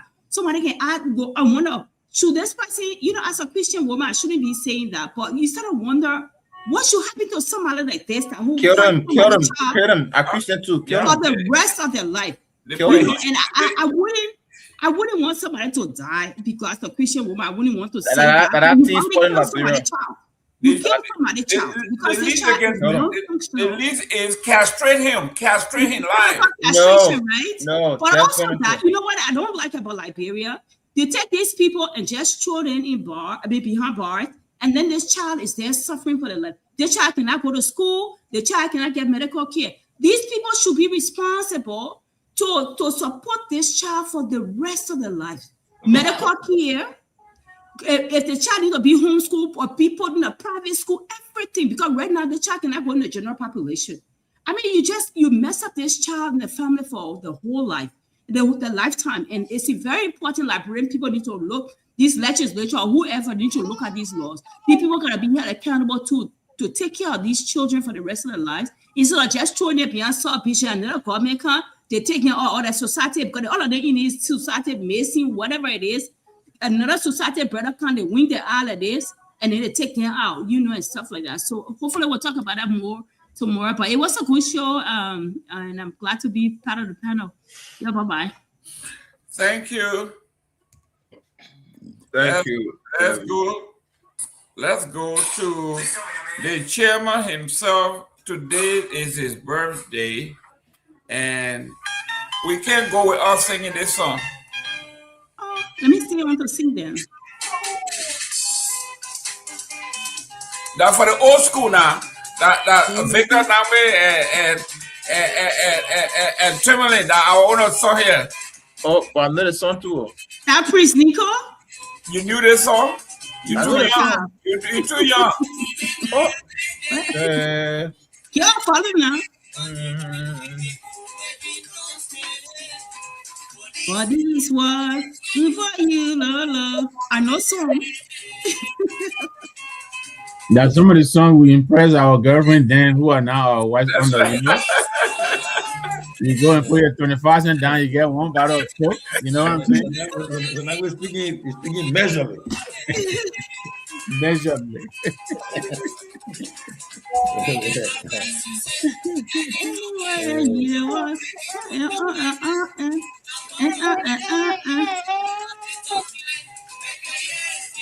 Yes, you know, we know. Well, you're being glasses in now. I know.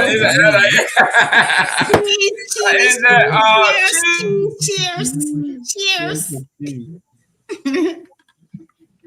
But you know, at the time that song was on, you could seriously, you took 25 cents to the shop, you will get 15 cent bottle of soda, you get 8 cent bread, you get 2 cent butter. Wow. 25 cents will make you a meal. You know.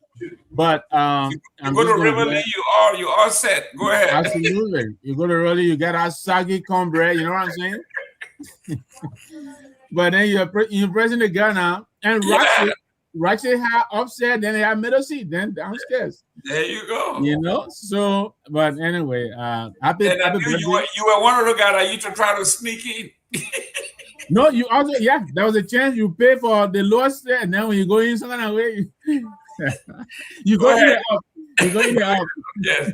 Go ahead, Chief. You're closing. But happy birthday to Chairman, the man who gets to celebrate his birthday in 2 countries. You know, he says he's in Accra tomorrow, but happy birthday. 45 years young. Enjoy your day, my brother. You know, like Kelvin mentioned, you know, because of this Mr. Douglas thing, there are a lot of things that are also percolating. We didn't talk about much. Kamara Kone is sounding out. Now he's not holding, you know, he's not pulling punches again. He's concerned about what they know that the government knows, and comparing that against the arrests that they're making. He's asserting that the little people, they keep going after the little people. So I hope we'll talk about that tomorrow. Jerome Gongloe, Councillor Gongloe, also is raising issue with the FOIA project. I remember the CMC raised an issue. The ANC actually wrote the government seeking explanation. None is forthcoming. You know, so hopefully we'll talk about that. I also want us to talk about Sheikh Kuyate tomorrow. You know, a lot of us, including myself here, and I owe him an apology. I think the way he handled this whole legislature thing, the apology, and then he got removed. But I think his brother is fearless, you know, and I listened to him, I think on Thursday or Friday, he made an appearance on OKFM. He said a lot of stuff that we didn't know about the border, you know, so when you get a chance, please listen to it. I think only 51 minutes or so. But he said I listened. I heard that too. He did say a lot that, you know, that is really surprising. So I hope we'll have a chance to touch on that tomorrow too. But it's been a great show. I just hope Mr. Dukle, you know, all of this is he can find a way to untangle himself out of it. But this is some real serious stuff. Opposition or not, you know, I don't wish this kind of thing on anybody. So I just hope, you know, this is not true or whatever it is, or he can find his way out of it. But it's been a great show. Thank you very much. Let me go to Mr. Toure. Before you go, there is a question being asked by Mandini and the Socialists in New York. They are asking folks whether if you shoplifted or stole for your biological need, it should not be punishable, it should not be persecuted. What do you think about that before you close? Then go ahead. No, before you go, Jamal Jara taking Pasha, everybody tonight. Yeah, I know. I saw him. He's not telling me he's tired with Surah Dopoh, Jamal Jara. Yeah, Jamal Jara said you were a pimp in the 80s and 70s. That's a young brother. You know, I like his humor.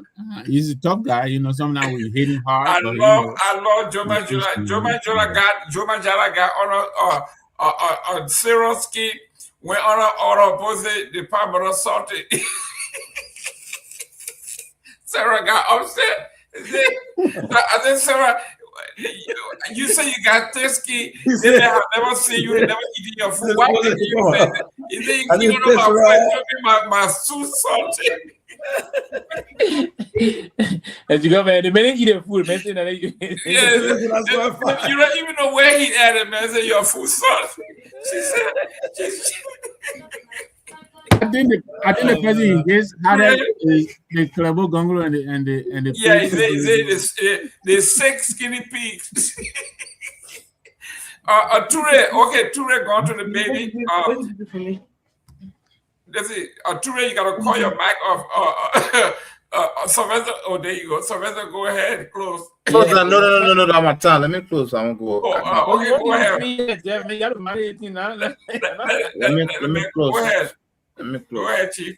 You got 1 minute. Don't be a Robert Garguah. Don't be a Robert Garguah. Okay, get a see 1 minute, Sylvester. Let me say on you. 1 minute. No, go ahead, man. Close. Take 5 minutes. Oh, you want me to close? You want me to?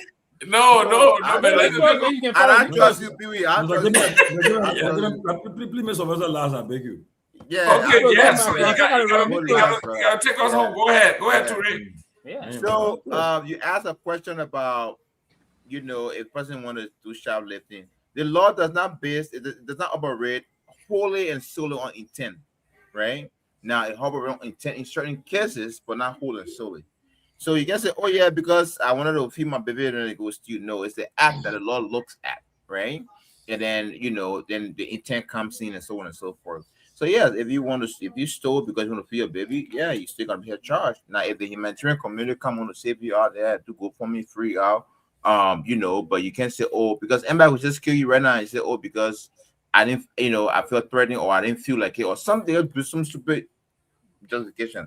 But this is what the more important thing I would say today is, I'm not going to do it back on the show. This is a genuine call to all young Liberians, Liberian young boys, young girls, adults, and older people. We've lived through political transitions where we keep seeing the same thing every day, nothing's changed. I was born from my maternal side, we're very poor. My paternal side, yeah, they have some going on, or diamond brokers, they have some money, whatever it is. But I understand poverty because I lived through poverty. And not only I lived through poverty, I lived through the war, like many young Liberians. I was about 3 to 4 years when the war started, and it lasted for 14 to 17 years, if you will. I didn't go to Liberia when the war was fighting. I didn't run to Elsa, Ghana, nowhere. I lived through all the war. The only major disaster, which was not a major disaster that I did not experience in Liberia, was coronavirus. But from COVID, from Ebola to the war, I experienced everything. What I'm saying is this. I lived through times where I've heard well-meaning Liberians who meant well for young people in that country, advocating for the betterment of Liberia, that system should change. Administrations have come and gone. These things still exist today. But those of you in that country, please, I beg you, this is not about me. Like I said earlier, if I lost my job in America today, whatever it is, I can go do DoorDash. DoorDash, for those of you who don't know, is where you go take food, deliver the food, they pay you, send a fee, whatever it is. I will do Uber, it's a taxi kind of thing. I'll do something, but at least I will still be okay. I have alternative. Liberia, we don't have. Young Liberians, please, I know I'm not speaking to you as a politician. I got no political party. I don't trust no political party. For the most part, most especially the ones that have been in the system, maybe the new ones, maybe we can look into them and so on and so forth. I don't trust no political party, most especially the ones that have been in the system. Please, it's not about CDC, it's not about United Party, it's not about MPP, it's not about nothing, which arguably they are all fit us in some way, shape, or form. Let's make decisions. Let's call our governments to order. The port director today that's over there, he got a charge against him in another country. America has all the sophistication in the world. They can investigate everything, and they have determined this man is a potential, allegedly, criminal.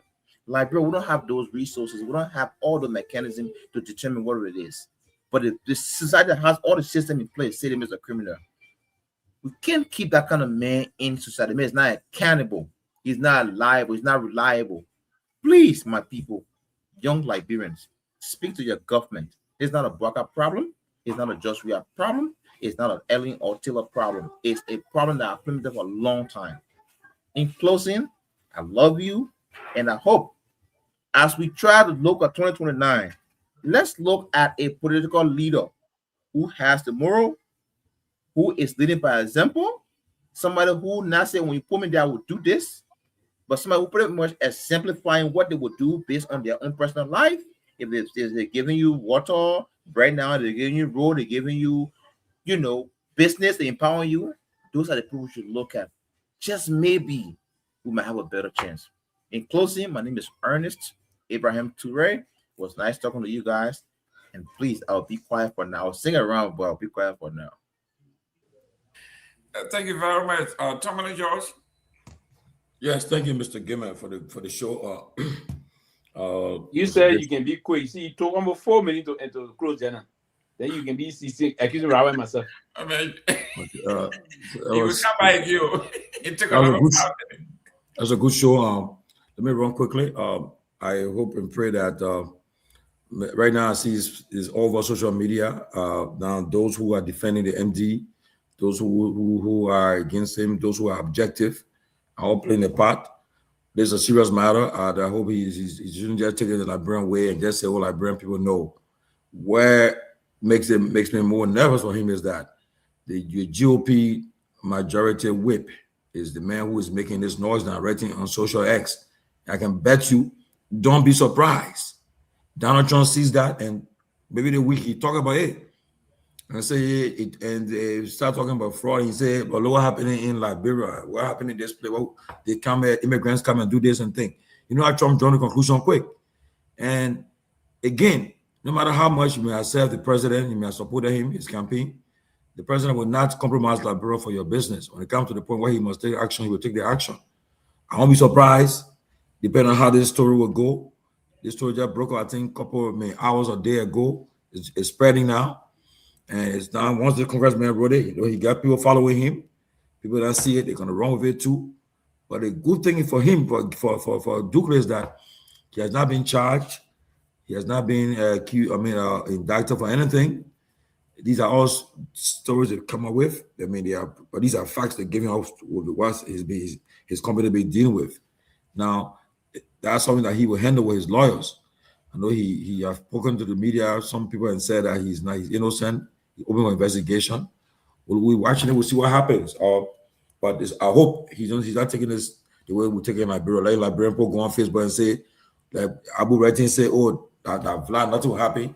It's not. That's somebody said. It's not Liberia though. People don't look at it that way. And the congressman talking about the man running around here, country not free. No, he already throwing job at the man. So I hope Douglas takes it serious. It's not something to play with. All I can say. Now, again, let me repeat. On Wednesday, we have the Deputy Minister of Information will be our guest. He'll be here with us. Like we said, we always open this platform to everyone. Government, opposition, that comes on the platform and make their case. We engage them with respect and civility. We always ensure that it gets, when I say protected, I mean to say we're going to say don't insult the person. If you're getting to intention, don't insult the person. The person will answer your question, they're not forced. If they choose not to answer your question, you can't force them. Let them move for the next person. But don't try to get into a confrontation with them. Don't make them uncomfortable. Come here, let the person express. You can go. If I was anybody now, go and do research so that when you come in with your story, your facts, asking questions, you got about facts. Is it who's coming again? Dahn will be our guest on Wednesday. The minister. Oh, the guy. Okay. So let us make sure we come and engage the deputy minister. And I know people will be watching from all angles. Let us and do our TCA. We question you. We discuss the issues that matters. And the Deputy Commissioner of Police, Juan Cooper, he will be our guest too. Hopefully the end of the week or next week. He's traveling right now. So when he confirmed, he'll come in and talk more about the traffic and the police, helping the police. We're trying to get an education minister. Only pushing a little bit, man, now for the next IG. Hey, my man, I see the message. The message, don't put you in trouble, but I beg you about. Greg, my man, Tiba. Not doing anything, but I thank God that Greg, I'm thinking I wasted. I'm thinking I wasted. I think, man.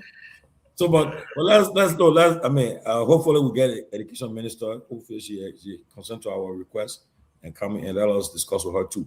Concerning the port bill. The port bill is joy. I mean, it's joy. I don't care what you want to take it. It's joy to Senator Yombi Kanga. That was a dream to ensure that bill passed. The president vetoed that bill twice. And I think Ducle really going through a tough time now because he's having a bad day. Yeah, because he spent a lot of money for people to undermine that bill, to attack that bill. People attack that bill all over the place. Now with that stuff in the transition, he got a few months now to turn over to become only the manager for MPA, and he will be manager for all the posts in Liberia again. That's a blow to him though, but that's politics. The president will normally got political capital. Dugle don't have it. Nobody got a whole county that the president believes she can deliver. She delivers Basel or so. Who knows? So let's see what happens. Nope. The president was in Basel for 26. He saw a kind of treatment again in Basel. You normally led that treatment. So let's see what happens. So maybe there's political capital. I believe next Basel Senator Kehleboe. But Gayman, thank you. And then last night we celebrated with our big brother, his wife, Reverend Martin's wife, Sis Gerudo. She earned her doctorate degree on Saturday from Penn State. And we had a very nice dinner at the Marion in St. Manston, New Jersey last night. And we attended it. Me and Peabody was there. It was very well organized, well attended. And today they're on the way to Liberia, wish them safe travels. And, but we had a great time with them last night. But guys, let us continue to pray for our country. Jerome said something. Make me end on this. I gotta run. Yeah. I wanted somebody to be alive because he would take all the time. My last time. I gotta run. That distracted man, Pewee. Hold on small. I'm not Pewee back. Jerome said something about the election coming. I would pray for the young people to think, especially those who will be voting for the first time, that the people should target. The people who voting for the first time, we should target them. Let them really get involved and put that the future they're voting for, not for us. Thank you. Pewee, you can't finish it now. Tomorrow, guys. Good night, I'm done. Good night, man. Tomorrow is voting. Good night. I'm not going to stay long today, so I say good night. Tomorrow is voting. I come back. Tomorrow is voting time. Wherever you vote tomorrow. Listen. Tomorrow is voting time. Wherever you vote tomorrow, vote red. Red all the way through. Vote red. I don't vote. Okay, vote red. But this weekend I will be in DC. Call me. I'll be here.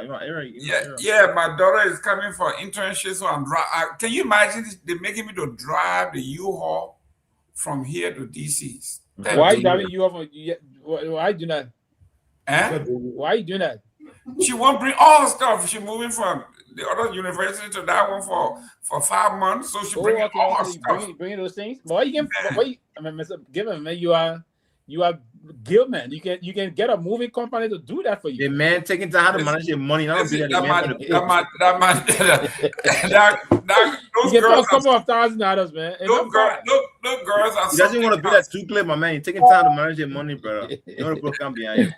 Okay, guys. I'll see you guys tomorrow. Let's do it again.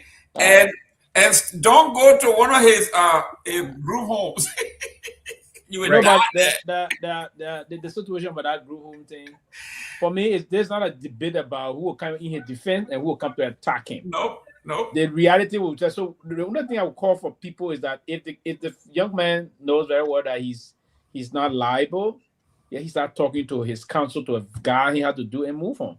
But there's not a usual political thing. The minute can you defend other minute can against. No, it's not going to change it.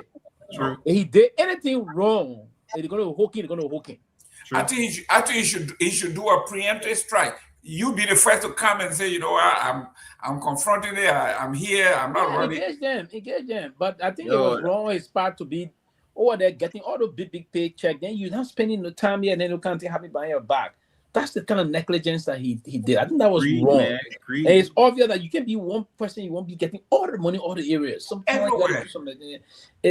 We all love money. We all know how to hustle for money in the legit way. But sometimes you don't have to be already greedy. When you greedy too much at the beginning of, and how the Bible says, too much love for money Yeah. You gotta hire a general manager that oversees everything.